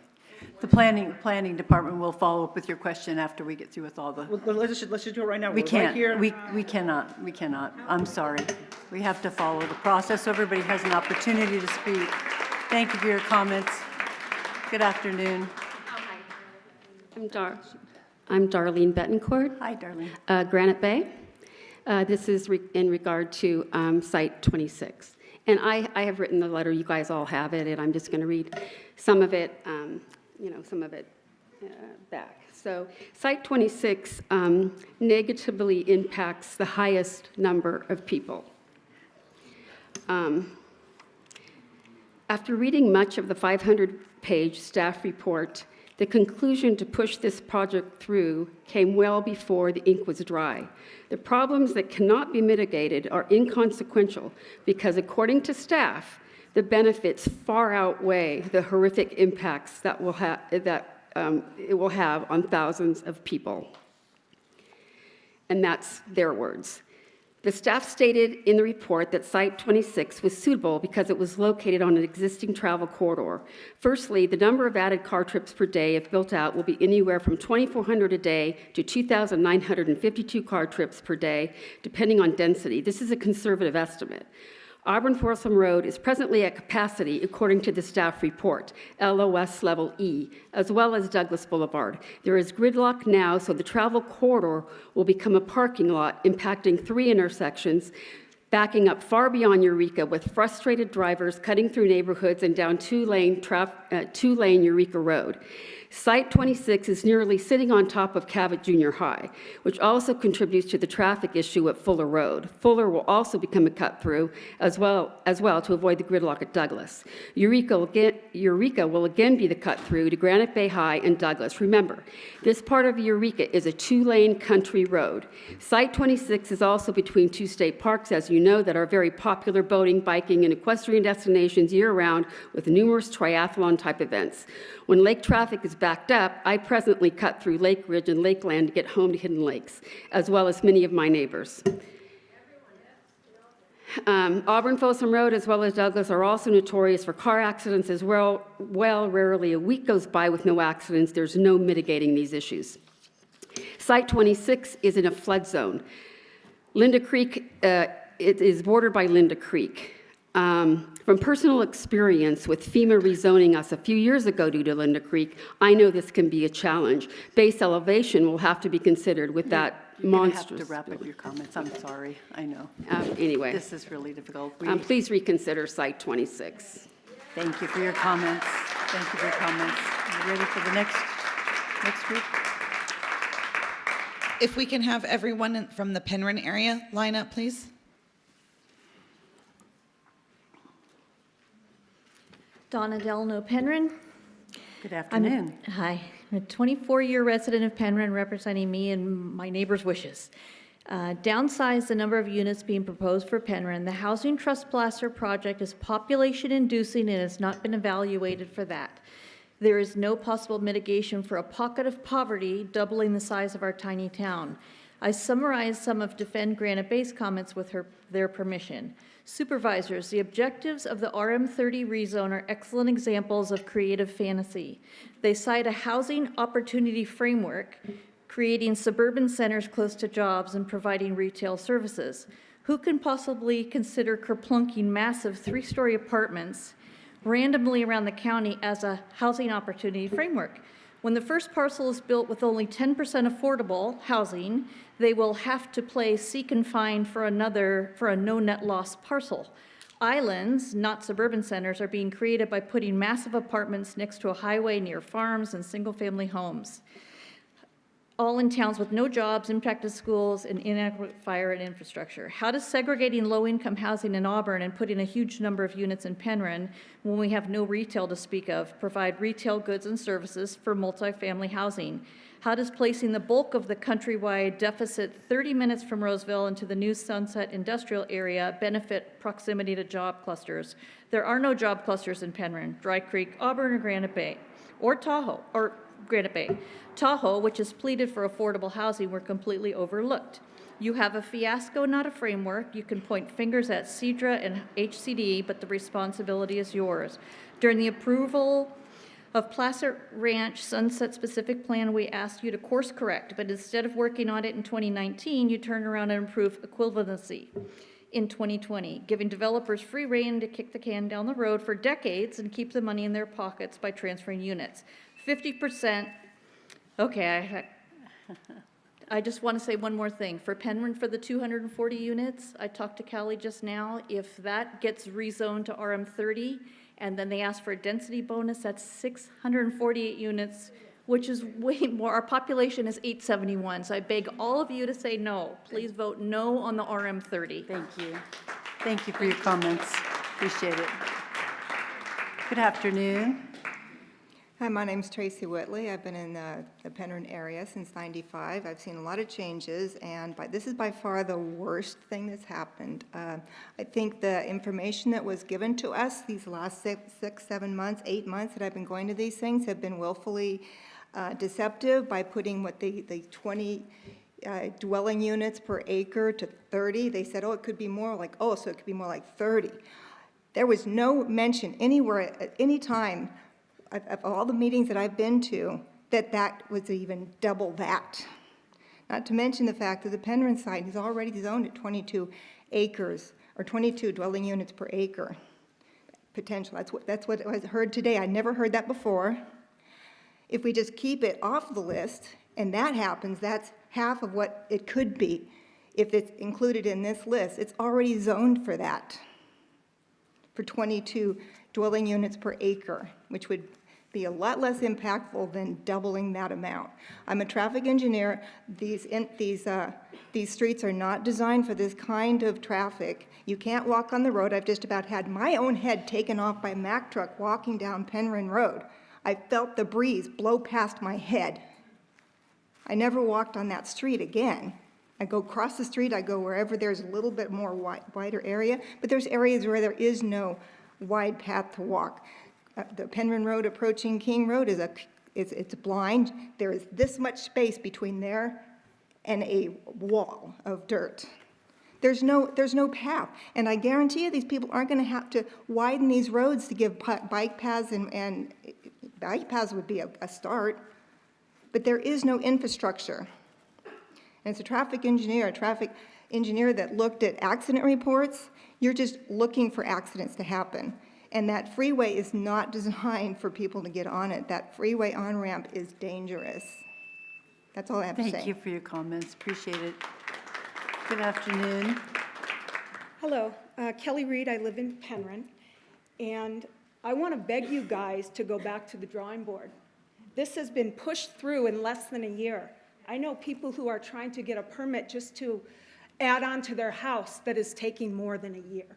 This is ridiculous. You guys need to go back to the drawing board. I object to the first speaker, I think her name was Crystal. Basically, the threats and the bullying tactics, uncalled for. You guys represent us. I want you guys to represent us and go back to the drawing board, get an extension. I don't even care if you don't have 75%. Do what needs to be done. We will support you. Penryn, 2-lane country road, you want to build 240 units. Penryn is 0.277%, not even 1% of the population of Placer County, and you want to put 20% of these low-income housing in this community. We're only about 1,000 people, and you want to add up to 1,400 people with 240 units, because 240 apartments proposed. The California Department of Fair Employment and Housing uses a 2+1 formula for apartment occupancy. You have four-bedroom units planned in this community, which means 9 people could live in that 4-bedroom apartment, and you have 1.4 parking spots for it. On Penryn Road, where's the parking going to be when someone has 2 cars? Penryn Elementary School has 242 kids. If 1 child per unit is added, you've just doubled the home school in that area. What are you going to do? Temporary buildings? You're just going to put temporary buildings on every elementary school? Take away their playgrounds with temporary buildings? This is unfair. It's uncalled for. Go back to the drawing board. We will support you. Do not be bullied by the state. Thank you for your comments. Good afternoon. My name is Brian Myers from Penryn. That's a very hard act to follow. But she's actually 100% correct in everything she says. Penryn is 0.02% of the population, but we're being asked to have 20% of the housing. It's not about affordability. Penryn would accept some degree of affordable housing. I don't think anybody would look at the 2.6 acres that was already taken off because the seller said, I'm not going through this process, and look at that. But to dump, I won't use the word dump, but to rezone to 240 and what could be up as high as over 500 units in Penryn, which has 831 people by its last census, is absurd. The amount of impact on the community, the schools are impacted. The fire district has 1 station, 2 pieces of equipment, and 2 to 3 firefighters at any given time. There aren't enough mitigation fees to buy a whole new fire department. You're doubling the size of a given community. I would ask you to do 3 things. 1, consider making this affordable senior housing. That eliminates the impact on the schools. It shouldn't still be 240 units. That density is just horrible to Penryn. But if it is, make it senior. Then you still counts as your numbers. This is simply an exercise in number crunching. There is no planning involved in this exercise today. These folks are probably not responsible because they haven't been here a long, long time, but the planning department has let you down. Affordable housing should be all around the county in smaller increments, so you're not doing these huge, huge developments all over the place because those developers happen to give you the numbers you're looking for. As Mr. Paoli said to me, I can't get the numbers somewhere else. If I take Penryn and Granite Bay out of it, we can't get the numbers. It's just about number crunching, but this is our lives. You're affecting all of our lives with this number crunching. That's not how policy is made. That's not how good plans are done. The second and third things I would ask you to do in my last 15 seconds is cap the 240. If you have to pass it, cap the 240 at 240. That has to include any bonus, any incentive, anything. So it can't get bigger than that. And just don't let it be any larger than that 240. Thank you. Thank you for your comments. Good afternoon. Yeah, good afternoon. Ann Hendrickson here again. I believe that this problem all started in Sacramento. They created this housing shortage, and now they're shoving it off on us. But I'm going to get to my regular speech here. I'm expressing my deep concerns regarding the proposed high-density rezoning, particularly parcels 17 and 18 in Penryn. As you are aware, the development of these parcels will more than double Penryn's population and would significantly alter the landscape of our community. Why should modest Penryn carry the greatest load of this mandate while there are other communities that are much better suited with amenities and job opportunities? Where will the children go to school? Our schools are already at maximum capacity. Three-story buildings go against the general plan and would challenge fire protection. There will be many MVTs because there are no amenities nearby. Increased traffic congestion will add more pollutants to the air, which is stated as significant and unavoidable. Really unavoidable? I hear this at every single meeting for development that I attend. Penryn is sandwiched between Highway 80 and the Union Pacific Railroad. Both are huge polluters. The good people of Penryn deserve to breathe clean air. In short, this high-density development is wrong for Penryn, and high density is wrong for the future of all of Placer County. A Southern California developer wants to develop parcels 17 and 18 into low, very low, and low income. They want to make three-story apartments, which is against the general plan. We, the taxpayers, will be subsidizing these apartments, and we will be the ones suffering from the negative impacts while the developer makes an exponential amount of money and heads back to Southern California. I'm sure the good people of Penryn would not object to affordable housing as long as it is an appropriate proportion to our size. Additionally, why have large developers gotten away with paying fees to avoid their share of affordable housing? Make them responsible, take away the luxury, deny the rezone. There's no going back. Thank you for your comments. Appreciate it. Good afternoon. Good afternoon. Pete Maston, Penryn resident. I live right behind the Equine Center. Have a 7th grader at Penryn Elementary. I don't know if any of you have taken the opportunity to drive Penryn Road around 8 a.m. to 9 a.m. and then 3 o'clock till 4 o'clock, 5 o'clock. It's already impacted. You got Delaware starting later. You got Penryn schools starting at about the same time. You have people going to H. Clark Powers. You have Loomis Grammar, and it all congests right there. It's an unsafe road to begin with. There's multiple fatalities on that road. A couple observations that I've seen today. You folks over here have gained a lot of praise for what sounds like you're volunteers and not getting paid to do your job. I'm retired now, but when I worked. I didn't need people telling me that I'm doing a good job. Thank you for doing your job. That's number one. Number two, earlier in the morning, CAL FIRE was here. What happened? Too many people in here. So what happened? Those of you standing, we have an overflow room that you can watch the proceedings. That's the same thing that's going to happen at the school. You saw it right in front of you firsthand. You didn't realize it, but that's what's going to happen. These kids are just going to get pushed into modular trailers with teachers that have not taught before because they can't find teachers anymore because of COVID or whatever the reason. So I invite you, take a ride down Penryn Road. Think about this little tabletop exercise where CAL FIRE was here, which I asked the gentleman, why are you here? Why is not Placer County Fire or Auburn Fire here? Oh, we're contracted. That's the big picture. Yeah. It's all about the dollars. Can you wrap up your comments? I'm sorry, your time's expired. But I'm going to invite any one of you. I'm at the end of Penryn Road, Penryn Estates Drive. Come visit me. Have a beer, have a glass of wine, and we can talk. Thank you. Thank you. Thank you for your comments. Good afternoon. Hi, I'm Patty Neiffer. I could speak at any one of the areas, not just Penryn. But I really think, I don't understand why you only have, after all this money has been spent to find parcels throughout Placer County, over $500,000, you only are left with 12 parcels.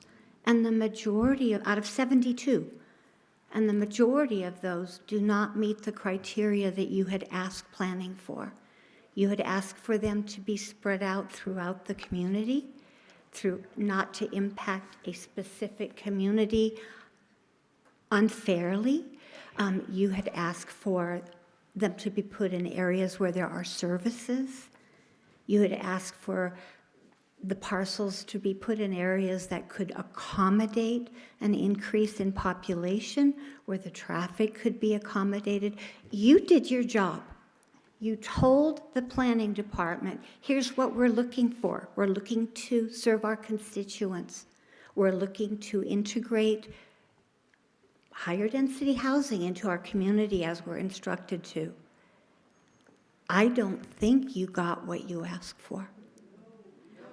I think right now you have individual parcel residents telling you, no, this isn't going to work because you never looked at schooling, you never looked at traffic, you never looked at environmental impacts. That's exactly true. You're trying to put scraps together to come up with some numbers. And not only that, you also have 3 huge locations, including 240 up to 609 apartment units in one community with no grocery store, with no medical service, with no public transportation. So what you're doing is extremely hard. Only thing you can do is go back to the drawing board. 3 of you need to vote no. Thank you. Thank you for your comments, Patty. Good afternoon. Hi. My name is Kelly Blair, and I actually live on Penryn Road. I'll be 4 parcels away if this proposal goes through. I'm not necessarily against any of the low income because it doesn't matter. The whole problem right now, I go out front, I use my little pincher to clean up the trash. There is so much traffic. I can't do it without looking over my shoulder because somebody's going to hit me. I'm scared all the time with the traffic.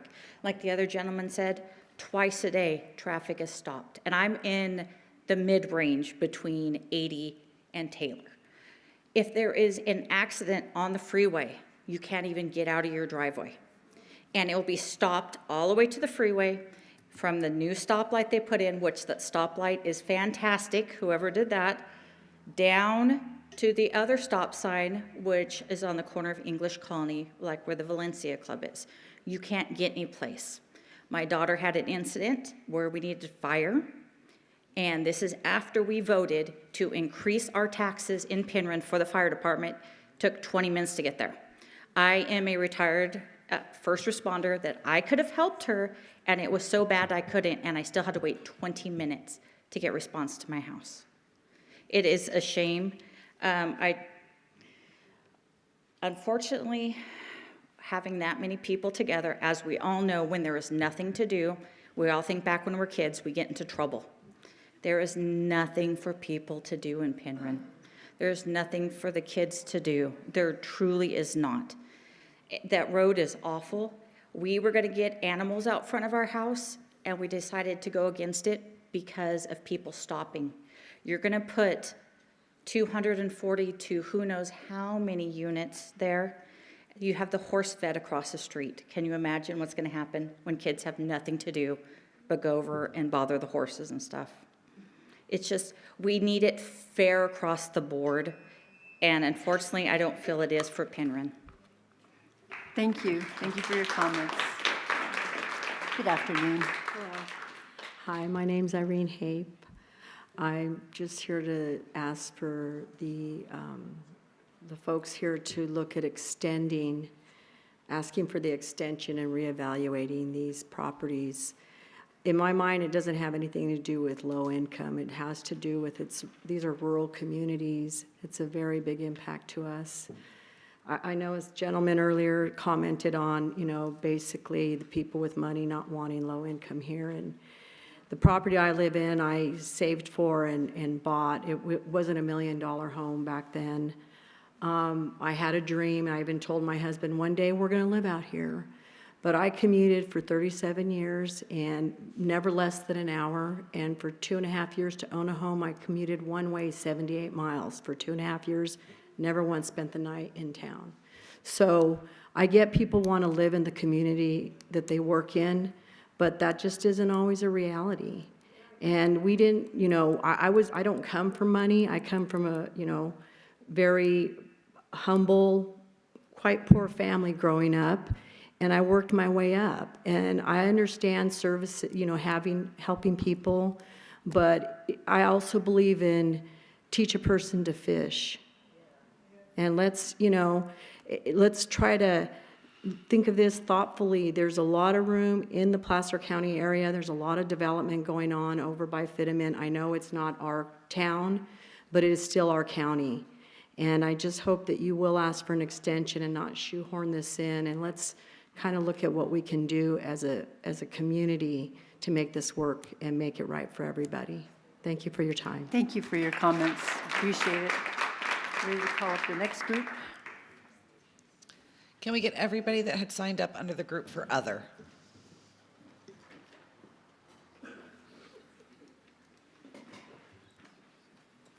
Hi, Erin Holloway again for Granite Bay. I would like to say that... Sorry, but you already spoke today.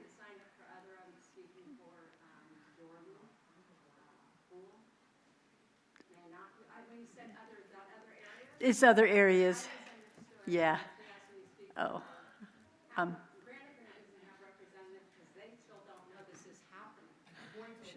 That's actually, they do know it's happening, but I've gotten tons of emails from them, yeah. Sorry about that misunderstanding. Good afternoon. Good afternoon. Mike Garabedian, Placer County Tomorrow, and Pacific to American Divide. This is my 25th year being involved in Placer County planning issues. So I'm going to bring the words here of an international religious leader without, of course, mentioning the religion or anything like that. It's from a 2015 statement.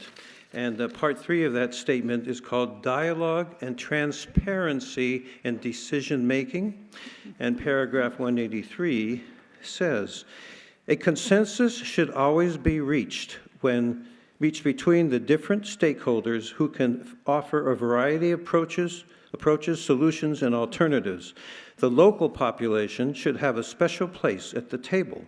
They are concerned about their own future and that of their children, and can consider goals transcending immediate and economic interests. And that continues at the end. These should not be limited to the issue of whether or not a particular project is legal or not, permitted by law. And paragraph 185, in any discussion in which can be, I'm missing a few words here, can profoundly affect a community, including the very different factors, such unpredictable things. The point is that what questions should be asked? Questions should be before everybody. What will it accomplish? Why? Where? When? How? For whom? What are the risks? What are the costs? Who will pay the costs? And at paragraph 186, if objective information suggests that serious and irreversible damage may result, a project should be halted or modified, even in the absence of indisputable proof. Thank you, Michael. Appreciate your comments. Thank you.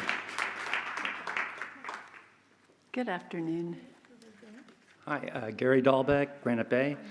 My understanding is if you approve just the 75% of what's requested or demanded by the state, you can get a year extension. So I guess my question is, why would you not do that instead of rushing into approving things? So number one, that. And I believe I saw 3 options from Chris to you guys that you could do. None of them mentioned the extension for some reason. I mean, I think that's another good question to maybe ask Chris why he didn't include that. Seemed like a pretty good option to me. I believe at one earlier meeting he said something to the effect that, well, it would be more work for the staff. Well, you know. We'll be addressing all your concerns. Great. Yeah. And then as far as the in lieu fees, it's cost $300 or $400 a square foot to build. $267 a square foot, even when it goes up in July, is nothing. They're going to keep paying that. Why? You're going to be in the same position you are now in a couple of years. You got to make it like $350 or $400 a square foot. Otherwise, they're going to keep. You're going to be in the same boat. No one's going to build that. With closest to me is lot 26 in Granite Bay, and like the other gentleman said, if you are going to approve it, which I have a feeling you might, at least limit the units to 20 at the most per acre. Although even at 10 an acre right now, with the bonus, is still 20. But also make it senior housing. That's going to alleviate the demand on the schools. You're not going to have the seniors trekking out to Folsom Lake, to facing the lake, and it's going to keep the traffic down because they don't do as near as many. So if you're going to do that one, please make it senior housing, not senior assisted, but senior housing. Thank you. Thank you, Gary, for your comments. Good afternoon. Good afternoon, Chair Jones and Supervisors. Jeff Short, North State BIA. I'm here to speak today in favor of the staff recommendation. To be clear, we don't believe this is a great plan either. We share many of the same criticisms of the state forcing this on us that you've heard from today. And frankly, I can't think of any other situation in which I'd be advocating for a plan that created such a small buffer. However, make no mistake, this will make it more difficult for new projects to come forward, not less. But the alternative is much worse for everyone here today. You've heard about the potential negative effects, including builder's remedy, including the potential loss of permitting ability, but your staff here has given you a chance, maybe, to take an imperfect plan to preserve our overall vision for what Placer County could be. I urge you to take that opportunity. Thank you. Thank you, Jeff, for your comments. Good afternoon. Good afternoon. It's my pleasure to be here. I was just passing Just by. step a little closer to the microphone. Okay. There you go. I was just passing by. I was going to the county and I realized. Can we get your name for the record? My name is Cecile Daines. Stand beside me. I'm sorry. Yeah, I came to the county for assistance. I just learned about this meeting, and I say it's a pretty good idea that I can stand in front of you guys to speak on behalf of other persons in situation like myself. That's okay. You can keep talking. We've all been there. Yeah. So not everyone in the room is a Christian, I'm pretty sure, but I'm sure that we all agree that we must be kind and compassionate to the poor.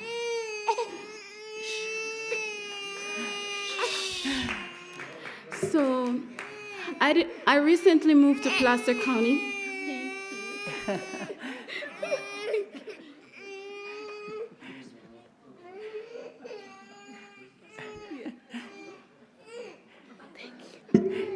you. That's a perfect example of being kind and compassionate. Yeah, so I will repeat, not all of us in this room are Christians, but we will all agree that we should be kind and compassionate to the poor because we were not all born rich. I recently moved to Placer County, and I did not move here by choice. I was forced to be here.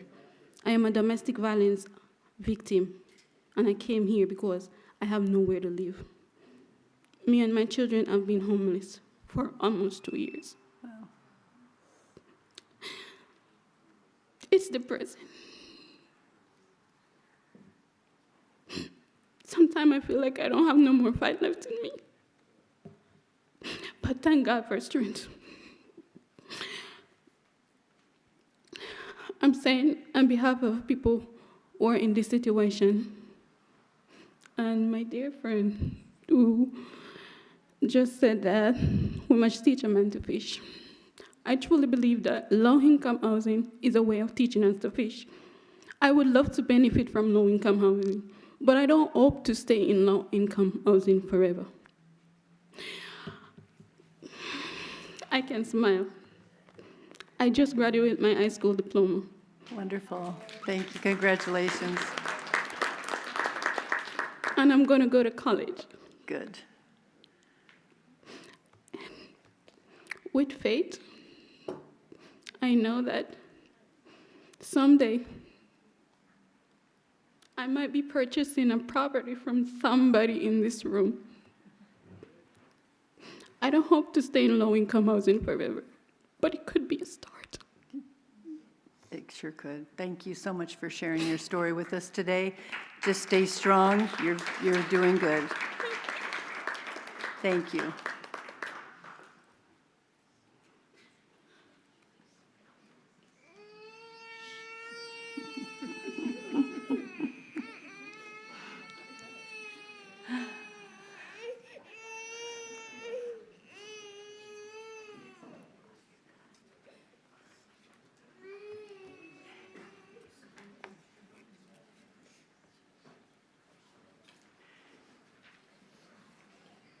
Good afternoon.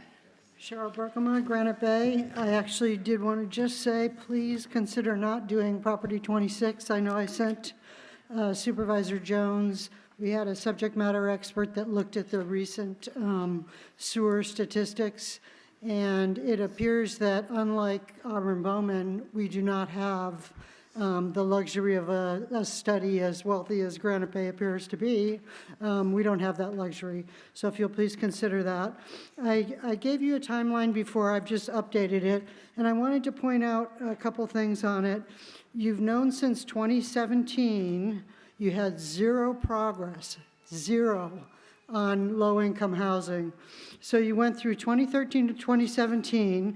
In 2019, you knew that you had a deficit, and I'm speaking to Cindy Gustafson, Bonnie Gore, and Jim Holmes, because they were here during that housing element.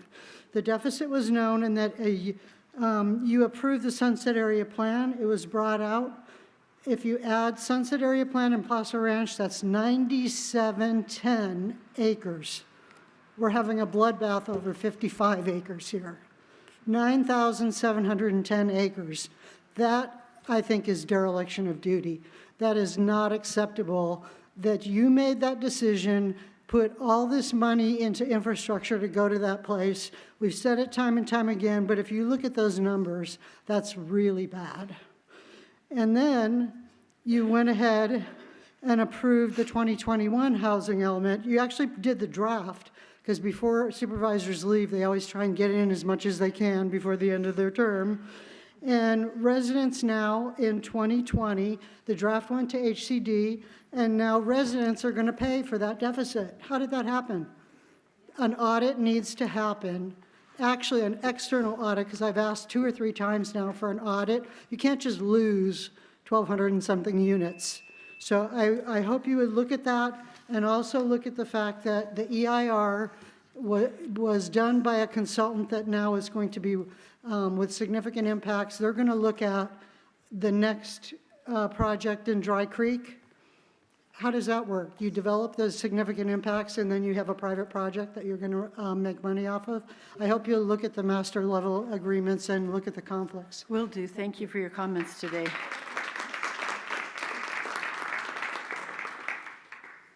Good afternoon. Good afternoon, Chair Jones, members of the Board of Supervisors. My name is Jeff Moss. I'm here to say that this is a much bigger deal than we're talking about right now. This isn't about parcel 26 or 71 or 72. This is about who runs the county. This has nothing to do, the land use is just a minor portion of this. I spent 12 years on the Planning Commission. Much of the time we spent there was changing county ordinances and policies and such to meet with new state requirements. It's time to draw a line in the sand and say no.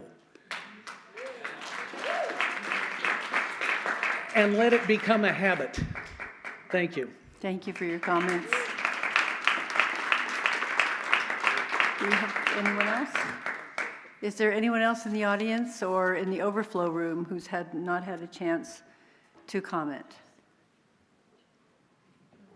Okay, seeing none, I think we need a little emergency break, just for a couple minutes before we go to our Zoom viewers' comments, okay? All right, and then we will be right back in a few minutes, long enough to take care of our emergencies. Thank you so much.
Welcome back, everybody. Hello. We're ready to go to our Zoom callers, and I need to know how many Zoom callers we have that would like to comment. Currently, Chair, we have 21 online. Okay. This is a message to the online callers. At 3:15, we will not allow any more hands raised online. So if you want to comment, please raise your hands ASAP. Okay. And you will have 2 minutes for your comments, just like everybody else in the room, and at 2 minutes, you will be cut off, unfortunately. Thank you. Suzanne, please unmute your mic and give your comments. Good afternoon. My name is Pam Asai. I live in Penryn, California. Thank you, Supervisor Jones, for the excellent moderating you're doing today. I'll just pause for a moment and have some calm. I want to say not one of us who is speaking today is probably against affordable or low-income housing in our county and in our community. What we want is that housing to be included in new developments, not by approving the development of wetlands and protected parcels and destroying our rural areas. Many people have spoken today. There have been a plethora of intelligent, well-spoken people who I think may have stepped forward much earlier in this process had the notifications been done correctly. I believe they still are not being done with ease, and it's been word of mouth in this community that has got the word out. To the man of the cloth and the employer from Granite Bay, we are not excluding people from this community. We simply want them to be included in the new developments that have been built. We want them to be included in areas where they have the resources and the community that will support them. We don't want them to be an afterthought. You know, we don't want them to be treated as a last-minute decisions and dumped out in areas where there's no lighting, no place for them to walk. We don't want them to be placed in communities where they will be different than and meant to feel less than. We want the good for them. And to the employer, you know, with the kids he's worried about, these houses include houses that are $600,000. You know, that's affordable to people making $100,000 a year. So anyway, please do not approve these requested actions today. The repercussions that may come about because of not passing amendments. Thank you for your comments. I'm sorry about that. Robin, go ahead and unmute your mic and give your comments. Good afternoon. Thank you so much for allowing me the opportunity to speak today. My name is Robin Van Ecklenberg, and I've been an affordable housing advocate practitioner for nearly 20 years. I'm also a resident of Granite Bay. Housing Trust Placer is a local nonprofit housing organization created in partnership with the county to advocate for and to create and preserve affordable housing in the county. I was recently appointed as the co-CEO of HTP, and I'm here today to speak on behalf of the Housing Trust. Housing Trust Placer supports the county rezone efforts in order to comply with state zoning laws. As a resident of Placer County and of Granite Bay, I support the county rezone efforts. Affordable housing and housing affordability is likely the largest social crisis facing our country and facing our community, and we are one of the fastest growing regions in the state. When we talk about housing affordability and affordable housing, we're talking about housing our local workforce, our teachers, our police officers, our healthcare workers. Affordable housing is critical for our children, for our low-income seniors and disabled residents to ensure they have access to safe and decent housing in the community long-term. In 2021, the Placer County Board of Supervisors appointed a housing task force with the goal of assisting the Housing Trust in identifying affordable housing projects in the region. Many of the proposed rezone sites were identified by this board-appointed task force, including sites 17 and 18 in Penryn. The Penryn site is a partnership with HDP and USA Properties, and an application for 240 lower income affordable apartments has been made for the development of this site. This includes the density bonus concession. This partnership is committed to the proposed development plan for no more than 240 homes. If we do not have a certified housing element approved by the state, the board will have very little control, and our community will have very little control over the type of housing that is developed. Sorry, you're going to have to wrap up your comments. Yep, because of builder's remedy. I urge you to support the rezone. Thank you for your time. Thank you for your comments. Muriel, go ahead and unmute your mic and give your comments. Hi, I'm sorry I couldn't make it here today. I'm calling to ask the supervisors to please remove Penryn site parcels 17 and 18 and move those parcels or whatever you need to do and increase the parcels in the Sunset area. That's the area where they're going to have the jobs, the stores, and all the resources. The Penryn location has none of the resources that the state is requiring for affordable housing. I'm asking also that the supervisors decide to do a 75% and ask for an extension because this plan needs a lot more work than it's been done.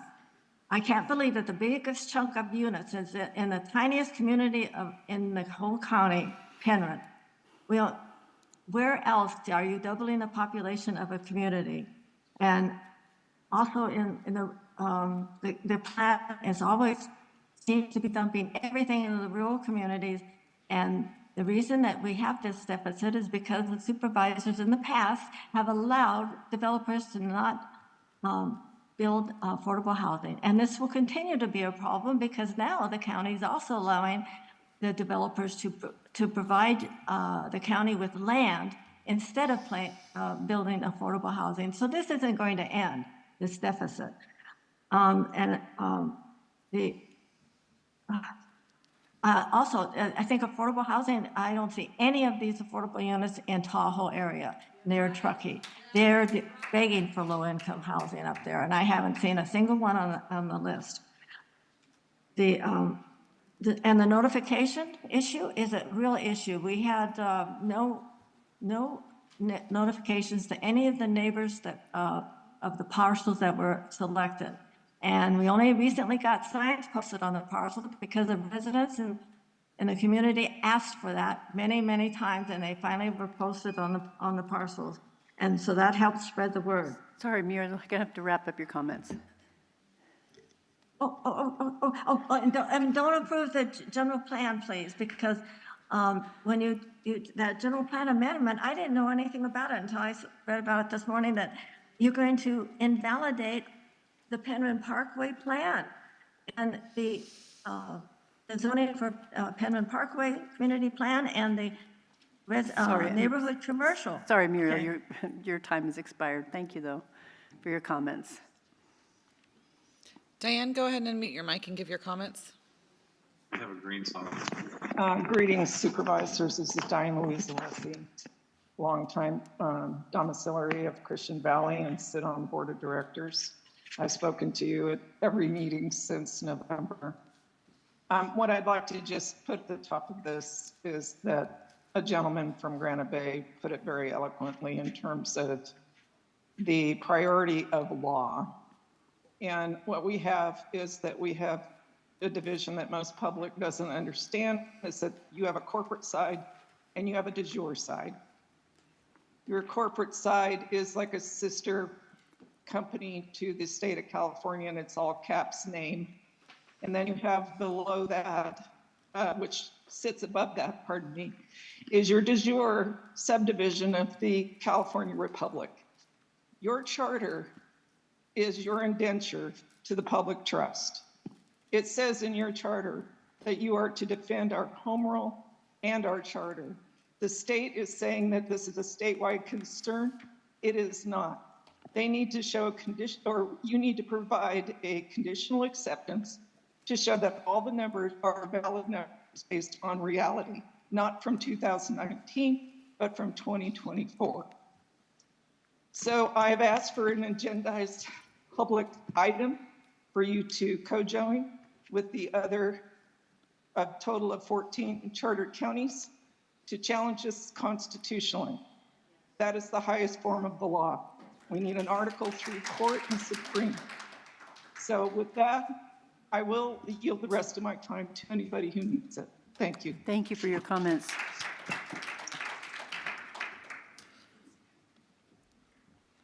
Jeff, go ahead and unmute your mic and give your comments. Oh, good afternoon. Supervisors Gustafson, Gore, and Landon, thanks for acknowledging comments that I provided previously. Boy, aren't you all in a unique position. Yeah, this is not only about not in my backyard. I think it's more importantly not in the wrong backyard. Lot 29 on Old Auburn Boulevard is adjacent to Woodbridge Ranch, a development of 270 custom homes in the ranges of 1 to 4 million, half to 4 acre lots. And as we bring affordable housing into the marketplace, that is not congruent with the neighborhood I chose to buy in 11 years ago. And many of my neighbors bought and built 40 years ago when we were more rural. I think what's lost on this examination of this particular property is it lies on the border of Placer and Sacramento counties, and adjacent developments in the last 18 months have meant constant construction dust in our area. There's a 72 home development in Granite Bay along Sierra College, 55 new homes being built right now in Sierra College, a new senior living complex of 144 units just about to open, another senior living center down Hazel, and now a proposed school for nearly 1,000 students. Adjacent county line construction and rezoning considerations cannot have possibly been aligned with one another, traffic considerations made, and it seems absurd to me that so much growth in such a small area is happening so rapidly adjacent to these two county lines. The lot on 29 is zoned for 22 single-family homes, and putting a high-density, low-income apartment complex in this rural farmland is just not in keeping with what it was designed for. Please take 29 off the list, and there are better places. Thank you. Thank you for your comments. Janice, go ahead and unmute your mic and give your comments. Hi, Janice LaRue, District 5 resident and Executive Director of the First 5 Placer Children and Families Commission. I voice my support of this item, mindful that this is a harrowing discussion. Rezoning is a critical step in the county's effort to fulfill its state-required obligation to address the shortfall of affordable housing. I thank you for getting ahead of this and planning thoughtfully before the state intervenes. I especially look forward to the Nexus Studies analysis of in-lieu fees and other incentives to provide for affordable housing. In our recent First 5 planning process, families told us that their biggest challenge and stressor is affordable housing. And unlike most of the counties in the state, our population of babies and young children is growing as people flock here to enjoy the high quality of life that Placer provides. Young families who are starting off need affordable places to live. So do those who teach and care for our children, those who fix our homes and our cars, those who care for our health and our pets, the people who provide the backbone support for the services and quality of life we all enjoy here. Let's give our workforce a chance to start here and grow here and flourish here. I've had such a chance when I was young and housing was more affordable. In fact, most of the people I know first lived in multifamily units before moving to larger homes as their wages grew. Affordable housing is critical to our individual and community's economic stability and growth. I applaud the landowners who are open to rezoning and development of their lands to support our workforce. I thank the Placer County Staff and Planning Commission for their work in moving this forward, and I thank the board for its thoughtful consideration of this item. Thank you for your comments.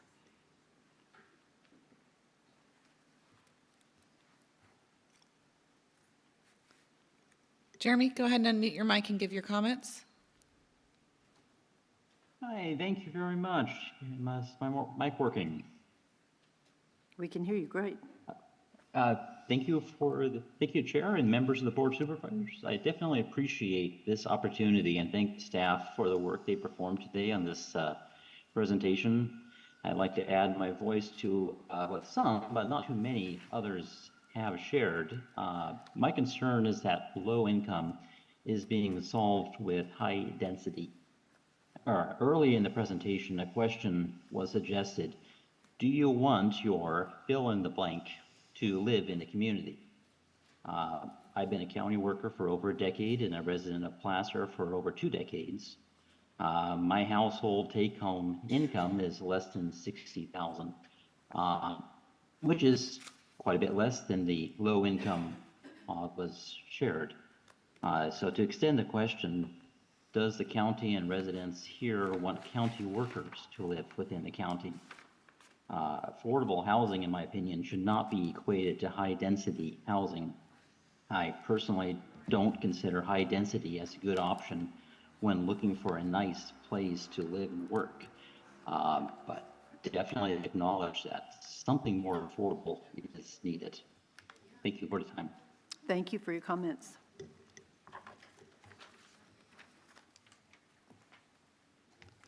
Scott, please unmute your mic and give your comments. Hi, my name is Scott Alexander, and I am opposed to Site 25 and 26. It feels like you're backed into a corner and having to make a rush decision on this, and I'd rather see you spend more time to find suitable sites. Related, I have 30 years of experience working with HCD, and frankly, they're a pretty decent agency to work with. I can't imagine that they have a desire to sanction the county or to step in and take over.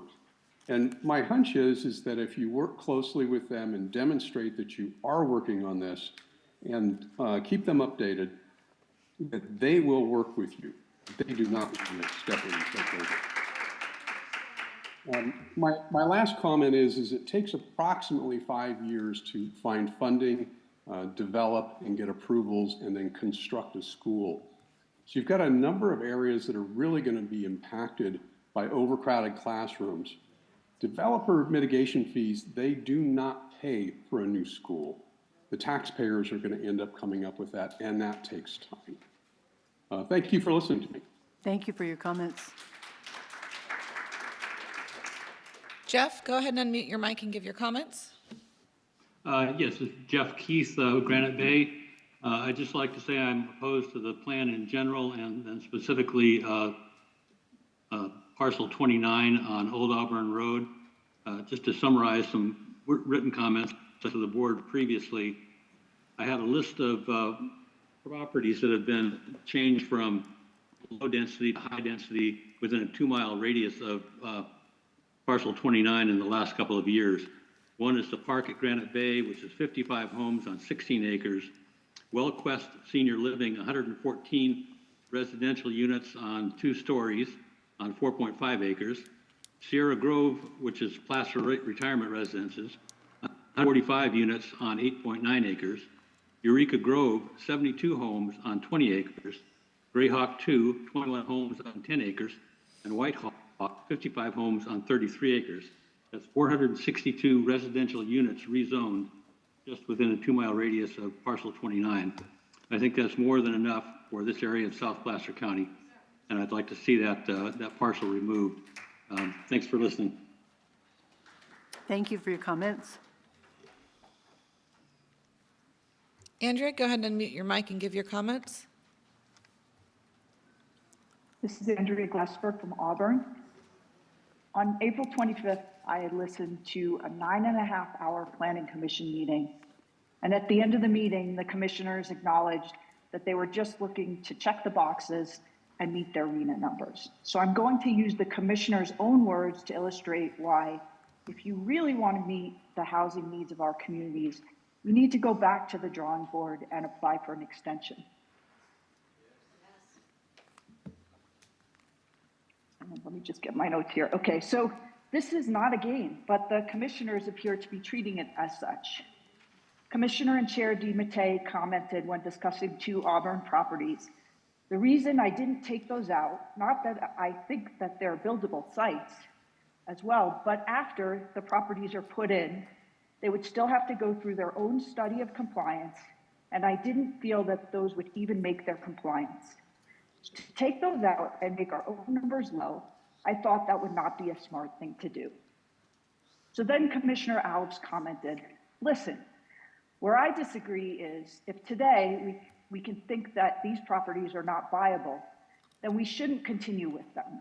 That would be the proper way to go. And then he says, I don't think that we're being honest with ourselves. If we don't think these properties fit, then we shouldn't put them in the process. And then at the time of the vote, Commissioner Alves says, these 2 properties are still in. And then Dahlgren says, I know, if it's a paper issue, I'm fine with it, if this is just for HCD. And then finally, DiMattei says, we're using it because I don't think you will ever build on it. I think it's a way for us to get to our RENA numbers. It's now really clear that the EIR was deficient in not singling out some of these properties as unsuitable. The commissioners recognize this, and yet I think my time is up. Thank you for your comments. Juliana, go ahead and unmute your mic and give your comments. Hi, thank you for taking my call and allowing me to make my comments. What I am here to say is that I'm not opposed to affordable housing. I do believe there is a definite need within our community to serve those that are underprivileged and need housing. But what I find troubling here is that what was presented as the goal of this is to find affordable housing spread out throughout the communities. The community mainly that I am concerned with is the Penryn over on Hope Way. I am a homeowner in the Orchard Circle community right behind it there. To have 240 units, my main concern is for the people living there. There's no public transportation. There's no grocery store in walking distance. Who's going to be funding the police, the fire, the roads? Penryn School as well. How many children from that, from that complex will have to be attending the school, and how is that going to get funded? What I did hear earlier was a lot of discussions that this would be brought up later. The fire department, things like that, the impacts, the costs, the needs. I feel those are discussions, to be frank, that should be had up front. We should know specifically how is this going to impact the current residents' taxes, who's going to be funding it, and if we are going to bring these families in, we need to make sure they're provided for. It's not fair to bring them into a community without all of the resources that are necessary, as well as the parking. For the homeowners that are close there, the amount of parking spaces per unit is not sufficient. I'm not sure how that's going to be addressed as well. As many people have stated, the traffic on Penryn Road, safety is a huge concern for the residents existing, as well as the folks that will be living there too. So I ask not that they don't do affordable housing, but that we go back to the drawing board and to see why is there such a high dense community within one of the smallest towns in Placer County. We'd like to see it more spread out. We'd like to see it more fair for the folks living there with resources that are going to be necessary. And we ask that the supervisors go back to the drawing board and find a solution for this. Thank you so much. Thank you so much for your comments. James, go ahead and unmute your mic and give your comments. Good afternoon, supervisors. My name is James Wallace. I live in the Dry Creek area of District 1. Sorry I couldn't be there in person today. I'm in bed sick at home. I just wanted to say, normally you guys may remember me. I came in and I brought you guys a picture of each of my 3 kids walking their 4-H figs out in our pasture. But today I'm going to put a different hat on and I'm going to talk to you about my professional career. I'm a firefighter. I'm a fire captain, paramedic, and a fire investigator. I've been working in the fire service and EMS for the last 17 years in Placer County, particularly in Penryn, Yuba County, Sutter County, and now in Alameda County. And I'd like to expand on Supervisor Landon's comment earlier on setbacks. With 5 and 10 foot setbacks, there's no way to get a ladder truck in there. and NFPA, which is the National Fire Protection Association, along with ISO, which is the Insurance Services Office, that directly impacts our homeowners insurance. So homeowners insurance and fire insurance is based directly off of an ISO rating of a fire department. And both of those state that any building over three stories high or higher needs to have a ladder truck, of which Placer County Fire, CAL FIRE, has one in the entire county. It's stationed up next to Thunder Valley. Penryn Fire, I know, has 0. And South Placer, I believe they have 1. I'm not sure about North Auburn, my apologies.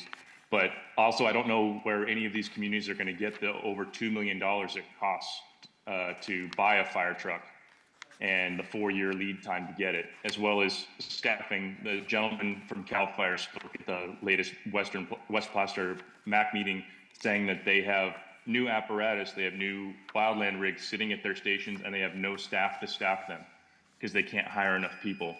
So we have no paramedics and no staff for these new rigs in West Placer. So please take the time and reconsider this entire program and take it back to the drawing board and fight for us. Thank you for your comments.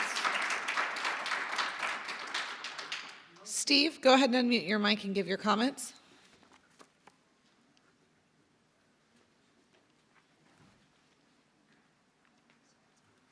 Hi, Steve Irvine, Granite Bay. I'm here with my wife. We're sharing a computer, so we'll both need 2 minutes. I have 3 recommendations, and then I have some whys. First, change the amendment on page labeled 302 of your handout, page 48 on the actual PDF, as follows.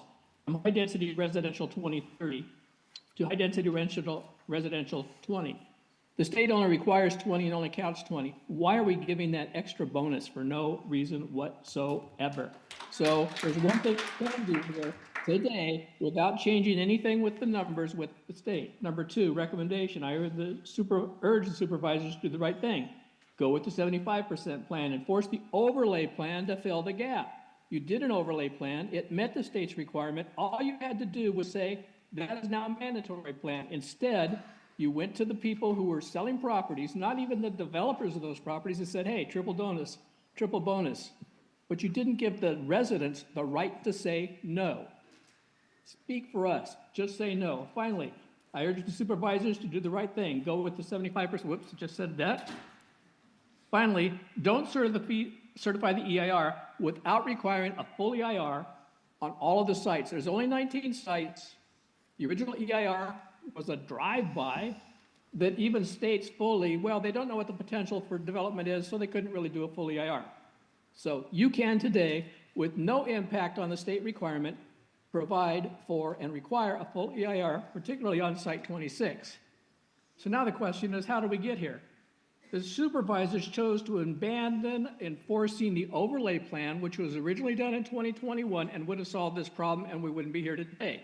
Instead, you said, oh, golly gee whiz, we can't force an owner of a lot to do something. We can enforce all the people surrounding that guy to do something, but they don't count because they're not giving us a lot of money. Basically, fundamentally, that's what it boils down to. So that's all I have to say. Ginger, do you have anything to say? No. Okay, that's it for us. Thank you for your comments. Tara, go ahead and unmute your mic and give your comments. Hi, thank you. My name is Tara Morgan King. I've lived in Placer County for over 30 years and invest here. The need for affordable housing in California is definitely recognized, but simply, I advocate the EIR and the parcel selections not be certified as proposed. It is flawed as written. Because sites have willing property owners does not mean they are appropriate across our county. EIR process was rushed. Both the draft EIR and the final EIR both have inaccurate acreage listed on sites 17 and 18 in Penryn, I noticed, in table 3-2. Does not list the accurate acreage accurately for these sites, and so therefore it underestimates the burden already on the burden of this tiny rural town of Penryn. High-rise apartments don't belong in Penryn regardless. As listed, the rezone proposes to burden Penryn with at least 20% of the overall county need and double the population of Penryn. This is just a couple examples of the fact that the selected parcels are misplaced and inappropriately distributed across the county. Plopping high density into rural unincorporated areas is really not sustainable. Please don't flip Penryn and other rural country neighborhoods upside down with one rezone project. Thank you. Thank you for your comments. Don't go ahead and unmute your mic and give your comments. Hello, my name is Dill.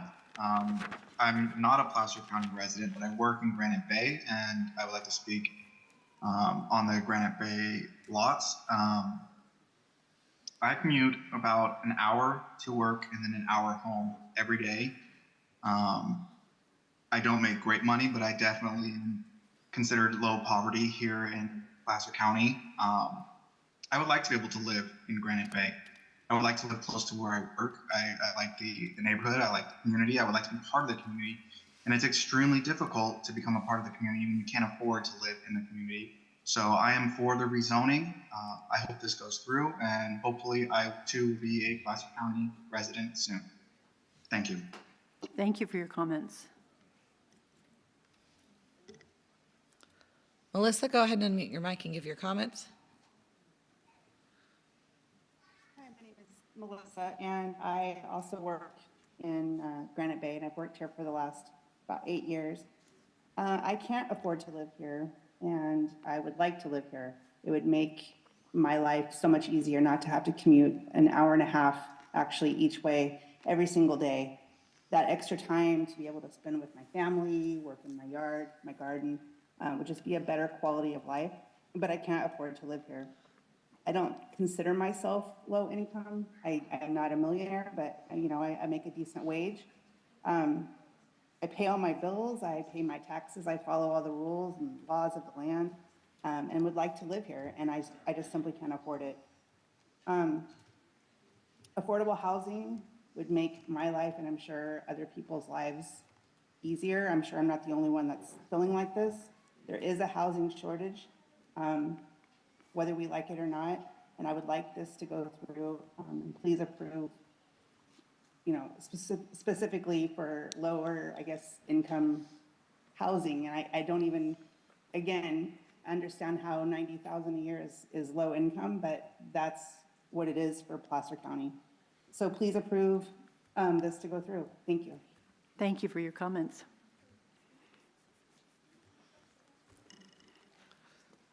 Christy, go ahead and unmute your mic and give your comments.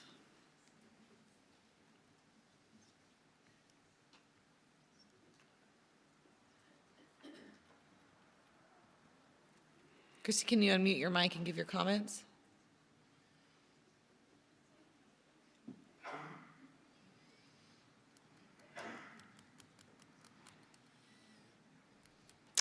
Chris, go ahead and unmute your mic and give your comments. Yeah, hello, this is Chris Hale from Auburn.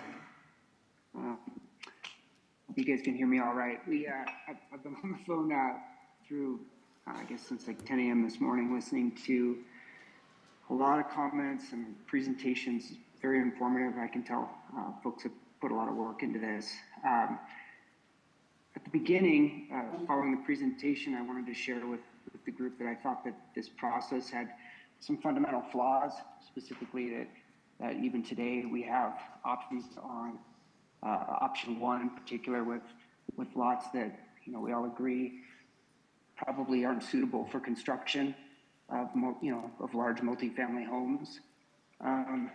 But I guess through this process, through today's discussions and meetings and comments, I'm realizing that there's a bigger problem here that has been sort of festering for 10, 12 years at least, longer than I've been in the community. And I find it really disappointing Definitely something that I'm going to be considering when it's time to vote. I don't think this has been handled well for a long, long time, and that's that's a real issue, making hardship for all of our community members, and I'm not just talking about Auburn. I'm talking about the county at large. I think it is. I think it's irresponsible at this point to be moving forward with anything other than asking for an extension. Extension makes sense. I think I would hope that the group can come up with 75%. If we can't, I guess that's another problem. But I think there's more discussion to be had. More people need to be included in the conversation, and we need to have properties that are going to work for the communities around the county. So to be clear, I'm for affordable housing. I want housing to be affordable for everybody, but we have to have a process that's fair.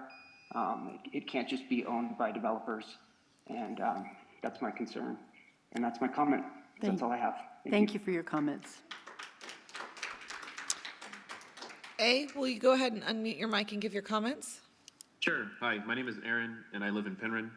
Can you hear me okay? Yes, we can hear you just fine.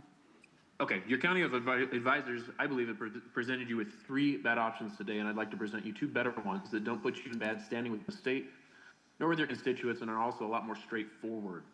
I think option 1 could be vote no today, file an extension, and see how this plays out across the state.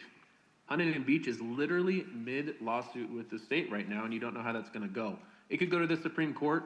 They could win it. It could change this entire situation. Other counties could file suit. All of this could change so quickly. What would be terrible is to approve this today, and in a month, Huntington Beach wins their lawsuit against the state, or a dozen other counties file suit against the state, and the state has to soften the requirements or have to make more sense. Imagine how incredibly regrettable that would be to approve this today, destroy all this ag land, and then have not needed to at all. So basic logic would state, at a bare minimum, ask for an extension. You wouldn't even be out of compliance. Life hums along in Placer County with permitting, and you can watch things play out at the state level.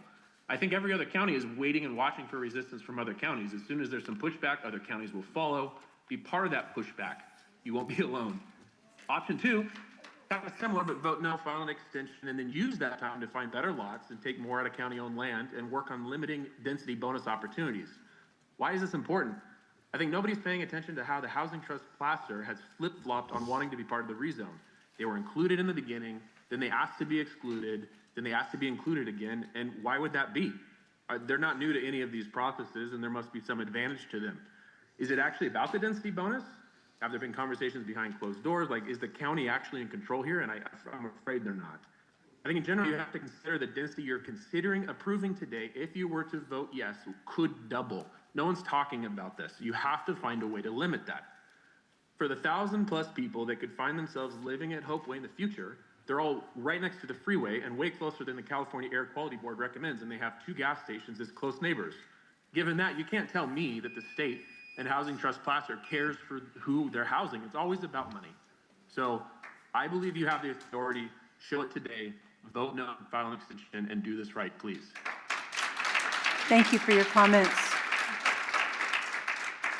Alice, go ahead and unmute your mic and give your comments. Hi, my name is Alice Jenkins. I live in District 1 in the Dry Creek area, right down the street from our fabulous strawberry patch, also vegetable garden. I have a couple of concerns. Number one, when we're talking about low income, I'm wondering if I don't now qualify. My home I have managed to pay off because we have worked all these years and improved the land. And now that I'm a widow living by myself, I do not have much income. Am I now could be one of the people that could be considered that I am low income, and could I be included in the numbers? Number 2 is the strawberry patch number 8. If on East Drive, if you try to get out of the Dry Creek neighborhood onto Baseline Road, it's a miracle. I have seen several collisions there, and that is right where the rezone is proposed, and there's going to be hundreds of apartments there. Of course, you know all about our rural little communities and the things that we don't have here. So, but I've been here for 48 years. If I go out into my front yard and the R30 goes through, I will be waving at people in the apartments right down the street from me. Now, if I had to pay for hooking up to sewer or something, I would have to sell my house. So the one bright thing, I always try to look at a bright thing, is I could go and move into those apartments down the street, and I could stare into my yard and into the bedrooms of my house.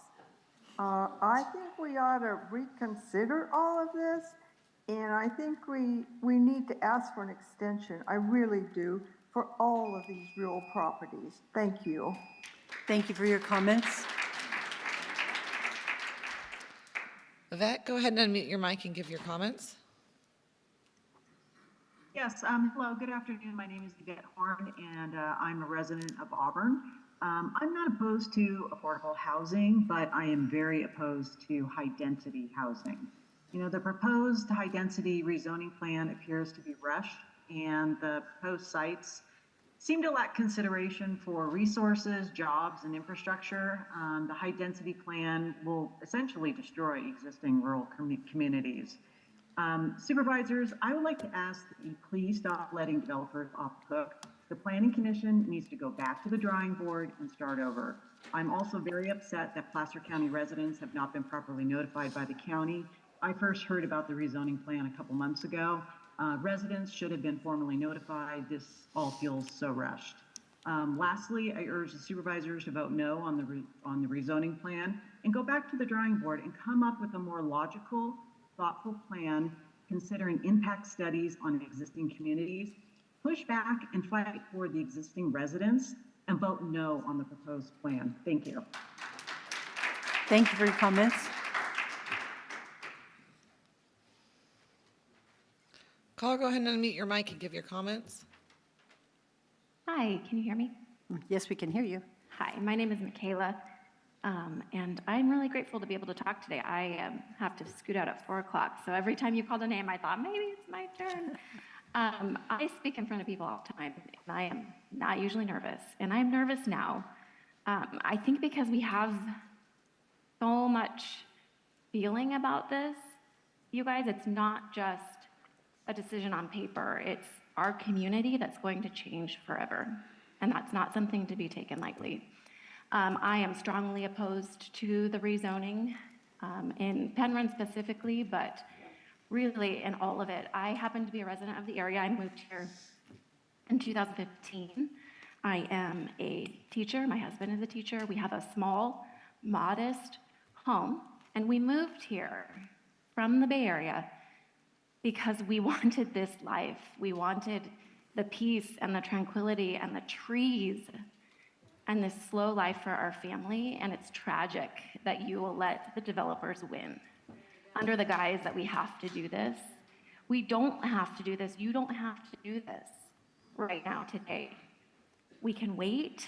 There's plenty of sites that will fit better. Penryn is so small. And we're talking about doubling the residents of this little town. We are disproportionately impacted because of this rezoning if you choose to do this. And it's surprising to me that we're even having this conversation. I'm sure I would qualify for low income housing, and we saved and we saved and we saved so that we could move away from the high density. It's not what we want, and it's not why we're here.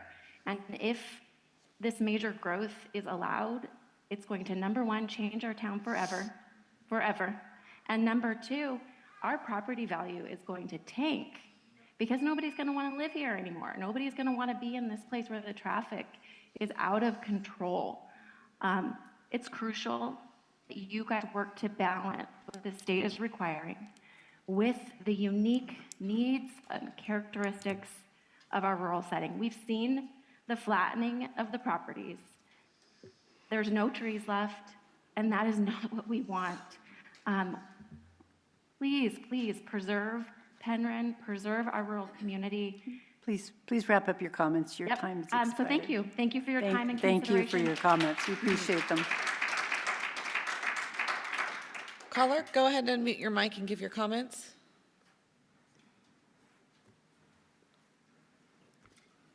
Hi, my name is Julie Fulmer, and I'm a longtime resident of Granite Bay, and I'm a homeowner across the street from proposed site number 26. I too do not have an issue with affordable housing. I have an issue with where. And my primary concern is the safety, both for our current residents and our future. The corridor of Auburn Folsom Road and Douglas Boulevard, as well as Fuller Drive, we've got an existing excessive traffic problem, riddled with fatalities and crashes. Also, Cabot Junior High, which is next to this site, is the only school I'm aware of in Eureka School District that does not have a crosswalk. I worked for years to get one installed. Long story short, PG&E prohibited it. I understand there's talk of installing another one at the other driveway, for which is right at a blind corner. We have a traffic problem that I believe we need to address first before we think about further exacerbating that safety issue. Thanks very much. Thank you for your comments. Caller, go ahead and unmute your mic and give your comments. Hi, my name is Babette Brysacker. I'm from Fair Oaks right now. I am a previous Dry Creek resident. First and foremost, I think that if it was, I just keep going back to if it's responsible, well thought out planning, I think that most people would be okay with it. The design of these structures to be 3 or 4 stories high are not going to fit into the communities. Presently, I'm in LA right now. I grew up down there when there used to be strawberry fields and orange groves. I am just so afraid that sweet Placer County is going to look like another LA and Orange County. And I think really and truly with some proper planning, everybody can be happy. Possibly the designs and of the buildings can be lowered to maybe 2 stories instead of 3 and 4 stories. But the existing residents should not have to pay for the increased infrastructure that this all needs. So anyhow, it's a tough decision for all, but I hope that it all goes well and that everybody has a well thought out vote today. Thank you. Thank you for your comments today. You're welcome. Caller, go ahead and unmute your mic and give your comments.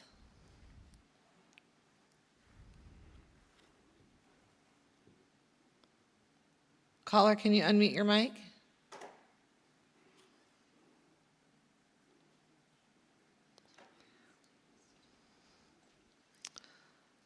Caller, can you unmute your mic and give your comments? Can you hear me? Yes. All right, fantastic. I will truncate this 3-minute statement that I wrote and try to make it 2 minutes. My name is Mike Gardner, and it's very clear that in 2019, the HCD RHNA program began to grow teeth. And you've all known about this for a long time. Rather than accepting in lieu fees from developers, which equated to a pittance of $2.92 million for the years 2019 through April 2024, this board could have and should have forced developers to include the number of units to meet the requirements by the HCD. Yeah, the county received $2.9 million in the last 5 years, and some would think that's a lot of money. That is nothing compared to the build cost of the units. And I can't even go to Home Depot and get a good quality tile for $2.59 a square foot. So to charge an in lieu fee that low is absolutely ridiculous. And when I say you or this board, it is squarely directed at the developer-influenced majority of you, Cindy, Shanti, and Bonnie. You have received so much campaign funding and donations from large developers, real estate PACs, and many listed on the in lieu fees public records reports. It is no surprise that the community feels that you are bought and paid for. You're bought and paid for by development interests taking advantage of Placer County. You had years to change or increase the in lieu fees to make it cost prohibitive or difficult for developers, but you didn't because they're your money line and they pulled the strings. Cindy, in your April 2nd email, you strategically stated, quote, clearly the top issue of concern among our residents is the State Department of Housing and Community Development's mandate to rezone sites in unincorporated areas of Placer County. There is no mandate that this must be in unincorporated areas, but we all know the county can't force the cities to do this. But the county could have and should have worked with Rockland and Roseville over the past 5 years to reach these goals. Now, Penryn and Auburn and Granite Bay are suffering from your lack of governance, and that is not okay.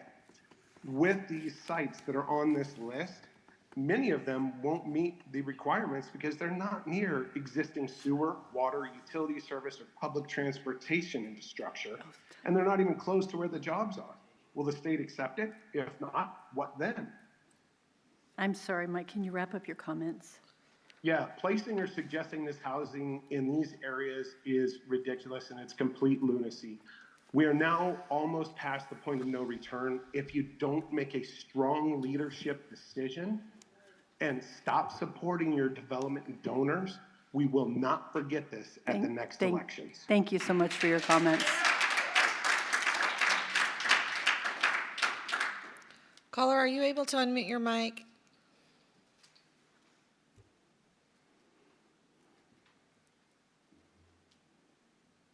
Kita, are you able to unmute your mic?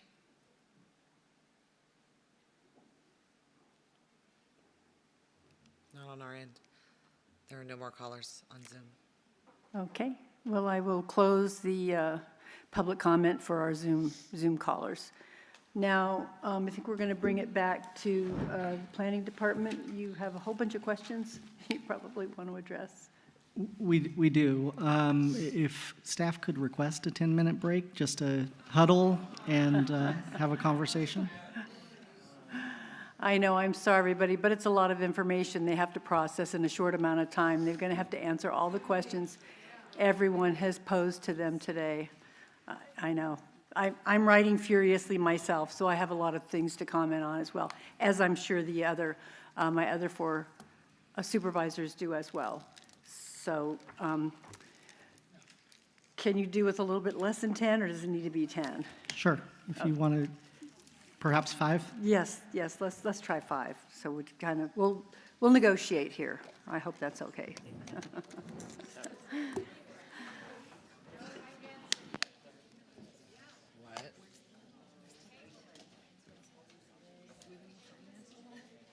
I don't think I can go back in the food room because I raged out in there and yelled at everybody. Yeah. Right? Of course. Not a problem. Kind of a panic. His phone ran out of power. No worries. Easy enough. Easy enough. Okay. Hold on.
Okay, everybody, welcome back. Our planning department has deliberated, and they're ready for some answers. Thank you. Thank you, Supervisors. And first wanted to start off with just thanking the community for the testimony today and for sticking with us today. It's been a long day. We received over 85, I believe, comments through public testimony. And so, again, want to thank everyone for their input today. We do have some responses to questions that were brought up. There was a number of comments that were made that were in specific opposition to certain sites. There was some comments made in support of the program in general, and some of the particular aspects of it. So I'm going to begin with some responses to some of the questions that came up, and then we will have others participate in answering some of the questions. Again, I'll be starting, followed by Crystal Jacobson will handle some questions that came up related to some of the specific plans.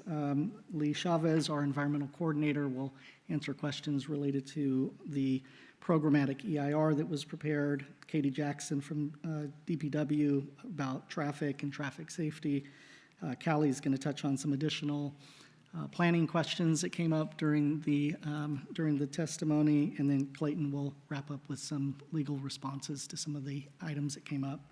So first, just wanted to start with questions that came up regarding timeline for this housing element process and the RHNA in general.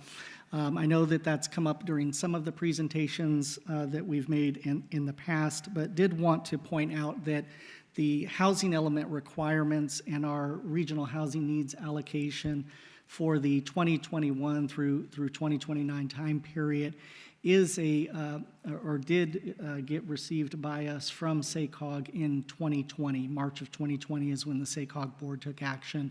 And as Callie mentioned during her presentation, our numbers were a little over 7,000 units total that were projected to be developed within Placer County during that 8-year housing element cycle. Those numbers have fairly largely tracked with overall growth within the county. We are on track to produce around 800 or so units per year. And so the numbers within the RHNA projections are largely tracking. However, again, this exercise is part of this housing element with the rezoning is to ensure that we are accommodating units at those lower income levels, whereas Callie mentioned earlier, we have that shortfall in land zoned appropriately. As far as the questions about the density that's allowed, there were comments made of just capping it at 20 units per 20 units and not allowing the 30 units maximum. And in order for the sites to count on our residential land inventory at that lower income level, it does have to meet a minimum of 20 units per acre and a maximum of 30 units per acre. Again, that's the state requirements for a county, a metropolitan county such as ours. I wanted to point out there were questions about the density bonus program, and that density bonus program, that state density bonus program was changed in 2019 by the state. It is a mandatory program that we have to comply with. And so again, as was mentioned earlier, we have incorporated that program into our county code.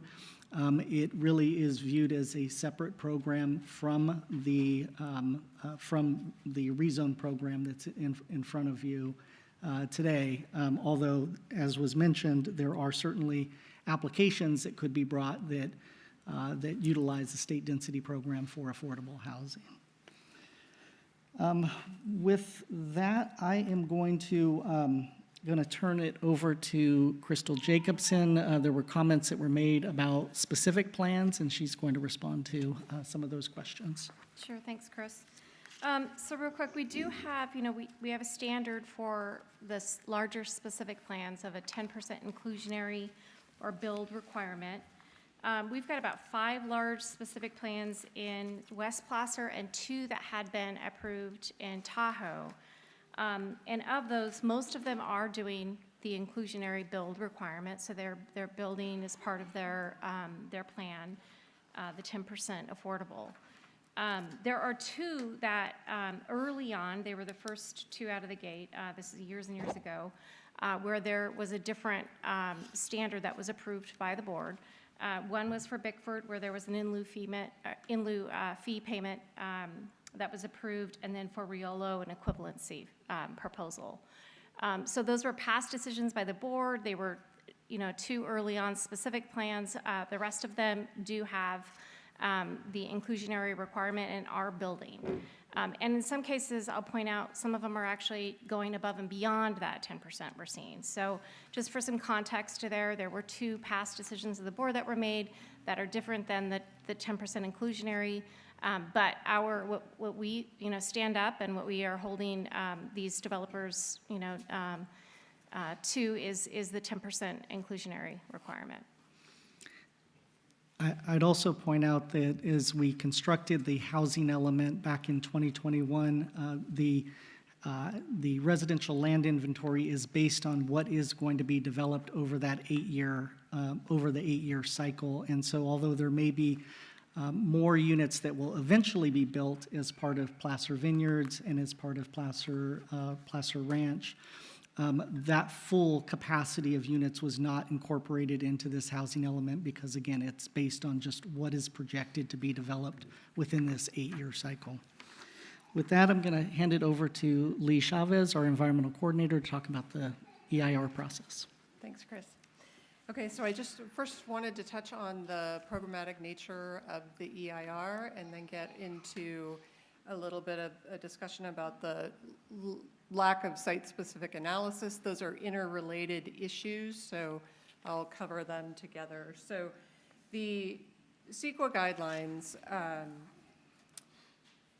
according to the CEQA guidelines, a program-level EIR is appropriate in this case because we have a series of actions that can be characterized as basically a chain of actions. Use of a program-level EIR for this program is appropriate. In fact, it's necessary because we don't have site-specific details at this point that would allow us to get into the very specific analysis of the access to the site, et cetera. So we would not be able to adequately analyze the site-specific impacts at this time. Once projects do come forward, and we have the site-specific detail, that is where we can implement the conformity review process that was discussed in the slideshow today, which will verify that the projects are either consistent with the EIR and don't need any further analysis, or it will bring to light where there are issues with the project that do require further analysis, in which case there would be some level of subsequent review, either an addendum, a supplemental EIR, or a subsequent EIR, depending on what those issues are that come up. And then I also wanted to touch on asbestos that was specifically brought up with regard to Site 34. Naturally occurring asbestos is addressed within the air quality chapter of the EIR. There are 23 sites that do have the potential for naturally occurring asbestos. So construction workers and sensitive receptors could be affected by mobilizing that asbestos into the atmosphere. So there is a mitigation measure in the document that specifically addresses it. It requires a geologist or geotech engineer to determine presence or absence. If presence is verified, then there are steps that the construction contractor will have to follow, including plans that are compliant with APC, the Air Pollution Control District's requirements, and the California Air Resources Control Board requirements. Thanks, Lee. And then next we'll move to Katie Jackson from DPW to talk about traffic and traffic safety. Good afternoon, Katie Jackson with the Department of Public Works. I wanted to address two common themes that we heard today with regards to our transportation infrastructure, and that is lack of infrastructure in certain areas as well as traffic safety. So first of all, infrastructure in this county is usually constructed in conjunction with either a development project or a county-led project, and I'll address both. All of the project sites here would be required to build their appropriate frontage improvements, which could include things like additional travel lanes, bike lanes, sidewalks, drainage improvements, depending on the location of the project. All new development is also required to pay into our traffic fee program, which represents the project's fair share of funding towards new transportation improvements. We have 4 different traffic fee programs which fund both local and regional infrastructure projects throughout Placer County. Also, as Lee mentioned, as sites develop, applicants will be required to complete their traffic analysis consistent with our adopted transportation study guidelines. The study will assess the physical characteristics of the project as well as traffic-specific effects of the site. The review will include site access, both on-site and off-site, for vehicles, pedestrians, and bicyclists, an assessment of VMT, trip generation, safety, and congestion effects on our adjacent roadway network. The study will identify if improvements are needed to address traffic congestion or safety. Finally, the traffic fees that I mentioned earlier and all other available funding is used to fund projects in our capital improvement program. There are currently over 200 roadway projects listed in our capital improvement program, spanning the western Placer County. And those projects include things like roadway widenings, bike lanes, widening of shoulders, intersection improvements, and safety improvements. Next, I want to move on to traffic safety. We do have a comprehensive traffic safety program that includes multiple tiers and approaches, where we continuously monitor and address traffic safety concerns throughout the county. And so I'd like to take some time to outline that program for you. So first of all, the county developed a local roadway safety plan, or an LRSP, which was adopted by the board in 2021. The LRSP is a comprehensive countywide safety study, which is planned to be updated every 5 years in collaboration with the California Highway Patrol. The LRSP is a continuation of previous traffic safety analysis programs, which have been in place for nearly 2 decades through the Department of Public Works. The LRSP establishes a framework and process for identifying, analyzing, and prioritizing roadway safety improvements on county roadways. The report analyzed countywide collision trends on county-maintained roadways, including collision locations and severity, pedestrian and bicycle-involved collision trends, collision types, and also the cause of collisions. The LRSP also analyzed traffic enforcement data for speeding, DUIs, and other violations. Through this analysis, the LRSP identified emphasis areas, which are intended to efficiently direct resources towards highest priority systemic collision patterns for safety improvements. In addition to the LRSP, the county analyzes traffic collision at hotspot locations on an annual basis. The annual report investigates locations with the highest collision rates for the emphasis areas.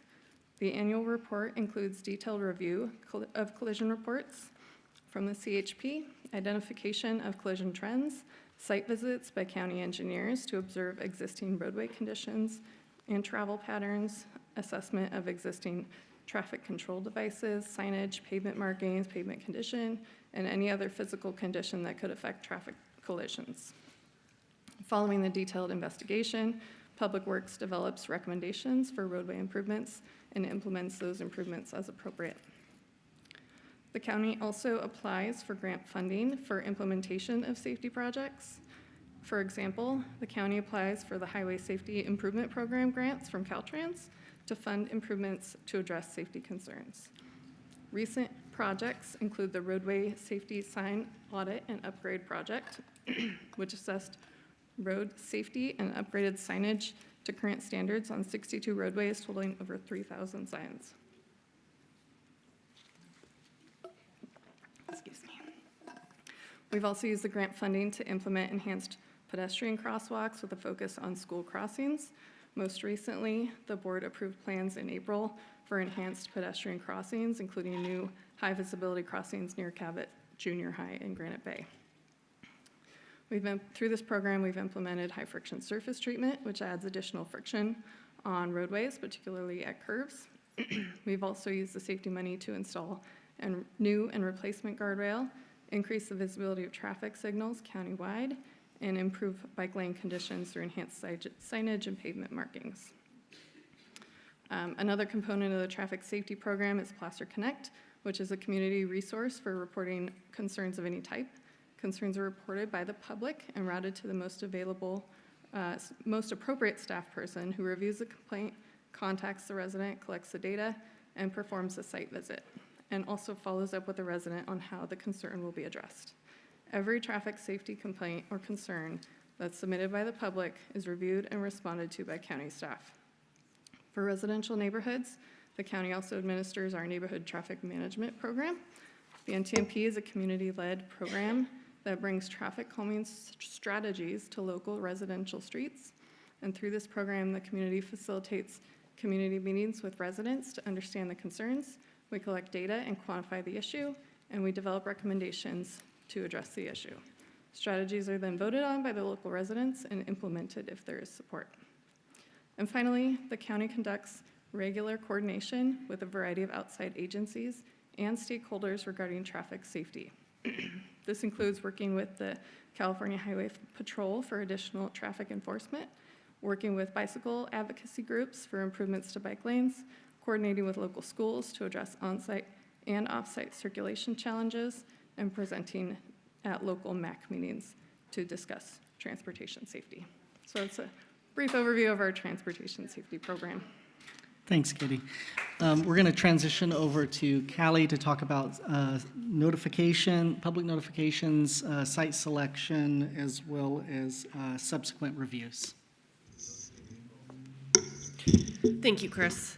I will start out by talking about design review agreements. I think that this is a really important component to understand. As was mentioned in the report, when a project is proposed on these sites, they will be subject to both a subsequent conformity review as well as a design review agreement.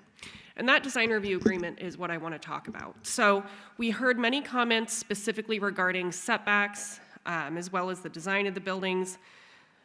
But the setbacks as they relate to fire are very important. And so when a project comes forward, when staff receives an application, it gets distributed to multiple staff. It's not just planning that is reviewing that application. Our fire agencies also review that application. So there was a comment that stated that a 5-foot setback would not be adequate for a ladder truck to reach those buildings, and that's absolutely correct. And so in the event that a ladder truck, for example, would not be able to serve a building, then the comment from the serving fire district would be they need to revise their site plan to adequately show that it can be accessed. It's very common for projects to go through multiple reviews before a project is even deemed complete. So before a project actually gets to a public setting, there is a lot of review that goes into that. In addition to the design as it relates to setbacks, there were comments about the kinds of buildings that may be going on these sites, and I do encourage the public to review the design review guidelines because they are extremely comprehensive. We're not going to be putting up cement block buildings, jamming a bunch of people together. The design guidelines are very considerate, particularly as they relate to multifamily adjacent to residential single family. The last thing I do want to mention about fire districts is all projects are required to obtain what is called a will serve letter. If a serving fire agency determines that they are not able to serve a project, then they are not able to provide that will serve letter. Therefore, the project is not able to move forward until that project is able to obtain what is called a will serve letter. With regards to site selection and methodology, this has been covered pretty consistently in previous staff reports and presentations. In addition to the methodology that is set out through HCD for their residential land inventory guidelines, we also considered reducing the size of the buffer, ensuring that the sites are across all districts, which is what we have done. Also working with, there are sites in every district, also to only work with willing property owners only. So if a property owner did not want to participate, we did not consider that to move forward. And Please, let's just hear the report. as it relates to services, all of these sites are in proximity to sewer and water infrastructure.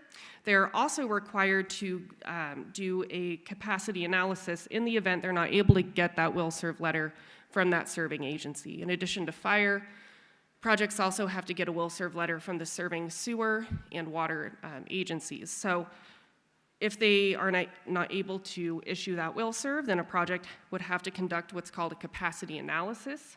If a project is then determined that there's not capacity, then that analysis would identify the necessary improvements that would need to be made to the infrastructure network in order to ensure capacity. The last thing I wanted to touch on is related to comments about sites in the Tahoe region, and we did have several sites identified in the Tahoe area. Unfortunately, those property owners, the interest was not there. So that is why there are no Tahoe sites proposed today.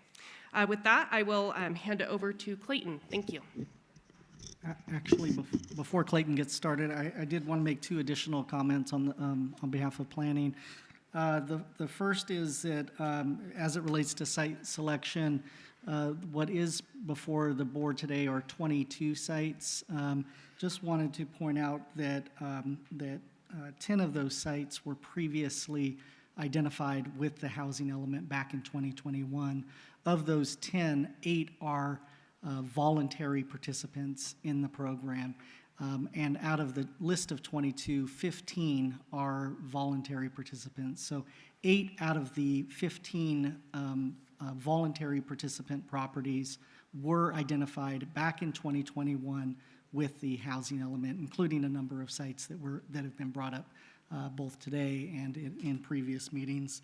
The last thing that I want to mention is that there have been a number of comments about the types of developments that may be proposed on these sites, and particularly 3-4-story multifamily developments. However, as we've presented many times in the past, the package that's before you will enable applicants to develop sites out within that 20 to 30 unit density range, single family development. So they could be smaller homes, they could be row houses, cluster development.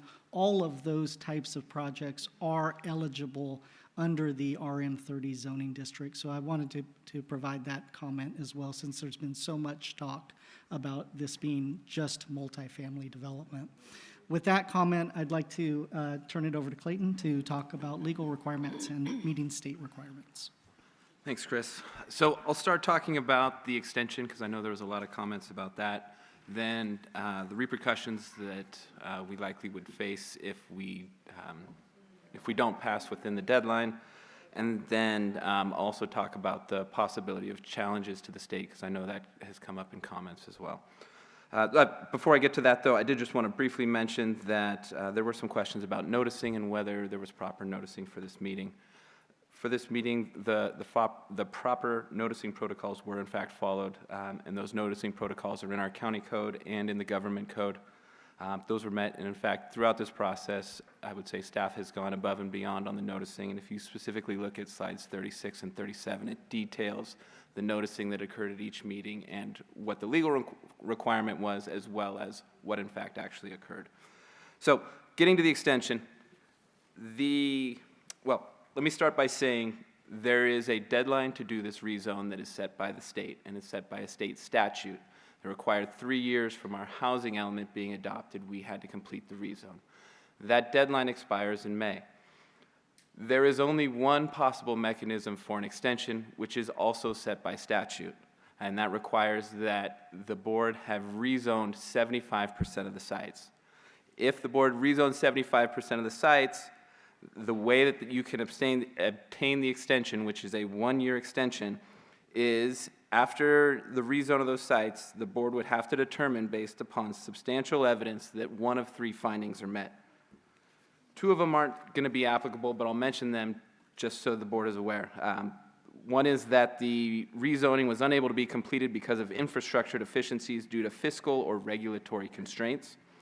The other one would be that the local government must undertake a major revision to its general plan in order to accommodate the housing-related policies of a sustainable community strategy or an alternative planning strategy. So those wouldn't apply. The one that potentially could apply is if the local government has been unable to complete the rezoning because of the action or inaction beyond the control of the local government of any other state, federal, or local agency. And originally our thought process with this was based on the court ruling in Martinez versus City of Clovis, which came out in April of last year. That was the court ruling that basically said you can no longer do an overlay. We had originally planned to do an overlay, and when that ruling came out, it essentially limited the amount of time that we had to do this rezone program from the 3 years allotted by statute to essentially 1 year. From the date of that ruling, we switched from an overlay to a full rezone. So that was, I think, the thought process at the beginning was that we could use that to springboard into a reason for the extension because that court ruling was out of our control and certainly not anticipated by HCD. But since then, we've heard some things that have led us to have significant concern with proposing that extension, and that is, first, there are no other jurisdictions that have sought or obtained that 75% extension. We have learned from HCD that in order to pursue that extension, the sites would need to be identified at the time that we make that 75% rezone determination. So we would have to identify the sites for that extra 25% now. And so that alleviates the possibility of us doing 75% now and then figuring out what we're going to do over the next year. Also, I would like to note that the actions that have been taken up to this point make it harder to say that we've been unable to complete the rezoning. Specifically, the Planning Commission recommended an option that would get to 100% completion, and there are 3 proposals in the staff report for your board today that all meet 100%. So it makes it harder for us to include these findings in the resolution that would say we were unable to complete the 100%. And I should note, the statute is worded somewhat awkwardly in that the extension is mandatory if the findings are made, but the statute also requires that that resolution and those findings be submitted to the State Department of Housing and Community Development, HCD. So you must submit that resolution to the state HCD along with a timeline and a budget for completion. And that's worded in the statute, which certainly lends itself to the inference that HCD has the ultimate authority to approve or reject that extension. And we certainly have seen lately that HCD has a lot of discretion when it comes to determining these issues. There was a commenter that had mentioned that HCD would work with us, so we should just continue to work with them. I would say that likely was the case 10 years ago. What we've seen developing over the past few years, specifically in 2017 with the passage of AB 72, is the Attorney General's office taking a much stronger stance with respect to this housing element compliance. We've seen the development of a strike force. We've seen a lot of allocation of resources to that. We've also seen the Attorney General's office following up with HCD about entities that are in compliance or not in compliance. And we've seen the turnaround on these letters of noncompliance, which also result in a whole bunch of penalties coming a lot faster. Specifically, there's 2 jurisdictions that we have seen in the past couple months that have been on the forefront of this. And the first one is the city of Portola Valley, which had an approved housing element and was required to rezone. They were required to rezone by January of this year. What we saw with them is HCD issued a letter in March, 2 months after their rezone deadline, that told them they were no longer substantially compliant with their housing element, which opens them up to builder's remedy. That makes builder's remedy available. So what used to be a lenient approach has now turned into a 2-month window, and our understanding from our consultant is that's shortening to a month window where we would get a determination of not compliance. That also came up with the city of St. Helena, similar situation, had to do a rezone program. they did get a letter from HCD giving them 30 days for compliance. When they didn't comply within 30 days, they also received a letter from HCD noting that they were no longer substantially compliant with their housing element. And that notification of no longer substantial compliance is quite significant because that letter and that determination is what opens up builder's remedy. So I wanted to go into the repercussions and what would happen if we don't make the deadline or we get a determination of not substantial compliance. The first off is builder's remedy. The second one, litigation risk. There's also the potential for suspension of land use authority, monetary penalties, and then loss of grant funding. I've gone into those in earlier meetings, but I did want to make a couple comments about builder's remedy and litigation risk, specifically since I think those are the most likely paths that would occur, and also things that have had some changes recently. So builder's remedy is basically a requirement in statute that says if your housing element is not in substantial compliance, a developer can submit a project, and as long as that project is 20% low income or 100% moderate income, they can avail themselves to builder's remedy, which means that the project itself has to comply with 0 local ordinances or land use restrictions. So those concerns about setbacks, land use, zoning, all of those are out the window. Those projects come in at any height, in any capacity, with any setbacks. It is far worse than the potential avenue of the rezone right now. This isn't just an exercise in practice. The city of Santa Monica had 14 projects that came in under builder's remedy when it wasn't in compliance. All of them were 10 stories in height, 3 were 18 stories in height. All were bigger, denser, and higher than anything permitted in the city zoning code. Closer one is the 163-unit Palomino Place development, which occurred in the city of Davis. It would have required a rezone, a general plan amendment, and an election measure to have allowed for that project to go forward. Now it's allowed to go forward without any legislative entitlements. So that's the significance of builder's remedy. When it comes to lawsuits, we have seen a handful of lawsuits brought by the Attorney General over housing element compliance. The most recent one is the city of Malibu, which reached a settlement a few weeks ago.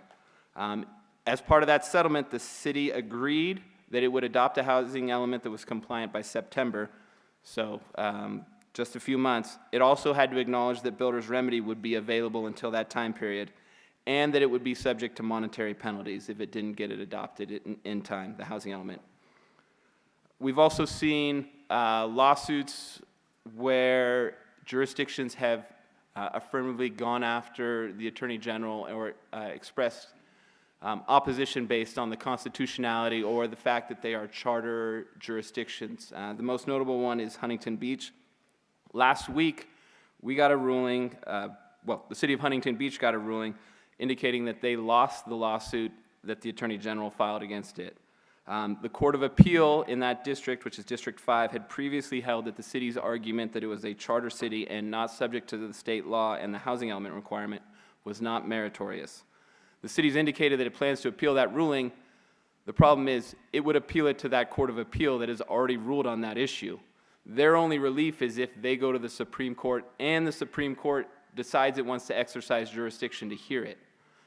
So that is a potential path, and that ruling from the Court of Appeal, it is not binding because we are in a separate Court of Appeal here, but it is persuasive, and there is a very strong likelihood that our Court of Appeal would follow that same guidance. So something to be aware of.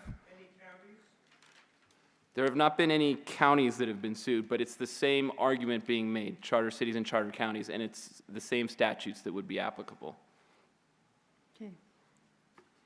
And I can go into any of the other ones, suspension of land use authority, monetary penalties, or loss of funding, if you'd like as well. I have more information on those. Would you like, I'm a little bit curious on the expense of these things. Do you have any understanding of how much it's costing these counties or cities in litigation fees and the like and penalties? Sure. So HCD has threatened that it would fine the city of Huntington Beach if it gets through this whole process, and those fines are anticipated to be upwards of $7.2 million. When it comes to the cost of the lawsuit, that would vary depending on the amount of appeals taken. What I can say is the city of Huntington Beach denied a development project on the basis that the city's argument was essentially that it did not need to comply with the housing element because it's a charter city. It denied that in 2018. It finally lost the lawsuit in 2023 and was the petitioner in that lawsuit, the plaintiff in that lawsuit, was awarded attorney's fees that were confirmed by the Court of Appeal, and that amount was $3.5 million. And it was over a period of 5 years. Right. It would depend on the length of the lawsuit and the number of appeals, but I think that's probably reasonable considering 5 or 6 years of litigation.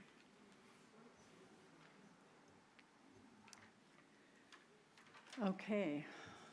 That concludes staff's response to the questions that came up during the presentation. I'm going to bring it back to the board. Are you ready to ask staff questions or Supervisor Gustafson, I'm sorry. The other G up here. I think there was also a comment, well, first let's go back. I'll go down my list in order. On the density bonus, can you go back over that again? It's a state program. It is a state program that has been codified into Placer County Code. Okay. And I can just provide a little more background. Yeah. That state program, it's a state statute that says essentially that the jurisdiction must adopt an ordinance that requires the density bonus as it's set forth in the state statute. And even if the jurisdiction doesn't adopt the ordinance, then the state statute is required to be complied with. So there is no discretion on adopting it or complying with it. But in our design review process, to meet the setbacks, to look at these properties, other than the one that we've talked about today, the others, you have anticipated the environmental restrictions on the site, the setbacks and stuff, and that's how you've arrived at this maximum number of units. The number of units for the yield component of what's before the board varies depending on the site, and so that's based on the HCD guidance for the methodology for determining the unit yields. For sites that are under 10 acres, we've used the gross acreage for those and applied the minimum density of 20 units per acre to determine a potential unit yield, and that's what you find in your report package.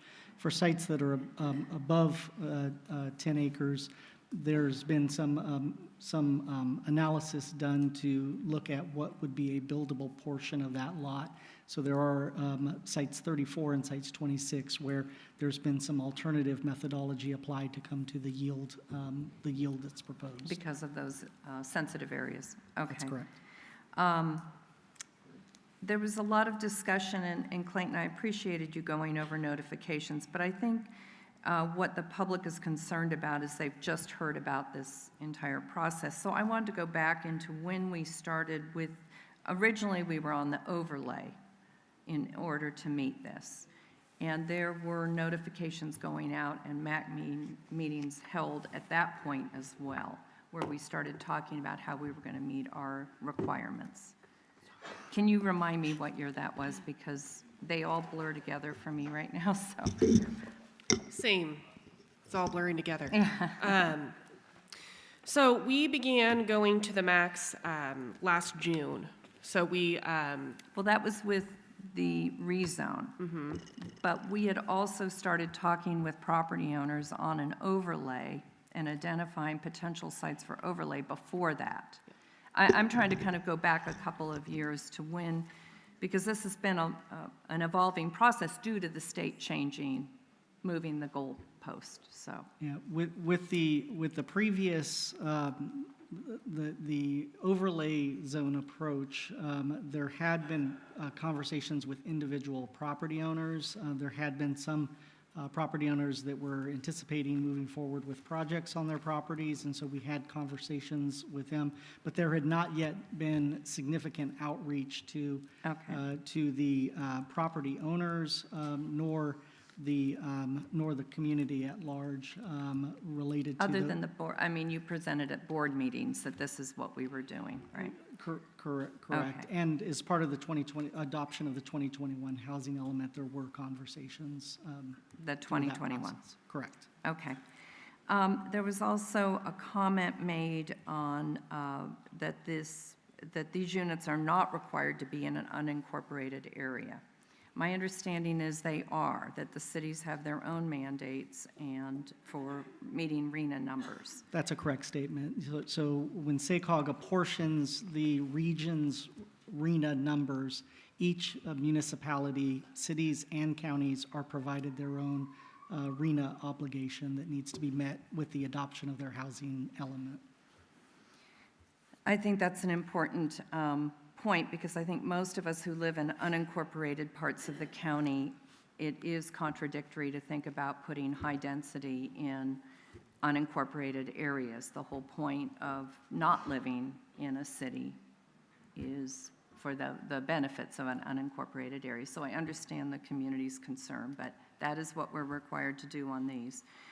And then on the sites, as I look through, again, their current zoning and what could happen on these sites if it weren't for this rezone. We talked about units per acre on some of them for residential, but for the most part, the vast majority of the sites we're talking about are zoned commercial or office professional, something other than residential, the vast majority.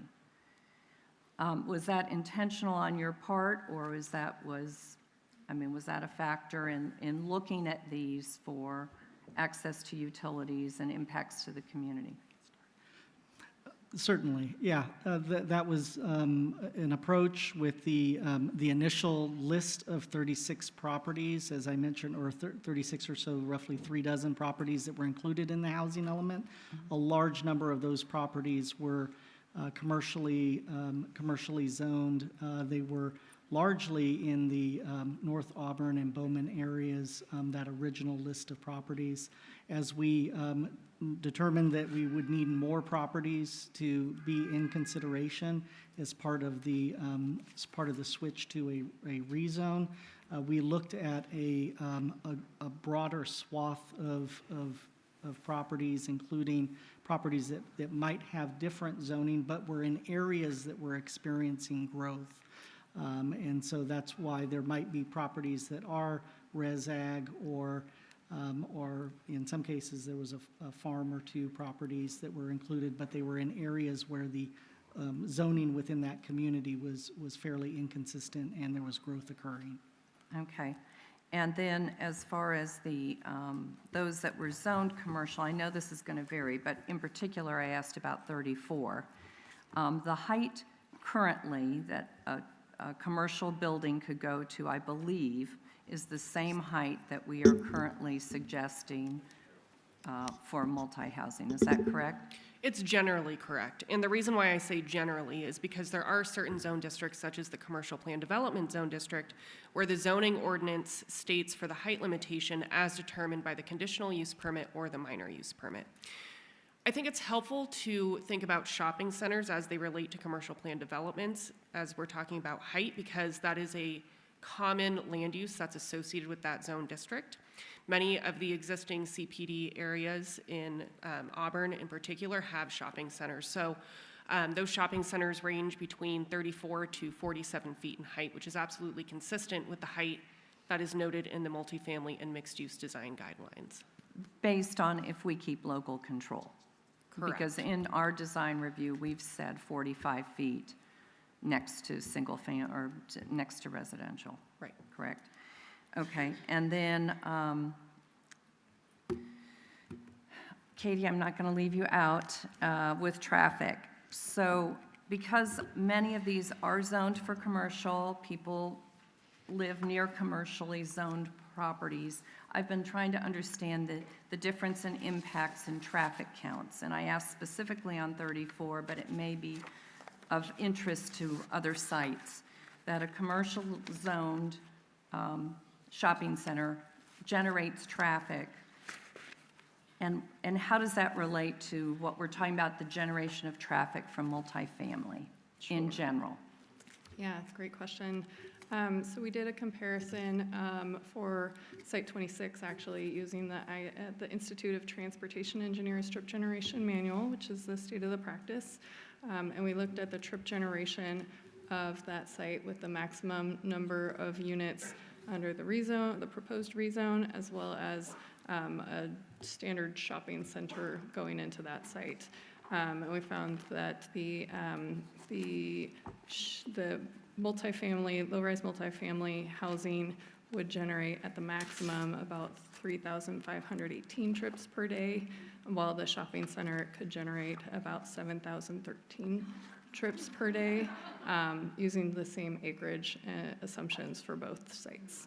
Of course, that's gross trip generation. It does not account for things like people walking or biking to the site. So in that situation, it was almost double the traffic if it develops as a commercial property versus the rezone. Yes.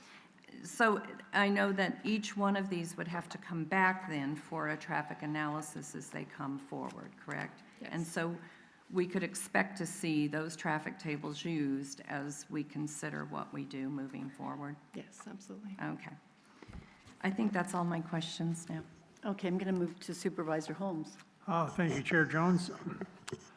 Well, all my questions I was going to ask Clayton, he answered them already. And it looks as if, the state of California has placed us between a rock and a hard spot. And I don't want to jeopardize the county's position and the ability to the county staff to be able to provide what they need to do for all these projects that are proposed. If not, if we are put under builder's remedy, we're out of the loop. And I think the best possible action for us, like it or not, is that we should go ahead and move forward with the proposal that has been brought for us today, just to make sure that we don't get jeopardized and have to rely on builder's remedy, because nobody will be happy with that.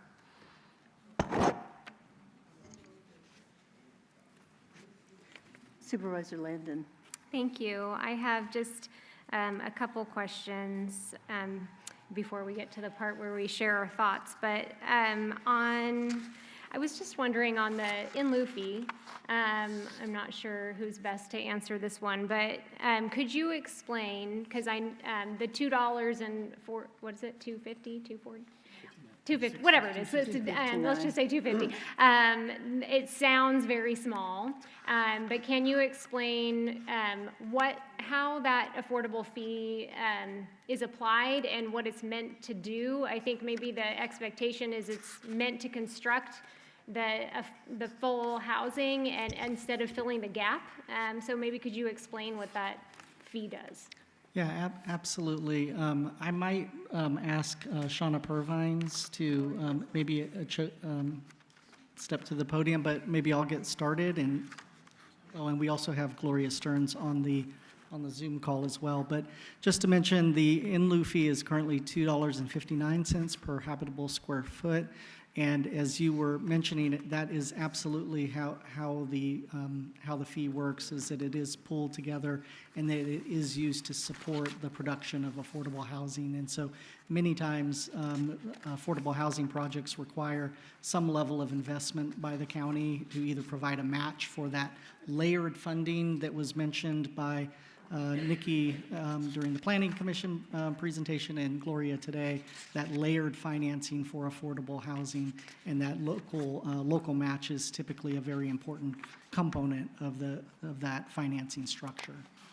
Thanks. And then on the compared to other jurisdictions that are around us, like Sac County or Nevada County or El Dorado, how does our fee compare to our surrounding counties? Again, perhaps Shauna would know. I do know that that it's much lower than the Sacramento County fee, but I'm not sure with the other jurisdictions. Good evening. Good evening, Shauna Purvines with the Tennessee DA's office. When the item came before the board in October of 2020, there was a comparison to the other local jurisdictions in the area.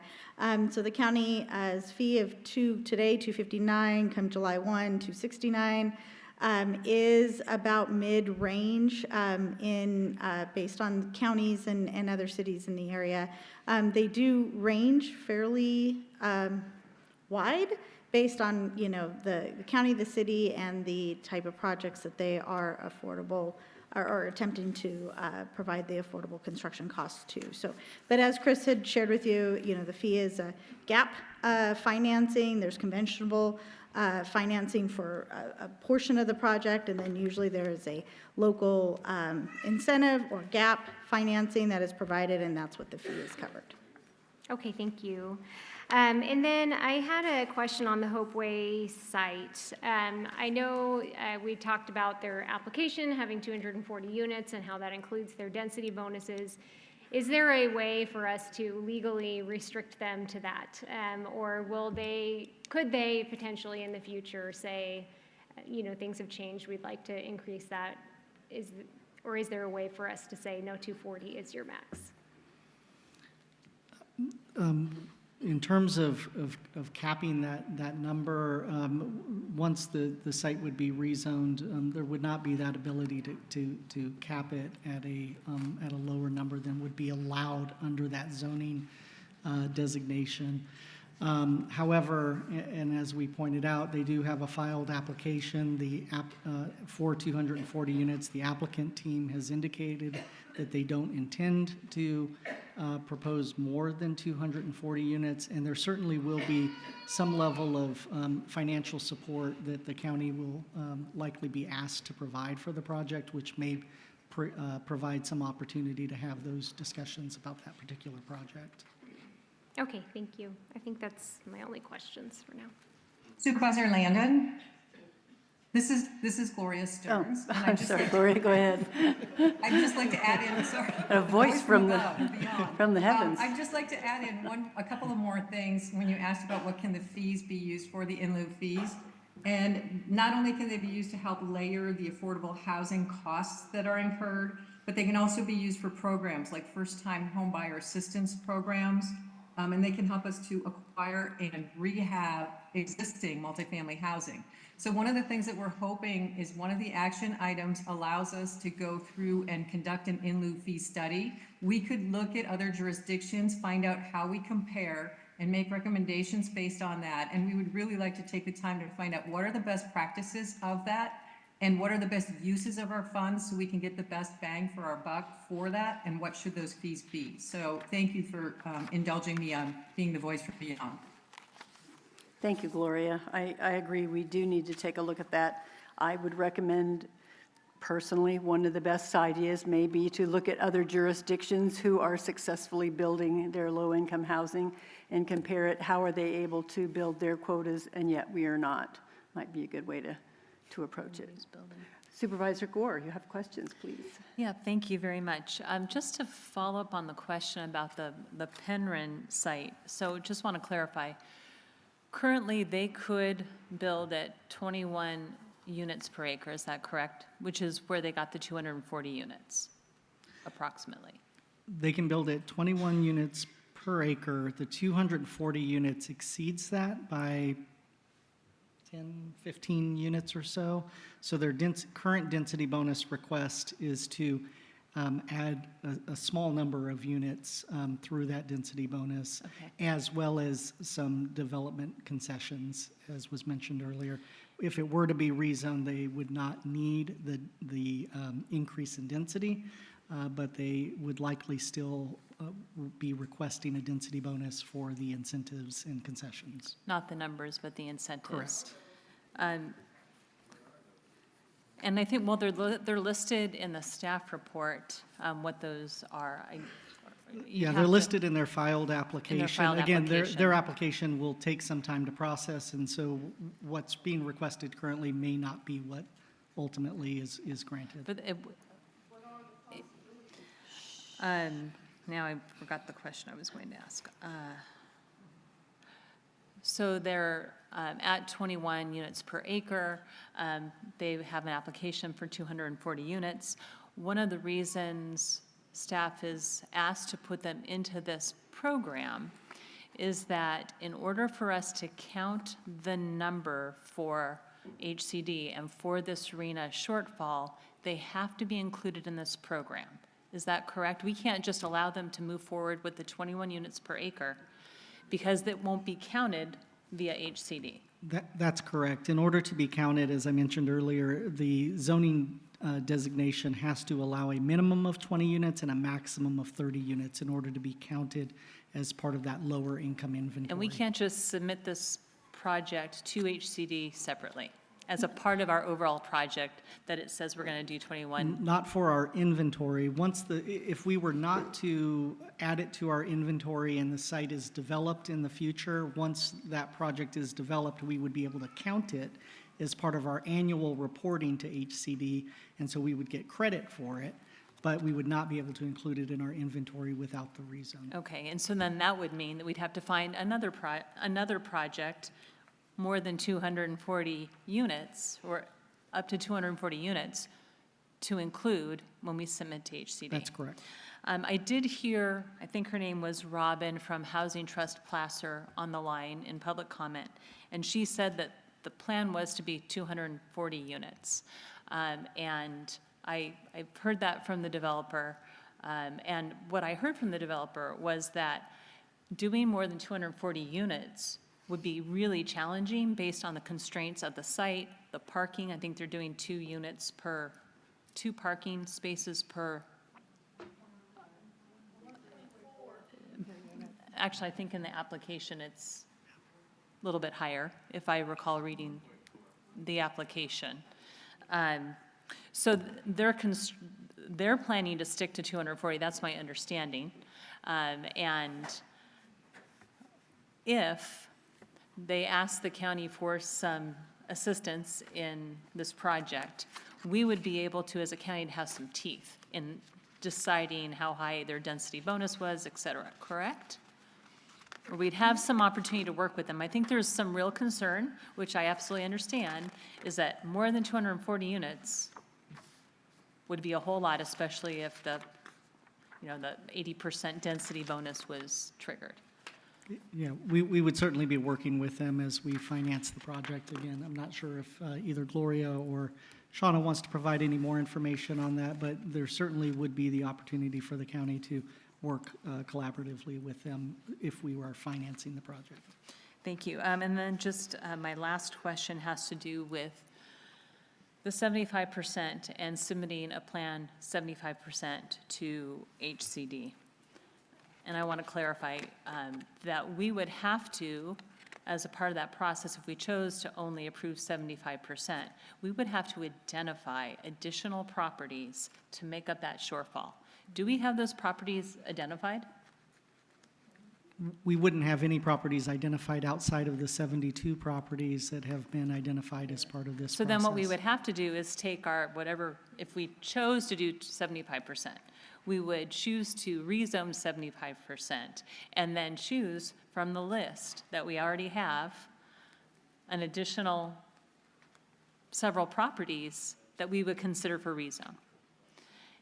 And is that correct? Or we could choose a property out right, unless in there were other District 1 properties that were identified. that we were aware of. Identified that could be included. Yeah, and certainly. I'm not aware of additional properties that my colleagues have considered. So the challenge then would be if we stopped at 75%, we'd actually have to choose other properties that may have not been, where we have a property owner consent. All right, thank you. Okay, I'm going to go back to the density bonus, because you referred to the density bonus as being some other benefits or something that are not actually just an increase in the number of units. Could you explain that to us so we can understand? Yes, so the way the state density bonus program works is that applicants are able to request for a 100% affordable project a maximum of 4 incentives or concessions from the development standards. Typically, those would be setback deviations. They could be deviations from private open space requirements, items such as that. In addition to those 4 that they are able to have granted to them by right through the program, they're also able to request an unlimited number of other deviations should they be able to demonstrate that they would not be able to develop their project financially without the granting of those additional concessions. I would just add to that, those concessions, they get requested by the developer, but there is very limited or almost no ability for the county to then reject that request. That was they, my they next get a concession. question. So You said unlimited, so they basically could just get concessions without needing our approval.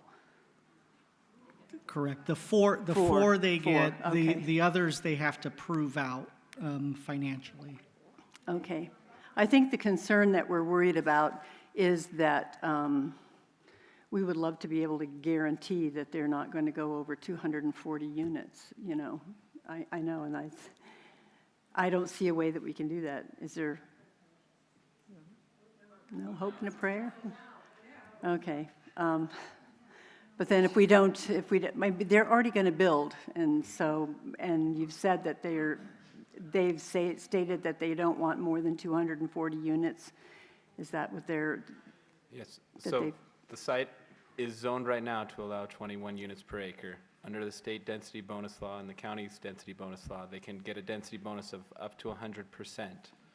So that means, as it is right now, without any action by your board, they can build up to 442 units per acre. So we're trying to without look any into further our action. crystal So- ball and think, you know, are they haven't said they want more than 240, but once we do this as like a gotcha moment, and they're like, aha, we want 400, you know. That's where we can't guarantee anything to anybody. They can submit But if that we- request right now, though. They can submit that request right now.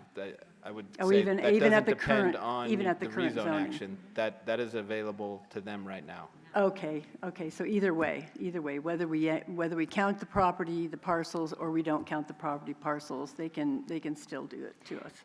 Can I follow up on that Yes. just real quick? Yes, sure. So you can hear the audience as well as we can. So we say no. And I want to go back to builder's remedy. The EIR is done at this level programmatically.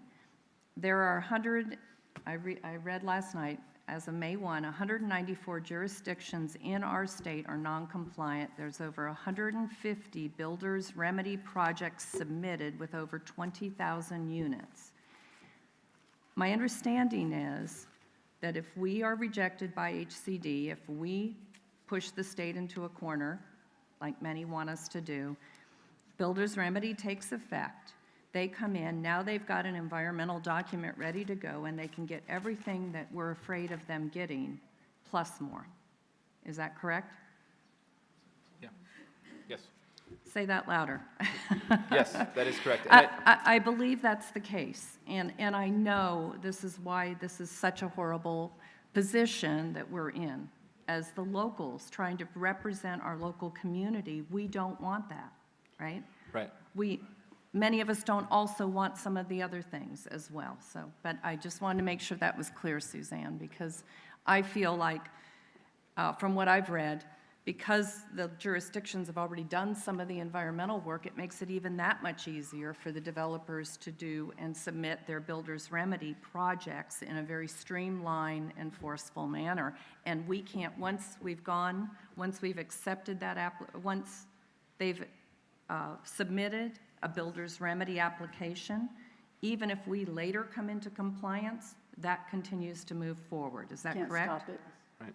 Yes, they Okay. still get it. And what we have seen are jurisdictions that are subject to builder's remedy say, well, no matter what the law says, we're just going to say no to the project anyways. And we have seen those starting to play out in the courts. Right. And to date, I haven't found any lawsuits that were brought under builder's remedy where the jurisdiction prevailed on it. What you see a lot of are settlements acknowledging that they are subject to builder's remedy and putting some kind of limitations on that project and including a payment of attorney's fees.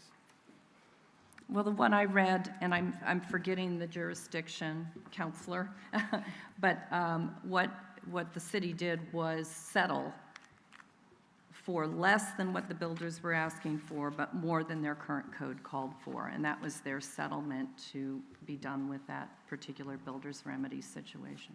Right. City of Santa Monica is one that I mentioned earlier, had a ton of projects that came in under builder's remedy. I think the settlement was that there were 14 that came in and they agreed to go 10 that were 10 stories and drop off the 4 that were higher than 10 stories. Okay, I'm gonna move back to Supervisor Holmes. been a Good long grief, I'm day. losing my marbles. Thanks for the comment. Sorry. So if there's builder's remedy, there's no public hearing whatsoever? No. Right? Well, they would still need to go through environmental review. Yeah. So you still have an environmental review component. And depending on what that level of environmental review is, may have a hearing component with it. All right, thank you. Okay, let's go back to the environmental review part. I have questions for that. So we've had a programmatic EIR done at this point, correct? My concern is that when, let's take parcel 26, just for example. If a developer comes in and decides they want to develop that parcel, because of the wetlands that goes throughout, we've got a huge oak canopy, we've got endangered species, we've got a very sensitive area, and already on the traffic report, we exceed a level of service of F on that area. So what's my guarantee that they're going to be required to either do a full EIR on that parcel, or what's going to be the requirement? I'm happy to answer that question. So future development of the sites is subject to what's called a subsequent conformity review. This is a common practice for projects that are coming in under a programmatic EIR or are otherwise tearing from an existing CEQA document. As it relates to Site 26, they would be required to submit site-specific studies, as you mentioned, including biological resources and transportation. If those studies that are done result, or otherwise the analysis proves out that the proposed project would result in more severe impacts than were identified in the programmatic EIR, then subsequent CEQA analysis would be required. The level of that subsequent CEQA analysis is dependent on the severity of the impacts and could include, for example, an addendum to the EIR, a subsequent EIR, or a supplemental EIR. So it's difficult to say, can we guarantee a full bore EIR without knowing what the site-specific impacts may be? So the programmatic EIR doesn't identify those site-specific impacts, though. So how do we go about, I know, excuse my ignorance, how do we go about identifying the site-specific impacts that's going to set the stage for whatever level of EIR is going to be required? Right, so when we get an application in, that is when we would know what that would be. Having said that, the information in the EIR is based on information that was available to the consultants who prepared those studies. For example, for the biological analysis, much of that information was based on mapping that the county had done for the Placer County Conservation Program. So we know a lot about the habitat types that are in the PCCP, the Placer County Conservation Program. And part of the requirement for the site-specific study is that study would have to analyze the habitats, and it would either demonstrate that the habitat assumptions from the EIR are correct, or they are incorrect, in either the wetland area being bigger than was identified in the EIR or smaller. That analysis that site-specific study would also identify any mitigation measures that would be required that were not identified in the programmatic EIR. I guess my concern is that there's no way that the programmatic EIR could have been anything in depth having to do so many parcels in such a short amount of time. Yes, that's absolutely correct, and staff mentioned that multiple times during previous workshops and hearings. Right, okay. So will we have we as the board have any influence over whether we feel they would be required to do something more in-depth on parcels such as this, because I know they've been identified several other parcels that are on this list that have kind of similar situations with the. So again, it's really difficult without a proposal. Yeah. But there are mitigation measures that are identified therein. I don't know if Chris or Clayton wants to add any of that. I'm sorry, just the only thing that I would add, again, as Callie mentioned, without a specific proposal, we don't know exactly what the entitlement request would be. It's very likely that the request would just be a design review agreement request with that conformity review. And so in that case, the hearing officer would be the zoning administrator, so it would be potentially brought before the board on appeal after the planning commission hearing. It could include a subdivision of land, in which case the hearing body would be the planning commission. Again, wouldn't make its way to the board unless it was appealed. And so your question was about whether or not the board would hear the item, and again, it wouldn't occur unless on appeal, again, depending on the entitlement package. Okay, okay, and then I'd like to go back to slide 28, the multifamily and mixed-use design manual. My question. It's going to take me just a second. Okay. You're pretty fast with that thing. Good, thank you. So my question is this subject to amendments, or is this set in stone? It's currently an approved document that the board approved, and so if there was a request to amend the design manual, that is something that could be taken up and brought back through the planning commission for a recommendation onto the board. Okay, because I think it might be something we might want to consider as a board, perhaps. Leave that door open. You guys have more questions? Okay, I'm gonna take a little bit. I know you did the traffic study here a little bit, and many of these have exceeded the level of service of F, particularly on Auburn Folsom, Douglas, and then also, Sierra College, I think Highway 49, and some areas like that. Tell me, how is that going to play out in these situations? I mean, are they possibly something that's going to be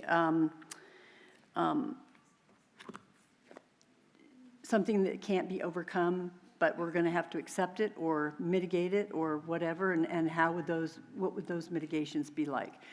I'm sorry, but we can't answer questions. The public comment portion is finished, but you can contact your supervisors later and ask us those questions, or the planning department. I'd be happy to answer. So the local transportation assessment is what you're referring to. It's a document that was attached to the staff report. And that analysis included the addition of all 72 sites. So it remains very conservative, and that it assumes this development of all 72 sites, which we know is not part of the proposed action today. And it also includes growth in the region. And those two things combined resulted in some segments that exceeded their acceptable level of service. And that is, part of the process here is, of course, coming back with those site-specific traffic studies. And through that process, that's where we get into what is one particular site's effect on the transportation system and how can we mitigate those things. There are a variety of different things that we could potentially do to our transportation system to mitigate. That includes, potentially adding turn pockets, signalizing intersections, providing additional roadway capacity, doing transportation demand management strategies so they don't actually generate as much trips as they're predicted to generate. Those are just a few of the things that we might try to reduce their traffic effects on the nearby roadway. Well, I understand that you'll work very hard to do that. I think my concern, and I may be shared by others on the board, my concern is that it already, many of these parcels as they exist right now, already exceed their level of service with an F without even adding anything. So I guess my question might have been, had we taken that into consideration before we identified parcels on those corridors where we are already exceeding a level of service of F? Because we're carrying things like 40 to 55,000 vehicles per day. You know, the addition of 7,000 vehicles doesn't seem significant when we're already carrying 50,000 vehicles per day. Yeah. As it relates to site selection and methodology, level of service is not a criterion. However, it is analyzed and is provided to the decision makers for their consideration. Yeah, okay, all right, understandable. Let me see, I think that, so what I want to ask about the whole process here is that our RENA rezone program is something that HCD notified us and said that we have a shortfall of 1,219 units. And those units are in low to very low income housing. Is that correct? I think fairly correct. I think, you know, as part of working on the housing element, I think staff identified in developing the housing element that there was a shortfall, and that was confirmed in working with HCD and in going through our what's existing on the inventory, what things could be netted out.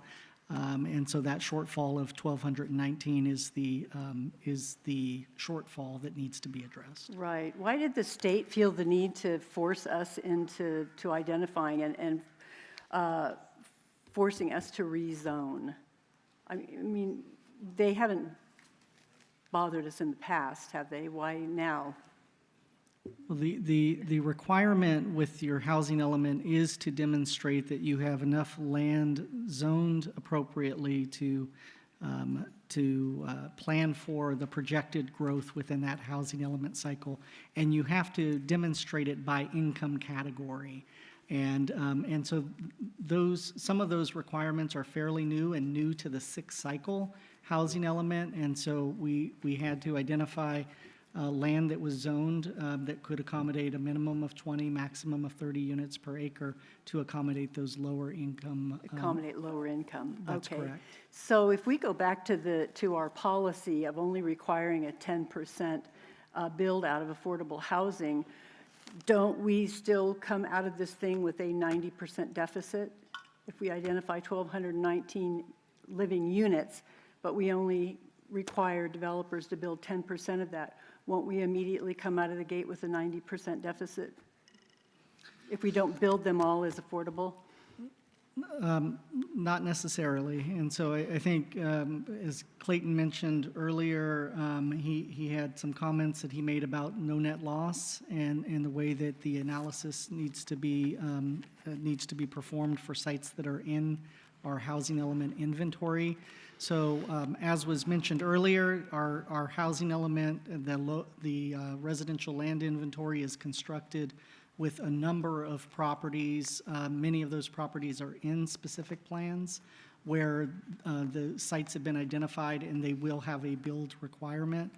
I think for most of the sites that are currently in our inventory, I think staff has a general level of confidence that those sites will develop out as affordable housing sites because, again, they're sites that are in the government center, they're sites that are already identified in our specific plans. Certainly the sites that are going to be added through today's action, those are sites that we will need to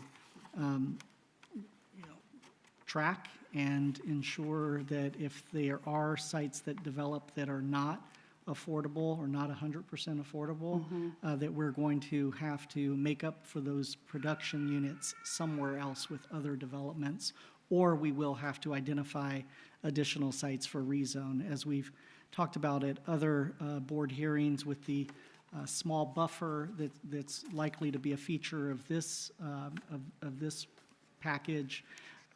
We will have to really work to get ahead and stay ahead of the unit production numbers. Right, so a concern I would think might be is that if we don't build those, if we build a parcel of 8 acres and we only do 10% affordable housing, then we're going to be in a perpetual process of identifying another parcel to fill that based on the no net loss. That's exactly correct. And so when staff brought forward the proposal back in November and then in February, we had indicated that it's precisely for those reasons why HCD recommends a 20 to 30% buffer of your lower income units. So again, I think it will be incumbent upon county staff to really work on creative options. I think there's been a lot of discussion that's come up about how we might be able to be creative with trying to ensure that we get production on sites that are outside of our inventory, and that's something that we are certainly going to have to do given a very small or negligible buffer. But in the alternate of not requiring a buffer is we just ensure all of these are built as affordable, which might be a high hurdle. Yeah, I'm not sure that there's an ability to do that absent. Yes, Supervisor Gustafson, I please just want chime to in. weigh in that even on builder's remedy, even the state realizes they can't get the production they need, and that's why it's only a 20% hurdle to, we're requiring 10%. The state's only requiring 20% and letting them have free ride over these jurisdictions. So, you know, I know this is disconcerting in many ways, but even the state is not requiring more than 20% in order to get these overriding considerations to change communities. It's very frustrating. It's extremely frustrating because in the sense they've identified our need to build 1,219 units in the low to very low income housing market, but yet if we don't, then we still remain at a deficit. It's kind of it's a revolving door that we almost can never catch up, and kind of a thing. So anyway, and I would only kind of ask, I know I was new on the board when we did this in 2021, and so we've had 3 years to discuss it. Of course, hindsight's always 20/20. And so I would say perhaps we should have been revisiting it once a year, you know, and discussing it and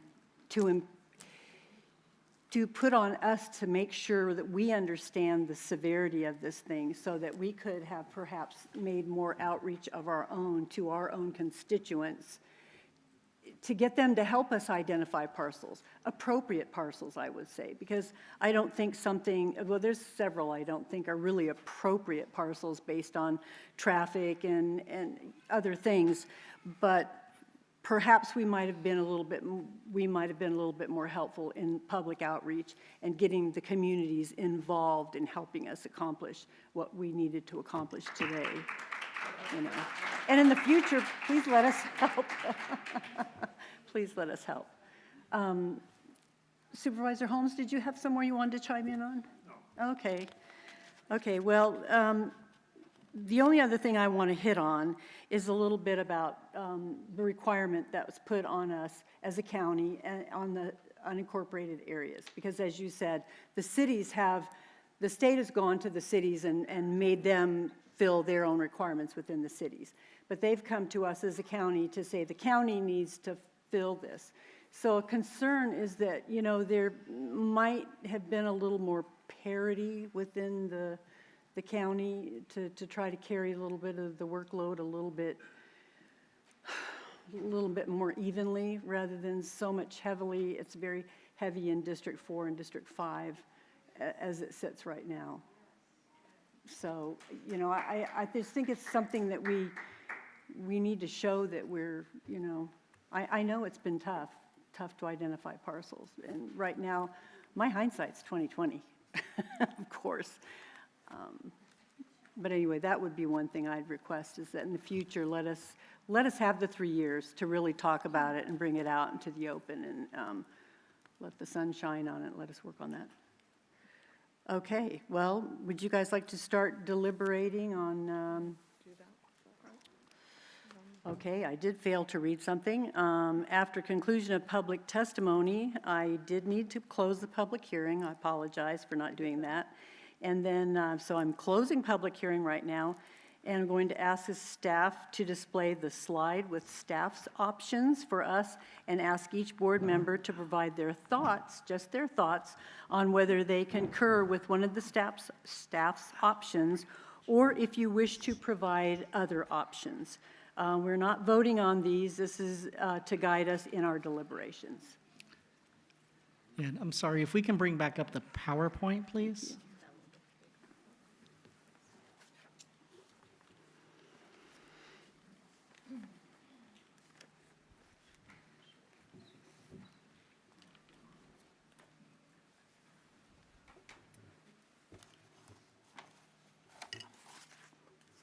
And so what we have before you is option one, which again is the Planning Commission recommendation here, which is includes Site 71 and 72, where we have the property owner who has indicated that they no longer wish to participate. This would include a forced rezone of those two sites, but it does accomplish the 1219 shortfall with a 47-unit buffer.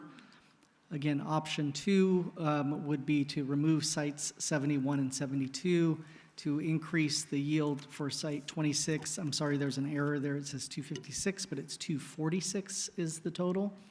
And then also to rezone sites 1 and 2. As a reminder, site 1 would have a yield of 86 units. Site 2 would have a yield of 74 units. So this option would feature 1,328 units with a 109-unit buffer. And then option 3, which was to approve the Planning Commission's recommendation with the exception of removing sites 71 and 72 and replacing it with site 8. That option would result in a total unit count of 1,260 units with a 41-unit buffer.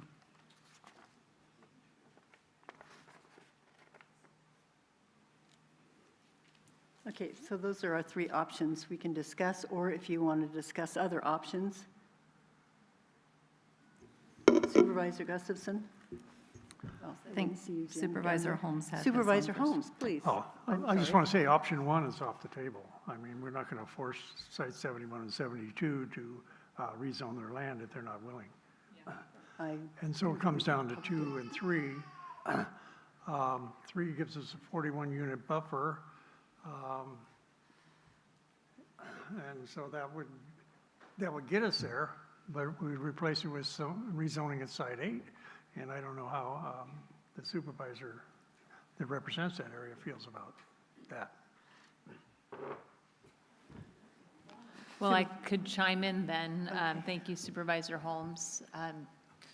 Well, nothing's ideal, right? So I'll start with that. And the drawback about Site 8 is that it is an active farm and has been used that way for, 40-plus years. And you know, we talk about a county about the importance of having agriculture, right? And we have a lot of ag in District 5, District 2, that's your district, Shanti. So we do have a lot of ag, and I think ag is something that we've talked about how important it is. And it's a key component to that Dry Creek area and having that ag. So I would prefer to not have, I don't want Site 8 in, and I would go with option 2, which allows properties 1 and 2, it brings them in. Those are office professional. And those are more appropriate for a rezone of multifamily housing than the ag site and the current farm site, which is Site 8. So I think adding 1 and 2, much better than including Site 8. And I would advocate for that. Can I ask a question? Can you remind me of the zoning on parcels 23, 25, 29?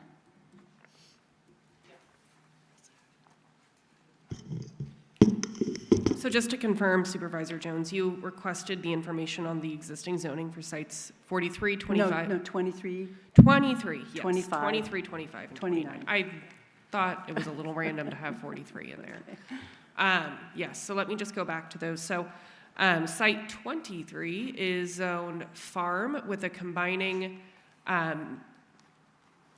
I think it's FBX 20 AC min. And what that means is it's a farm with a combining minimum building site of 20 acres. That is the current zoning of that site.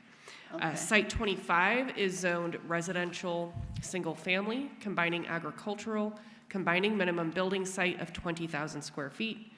And then site 29 is zoned residential single family, combining agricultural, combining minimum building site of 40,000 square feet. So what we're giving up in Granite Bay is farm zoned and 2 res ags. So it's not unheard of. Most of Granite Bay has all been zoned res ag that's been developed over the years. It's not unheard of that we've given up a lot of res ag. So I'm not sensitive. The parcel owner on property 8 wants his parcel on the list. He wants it on the list. I have a concern with my parcel 26 because we received a letter from the parcel owner late yesterday, and they want to withdraw their consent if we cannot guarantee him that low-income units won't be built on the site, and that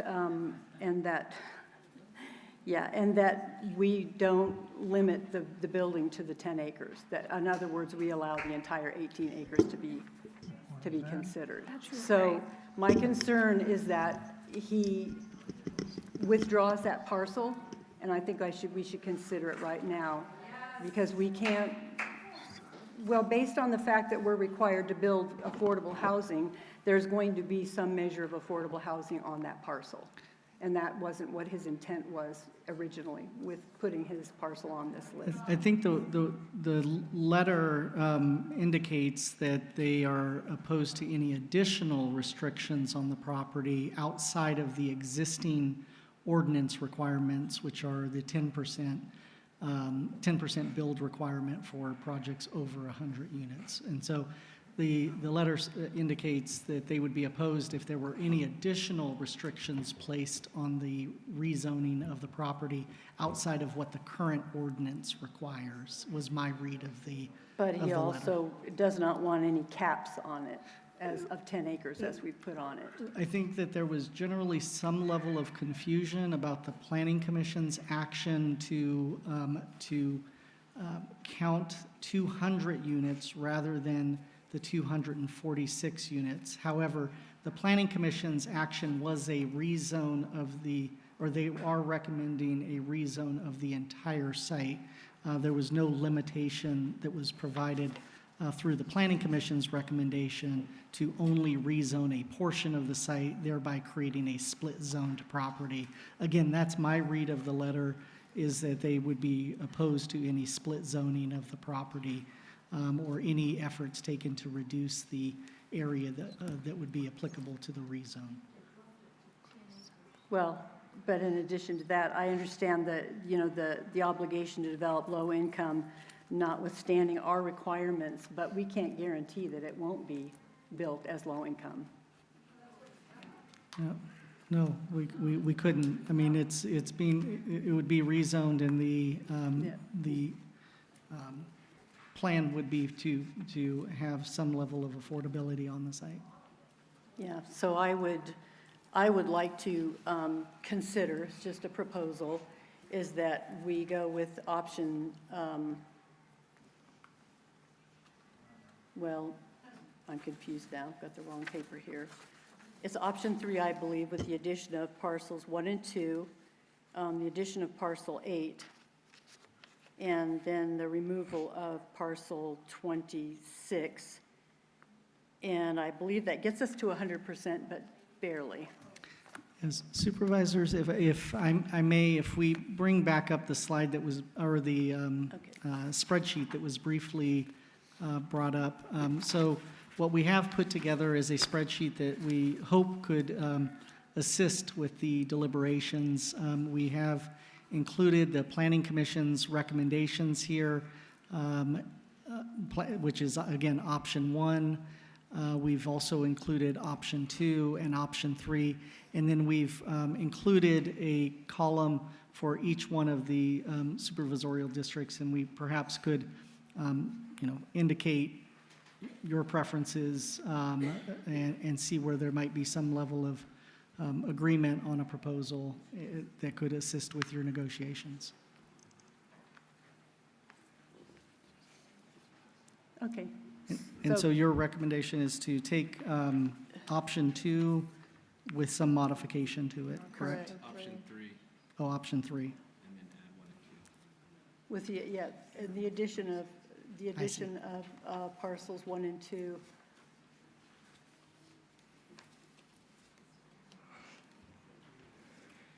Then add 1 and 2.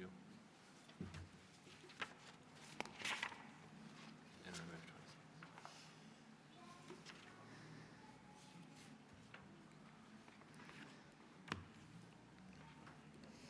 26. This keeps us at 100%, I know, barely by one buffer. But at least it gets us to 100% with no postponement, no delay. So that would just be my recommendation. Just think about it, please. That's what I would ask that you guys think about it. Chris, we already heard from District 1. The discussion was option 2 for District 1 and option 3 for District 3. You want to add those in?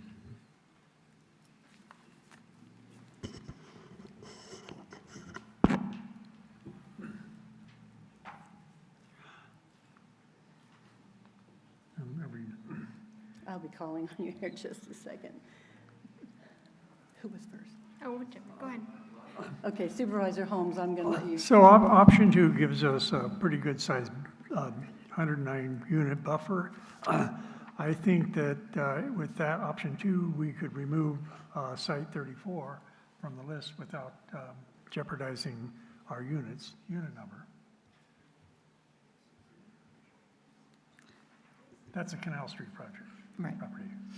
So remove 34 and add 1 and 2? Was that what you? Yeah.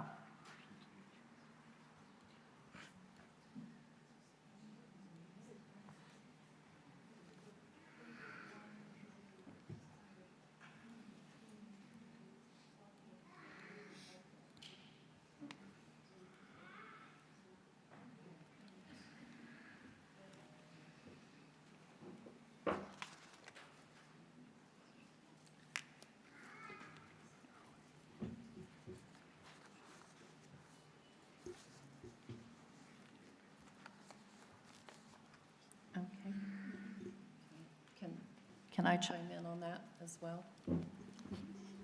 First, Supervisor Landon. Oh, well. Go ahead. Go ahead. That's No, fine. go ahead and chime because you're Well, talking as long as about- we're talking about Canal Street, I am very concerned about Canal Street and wanted to propose a reduction. But I am seeking understanding on Cincinnati Avenue and what additional, if there's any capacity, additional capacity at Cincinnati Avenue. That's a county-owned site.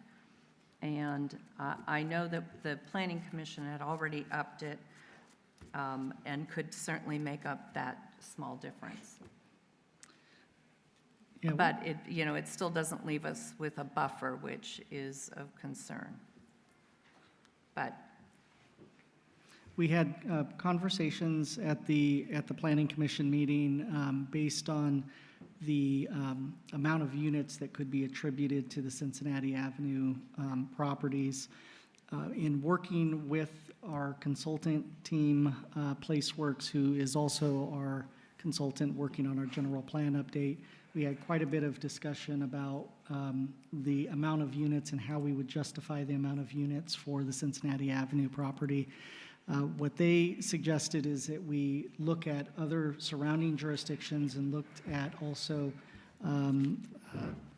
talk with other talk with affordable housing developers and see what really would be the maximum number of units that could be financially supported and would really be appropriate for the site.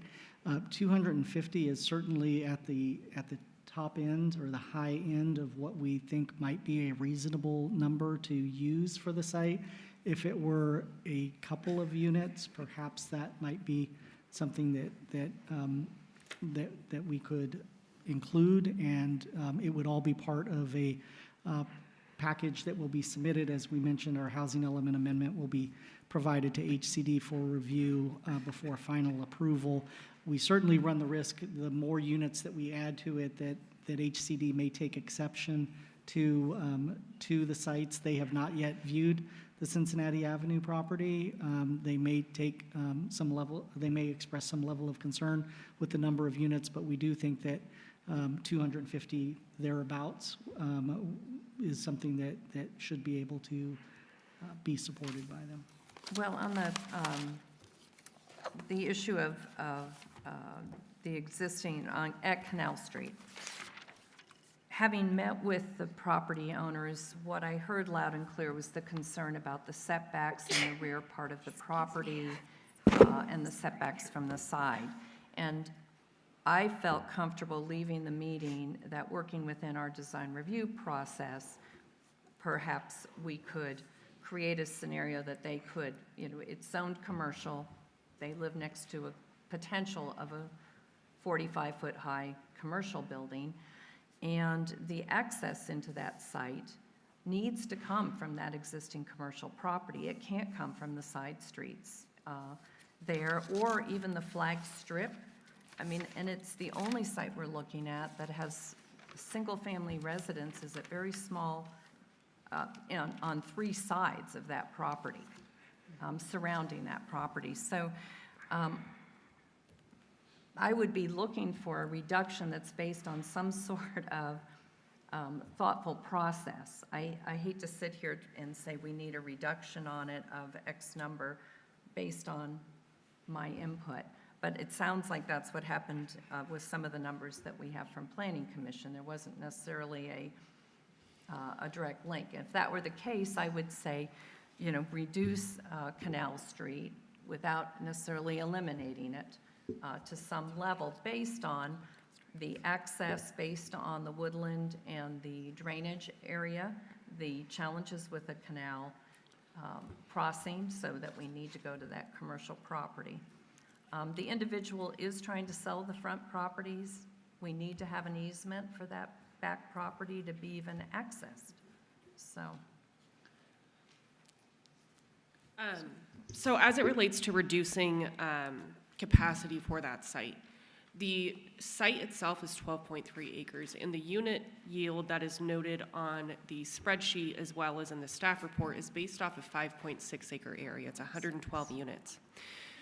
We conducted a constraints analysis for sites that are over 10 acres. We did that in part for the housing element amendment to demonstrate what the potential buildable area would be. So we have taken into account the on-site wetland that is there. We've also taken into account the setbacks from the property lines as well as the setbacks from the canal. And that leaves us with about a 5.6 acre buildable area.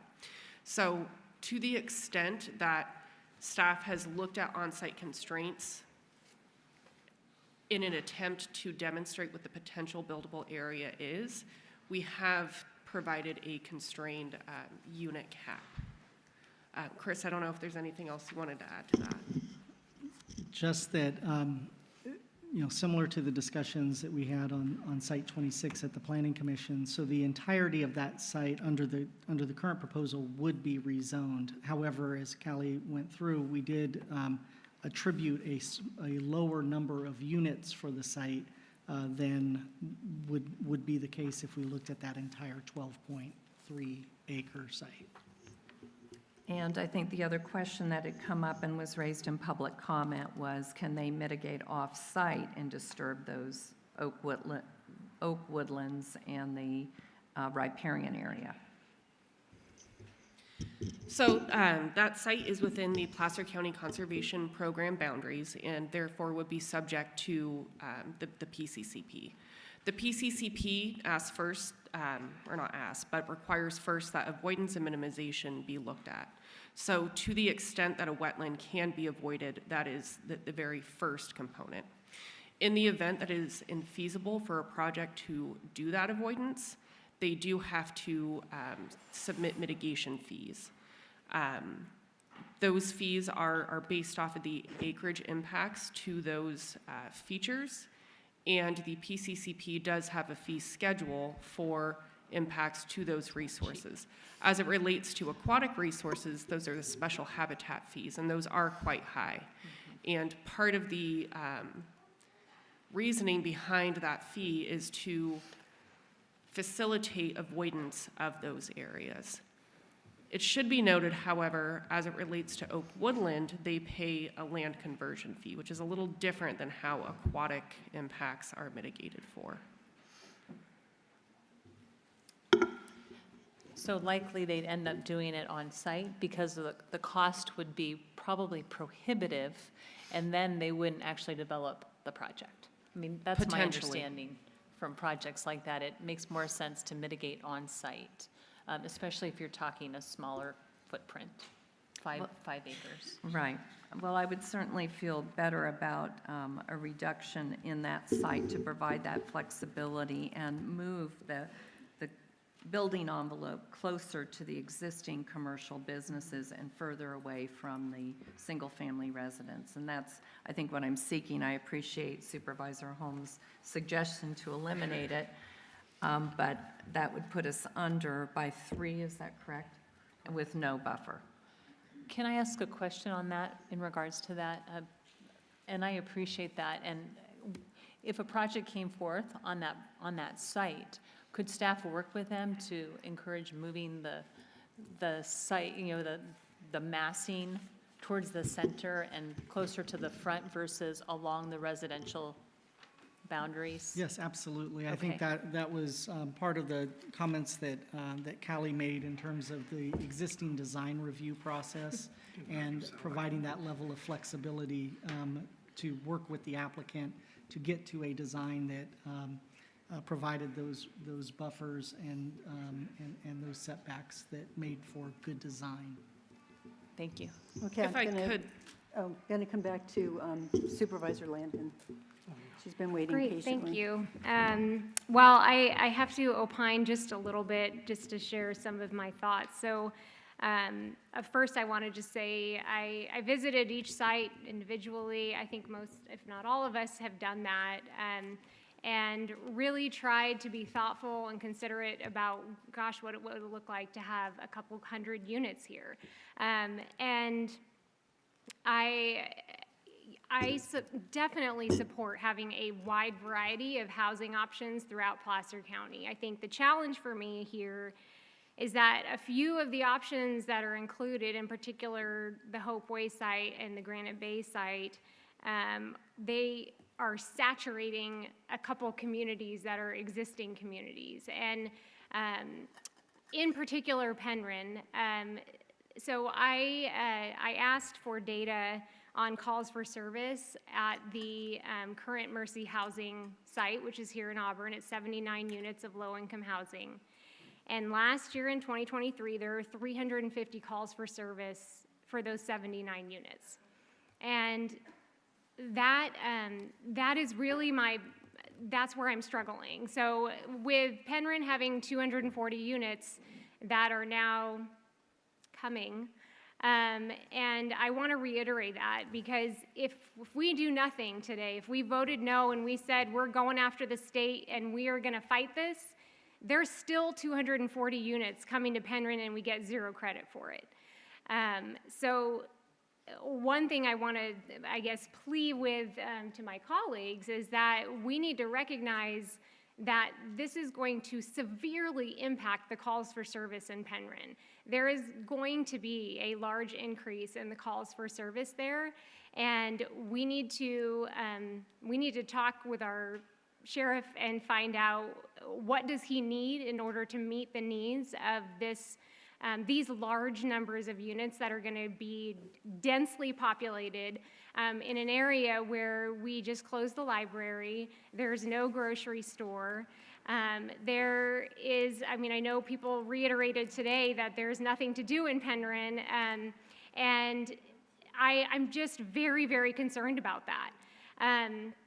However, once again, if we do nothing, if I say no, I am pushing against the state, there are 240 units that are coming in there. So we can litigate, but there's still 240 units coming in there. And I am all about looking forward into the future. I am all about finding opportunities and partnering with with other suburban counties that are like us. That personally, I feel like the RHNA numbers are arbitrary and they're just a number that's thrown out there. And so that to me is where the fight is. I would love to, I had written out my whole thing about how I was gonna vote no today. That was my intention. But every time I hear the argument of, hey, these units are going in there and we're not gonna get any credit, we have to go find those somewhere else. That is the piece that I can't, I mean, I get why from the outside it might feel as though you're not fighting and you should be fighting. And I agree, I think we should be fighting this, but it's not gonna work on the Penryn site. On the Granite Bay site, I do have a question because there isn't an application that's currently in.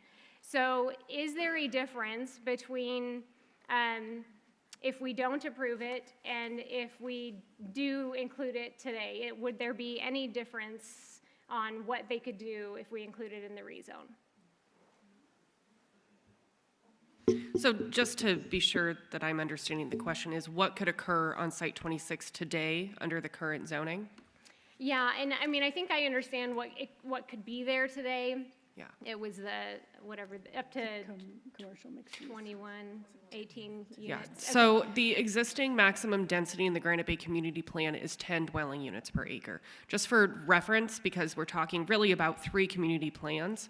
Granite Bay, it's 10 dwelling units per acre.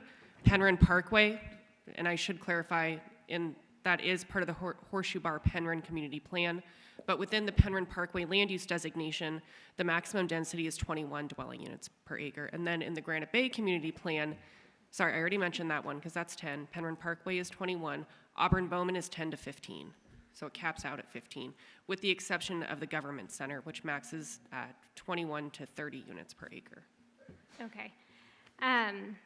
So by including Granite Bay, we are increasing the density for them, and there is potential in the future if Granite Bay was not included.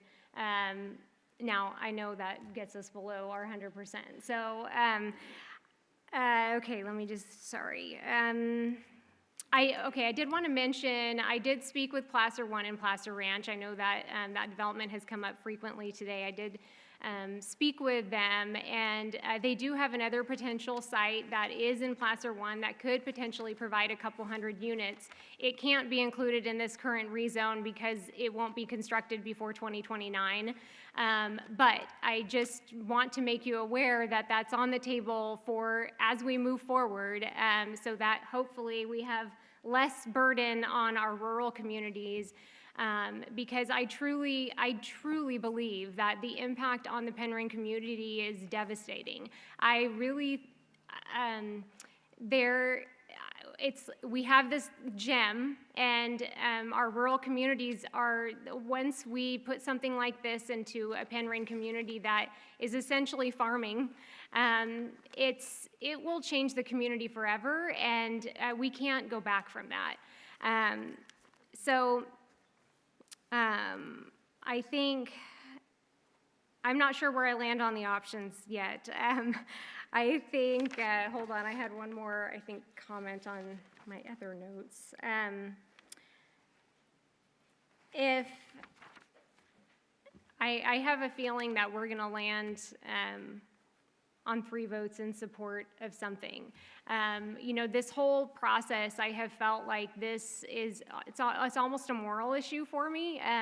It's a conscience issue for me because it's essentially forcing a vote on something that I just vehemently disagree with. And so I am certain that if I do end up voting no on whatever the motion ends up being, I think things will continue to move forward. But I guess I'm vetting this out I'm just like, I really don't know. I don't know what to do. And so I'm going to let the rest of you play out what you're going to play out, and I will make a decision, I guess, once you get to the actual motion. Yeah. Supervisor Holmes. So the Penryn site is already zoned for that use, and it's been in the general plan or community plan for, what, 30 years? So for that type of use, multifamily? Yeah, so they're not asking to be, if we take it out, it's still going to get built, so we might as well use the numbers. Supervisor Gore. I appreciate your dilemma, Supervisor Landon. As I look at the properties, staff really looked at how do we do the best we can with what we have, right? And originally the overlay was commercial, and then overlay the multifamily housing.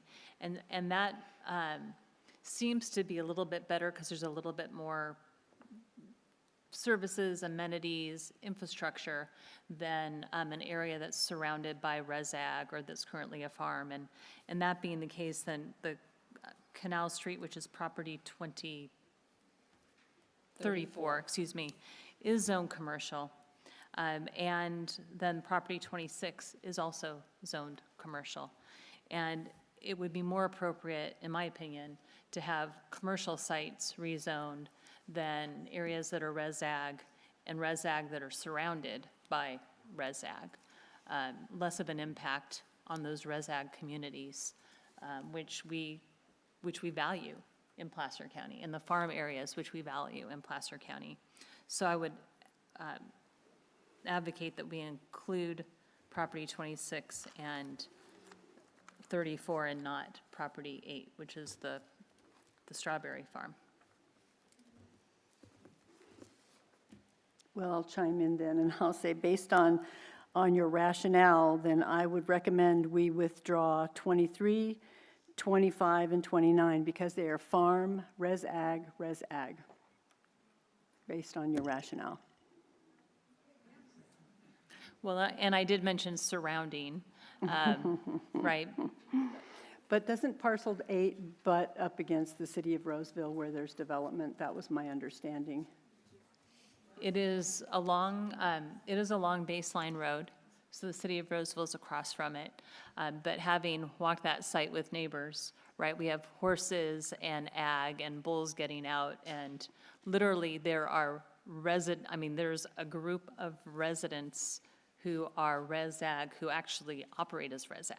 I mean, I had somebody ride their horse down the street to visit me, and somebody has shared that they were riding their horse yesterday in the area. So it is very clearly, unlike an empty parcel with just, one home, we actually do have all sorts of folks utilizing that as res ag. Work with us to go after the bad people, like they're all making us fight. Okay, I'm sorry. Let me ask another question then. On parcel 26, the commercial multi-use, that's not a zoning of 10 per acre, is it? The site is on commercial plan development with a combining design corridor, and someone could submit a multifamily application today with the maximum density of 10 dwelling units per acre. Okay, that one's not 21, similarly to... 21 is Penryn Parkway. Right. Okay. Okay, well, I still have concerns about the property owner wanting to withdraw, because the recommendation was to limit the units to 200, and they don't agree with that, as well as an obligation to build lower income units on the site, which I don't think that we can guarantee that once they pass that over to a developer, that it doesn't get built out more than 10% affordable, in which case their desire would be to withdraw their parcel from, they would no longer be consenting parcel owner if that was the case. Again, that's not my read of the letter. I think that the concern is to establish a requirement that they build more than what the current county code requires. Certainly, if there's a project proposal that includes more than the 10%, or if it's an entirely affordable project, I think that would be either the owner of the property or a subsequent owner or applicant that would bring forward that proposal. So that again isn't my read of that letter. Right, but that's number 2. But number 1 is also rezone density being restricted or capped, which is what the proposal is, to cap it at 200. The Planning Commission recommendation was to cap the number of units that would be counted to 200 rather than 246. But again, they did not recommend any reduction in the amount of acreage to be rezoned to the RM30 district. I thought they did specify 10 acres. No, 10 acres in terms of the counting of the units for the housing element amendment, but there was no recommendation related to a smaller acreage to be applicable to the rezone. That's okay. Yeah. Essentially, the site itself, the entire site would be rezoned and could be developed at the maximum capacity for that site. The action the Planning Commission took was essentially just to report a portion of that to HCD. So it didn't affect the ability to develop the site at its capacity. All it did was basically say that we were only taking credit for 200 of the 246 units that could be developed when we submitted our report to HCD. That's a bit disingenuous as far as I'm concerned to say that. That sort of built in some false hope with constituents that we wouldn't build out the entire property, that we would limit it to 10 acres because they specifically said 10 acres at 20 units per acre at the Planning Commission meeting. May I ask would a just point note of? there was clarification made from staff at their request at the Planning Commission to ensure that that's what the Planning Commission was intending to do, was to change the reporting amount, not the rezone amount. And there was confirmation from the commission that that was their plan. And it also further just clarify that, as we're going through numbers and attributing numbers to these particular sites, just acknowledge that the methodology to attribute the units is based on the minimum density, not the maximum density that could be built out on these sites. And so there is an acknowledgement, I think even in our staff report, we indicated the minimum number of units that could be built and the maximum number of units that could be built. So when we're talking about attributing unit numbers for the housing element amendment, we are using that lower number, understanding that more units could be built on these sites. Supervisor Holmes. Thank you. I'm way down at the end, and I wasn't sure what the conversation about Site 34, the Canal Street project site. What was the determination? I know Supervisor Guston had some comments, but it's hard for me to hear from way down. No problem. I think what staff was telling me is they've already reduced it by the amount they feel they can justify based on the sensitive areas there. Okay. I don't know that they addressed the access and the reduction of units that would be required if you bring in a driveway from down below. And so you're taking up some of the property with that access. Correct. So our constraints analysis did not include access, and that's because without a development proposal, I mean, we could make assumptions certainly, but we really base it off of what we know, and that's the environmental constraints. So it could end up being lower. It could. It could be lower, Supervisor Holmes. From what I understand, it could be reduce through design review, and I'm also going to definitely fight that our multifamily design manual comes back for us to discuss these issues, especially when you're building so close to property lines and setbacks, so that we can give some more assurance. You know, the only reason I think the majority of us would consider voting for anything today is to keep local control. And so we need to make sure that we've looked at that multifamily with this new lens on of what the state is doing. Because when we approved that, we weren't here. We weren't in this chair today and not knowing what we were going to be required to do.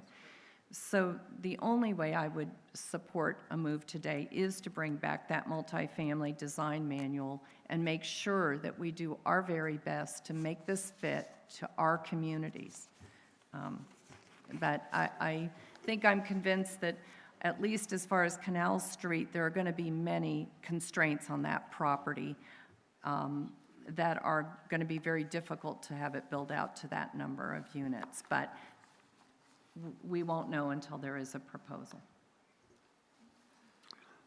Okay, Madam Chair, I'm ready for a motion. or- Not quite. Not yet? I do want to ask staff, on the different options, 1, 2, and 3, have you by chance calculated the percentage of the burden on each of the districts? No. Okay. Because I think that's important. It's important for all of our constituents to understand where the burden lies with this requirement to rezone.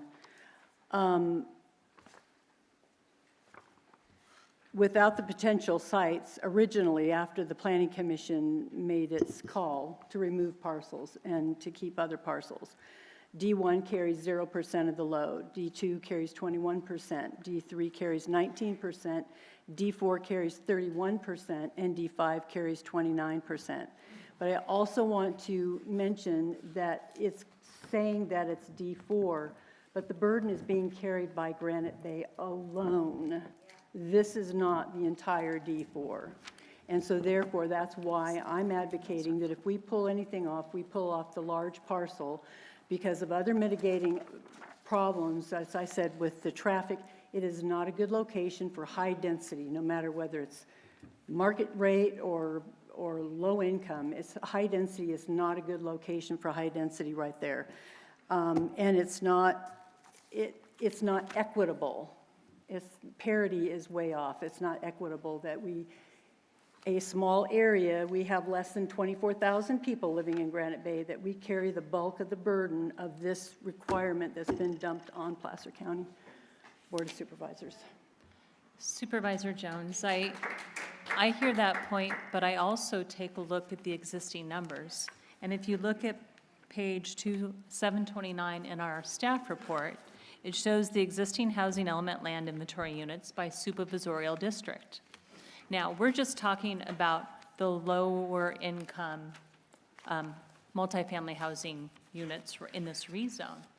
But if you look at what's already been built, you look at District 1 that has 5,800, District 2 has 2,900, District 3 has close to 1,500, District 4 has 108, and District 5 has 1,900. So if we're talking fairness, I think fairness is not the best way to go about this. I didn't say fair, I called it parity. Well, and parity, if you look at parity, then Granite Bay has not built any above moderate or low or very low. District 3 has not built any low or very low. District 5 hasn't done any above moderate or very low. So we're all over the map here. And I don't want to talk about parity.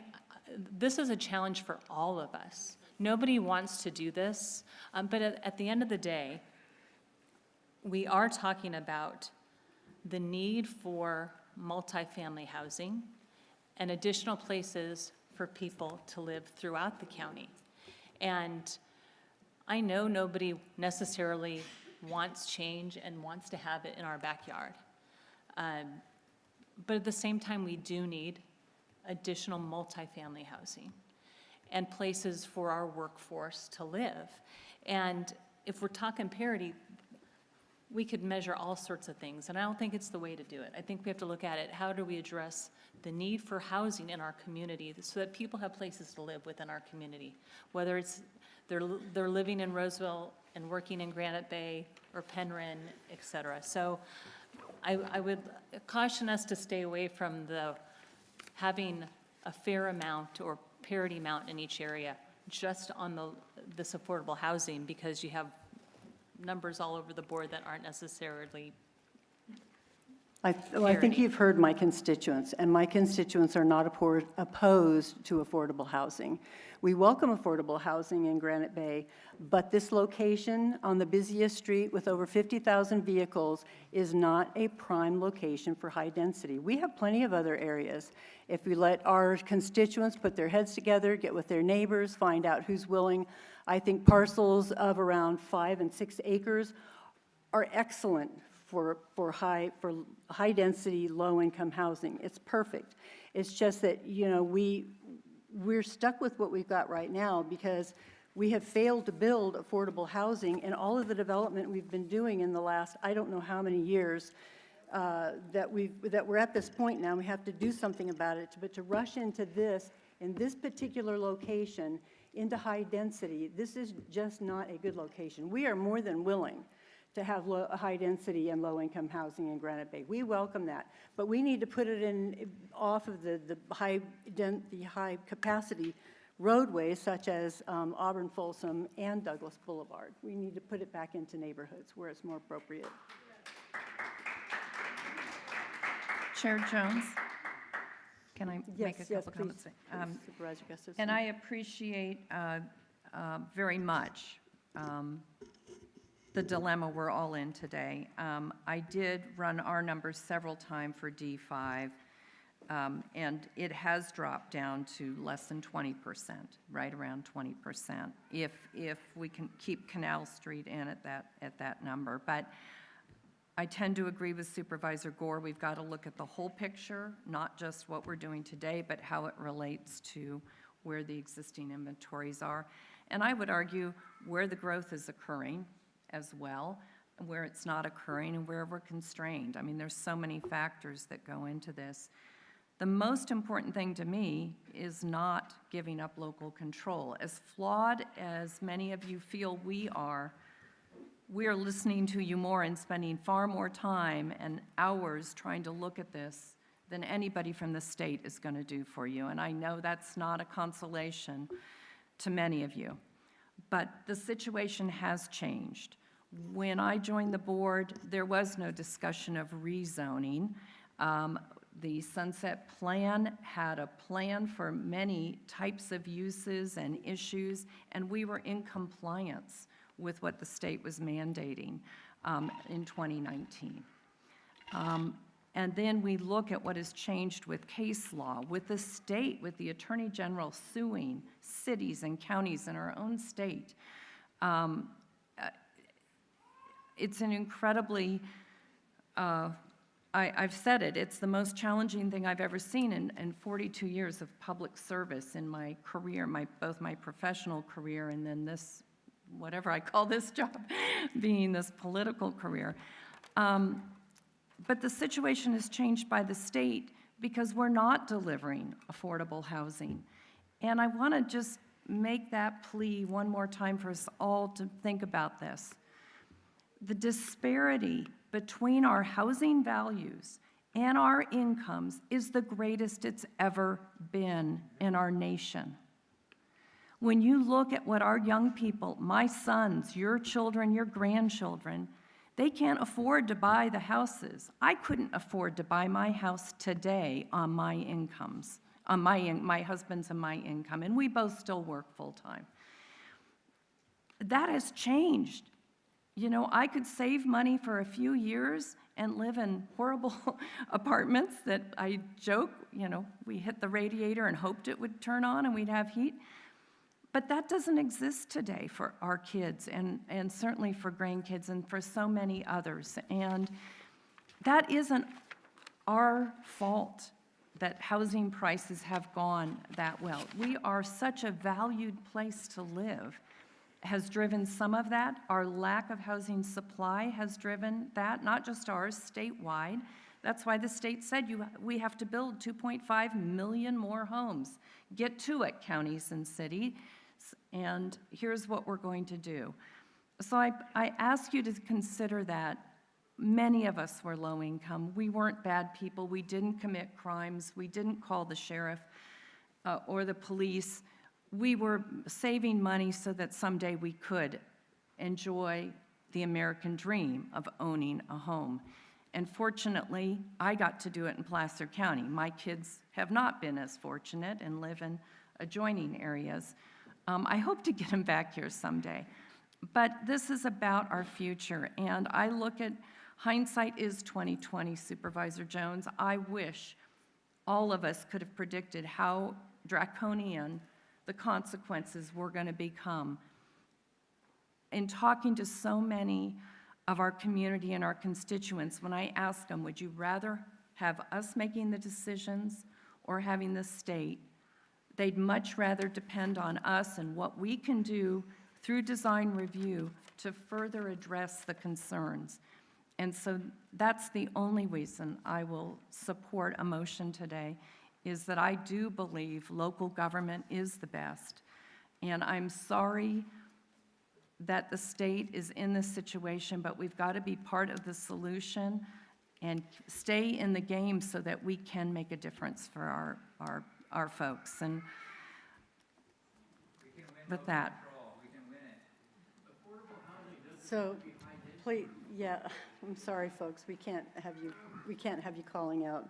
Supervisor Holmes. Well, I was just, after the discussion, I was prepared to make a motion. Okay, well, let me hear from Supervisor Landon. Sorry, before- I had a question on HE 52. I don't know if now is the time, because I know it's part of the actions, but I had some concerns with HE 52 and just what it means for the future, and so wanted to ask if you could explain to me hold on, sorry, I'm going to turn my book.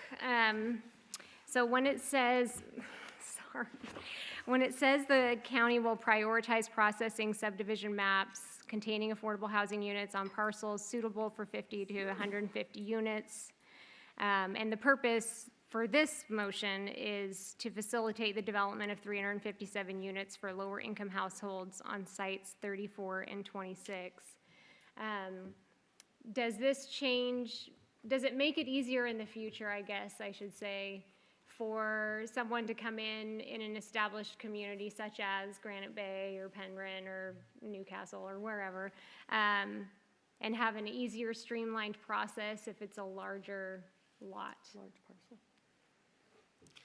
So this specific program is intended for the larger lots in the rezone program. So just in this program. Right. So that's why it does call out those sites. It's also important to note that program HE 52 is really important if the board takes action to rezone the Cincinnati Avenue sites. Those are sites that are greater than 10 acres.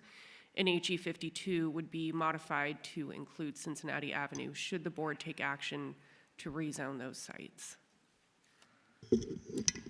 I should just also add to that, and I know that when we meet next week and talk about the Cincinnati Avenue site, we might talk about it a little bit more, but since it is included in the action, it's very likely that we will need to make some changes to the housing element amendment based on this final collection of properties, and there may be revisions to programs and new programs that need to be added. And again, that will go back to the Planning Commission for a recommendation and ultimately before the board for a final vote on the housing element amendment. So does that mean we don't vote on the housing element 52 today? There is no vote today on the housing element amendment other than to direct staff to prepare a revised housing element amendment and to provide that after the requisite 7-day review, public review to HCD. Right, because I share the same concerns as Supervisor Landon in that these are greater than 10-acre parcels. And when we learn that we're only going to require a 10% build of affordable housing, what this will do is it'll streamline market rate, high density development on large parcels. That's the bottom line. And it's very concerning to me in my district and in Penryn, because we have large parcels. And I don't want to allow a streamlining of those large parcels. I want to be much more guarded and thoughtful in our planning. And it's what, failure to have thoughtful planning is what's gotten us here. Yeah, certainly. Just in response, as Callie mentioned, the program is targeted to the properties that are on the inventory, the sites 34 and 26. So it's not, and likely to Cincinnati, but it wouldn't be applicable just countywide. Okay, only parcels that make it on a rezone list. On the inventory, yes. Okay. Well, I want to express before you make the motion, one more time, I think it's a simple request to remove parcel 26. And I understand that parcel 8, I understand their contentions, but development is encroaching on them. Granite Bay has given up 3 res ag parcels as well as 1 farm parcel for this effort here. And we are also the only one who has not had any parcels removed. I believe all the districts have had something removed from their lists, except with the exception of D4, and I say it's not D4, it's Granite Bay. So that is my request, is that we please seriously take a look at my option. Madam Chair, can I ask one other? Yeah, Supervisor Gustafson. I mentioned earlier, coming back with the multifamily design manual, we had also talked about, and the Planning Commission recommended, we need to look at the in lieu of fees and inclusionary housing requirements again as well. And so I don't want that to be lost with whatever the motion is, that at least those 3 issues, we need to see those and reconsider them in light of the state's new mandates on us and how that impacts what we need to do. I know people think we should have known better because we've been tracking RENA since, I just read, 1969, but nobody was suing jurisdictions to get it done. There wasn't an attorney general doing that. We weren't under these sorts of mandates. And again, we need to make sure we look at all of those programs and make those align. In terms of process, what I may suggest is a tentative motion to identify the sites that you would like to add in to the program. And then once we get that, then we can go through the recommended actions, and I can let you know how those may need to be modified, and including potentially the edits to the mixed use and multifamily design manual and the Planning Commission recommendation of that study that analyzes the in lieu fees. That'll be separate. Our direction to you. Okay. Supervisor Holmes, are you ready? I think. So I move that we approve option 2, remove sites 71 and 72, increase the yield for site 26 to 246 units based on the potential buildable area of 12.3 acres and rezone sites 1 and 2. I'll second that motion.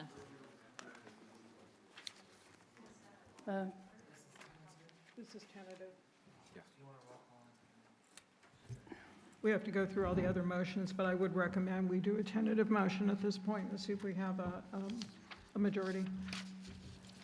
Okay, so you're going to do roll call. Yes. Gore. Aye. Landon. No. Holmes. Aye. Gustafson. Aye. Jones. No. I believe that this is 3-2, correct? If I can ask staff to bring up the recommended actions at this point. We can pull up the PowerPoint once again. The PowerPoint. Yeah.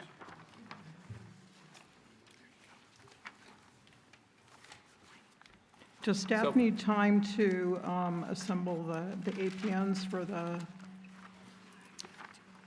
number 4 before we start? I think we're okay. Okay. To change those sites, that would be an edit to action item 4. And the proposed edit would be to include this language, and I'm happy to restate it if and when the motion's made. It would be to adopt an ordinance to fulfill Housing Element Program 1 by rezoning properties from their current zoning designations to RM30 DC, residential multifamily combining design corridor, for the properties listed in the ordinance, except for sites 7 through 10, 13, 35, 45, 71, and 72, period. And the reason there's so many sites listed is that there are all 22 properties listed in the ordinance, so that removes out ones that, through the process, were either not voluntary or had different reasons to not be included in. Why don't we, if we're ready, I'm looking at all the board members, let's start with the first requested action then. Can I just confirm, just so I understand exactly what I'm voting on? So the only one that is actually in reference to the properties is action item number 4. The other item is certifying the EIR, amending the general plan, which is just creating a designation for RM 2030. Okay, and then number 4 is the actual sites. I would say largely yes. 5 does include that you would be authorizing the CEDRA director to submit those rezoned sites to HCD. So it is a companion 1 to 4. Okay, but thank you. 5 doesn't specifically call out the sites. It refers back to those identified in 4. And when we can get to number 6, we can have staff add in the thoughts that they heard from the board members as to additional things to look at. So that brings us back to number 1. So, and I can read them into the record if that's Thank easier. you. So the first one would be adopt a resolution to certify the Housing Needs Rezone Program final environmental impact report prepared pursuant to the California Environmental Quality Act, and to adopt the mitigation monitoring reporting program, the findings of fact, and statement of overriding considerations. I'll move approval. I'll second. Motion by Gore, second by Holmes. Do we need a roll call? Let's do roll call. Gore? Aye. Landon? Yes. Holmes? Yes. Gustafson? Aye. Jones? Aye. The second item would be adopt a resolution to amend the general plan, including Table 1-1, relationship between general and community plan land use designations, Table 1-2, development standards, and Table 1-3, general plan land use consistent zoning districts, to create a new land use designation, high-density residential 2030. So moved. Second. Motion by Gore, second by Holmes. Landon? Yes. Holmes? Yes. Gustafson? Yes. Gore? Aye. Jones? Aye. The third one would be adopt an ordinance to amend Placer County Code, Chapter 17, the zoning ordinance, Articles 17.06 and 17.48, to incorporate amendments to the same, to create a new zoning designation, residential multifamily 30, and to amend Section 17.60.120, non-conforming uses. So moved. Second. Motion by Gore, second by Holmes. Holmes? Aye. Gustafson? Aye. Gore? Aye. Landon? Yes. Jones? Aye. Next one is adopt an ordinance to fulfill Housing Element Program 1 by rezoning properties from their current zoning designations to RM30 DC, residential multifamily combining design corridor. For the properties listed in the ordinance, except for sites 7 through 10, 13, 35, 45, 71, and 72. And this, for reference, this is option 2 in the staff report. So moved. Second. A motion by Gore, second by Holmes. Gustafson? Aye. Gore? Aye. Landon? No. Holmes? Aye. Jones? No. Next motion is authorize the Community Development Resource Agency Director to prepare a draft housing element amendment, submit it to the State Department of Housing and Community Development for review based on the rezoned sites and the Cincinnati sites if approved, and return to the Board of Supervisors for final approval. Move approval. Second. Motion by Holmes, second by Gore. Gore? Yes. Landon? No. Holmes? Aye. Gustafson? Aye. Jones? No. So the sixth item on here is for the Nexus study. I had also drafted a separate motion that would include directing staff to conduct a workshop with the board for revisions to the mixed-use and multifamily design manual.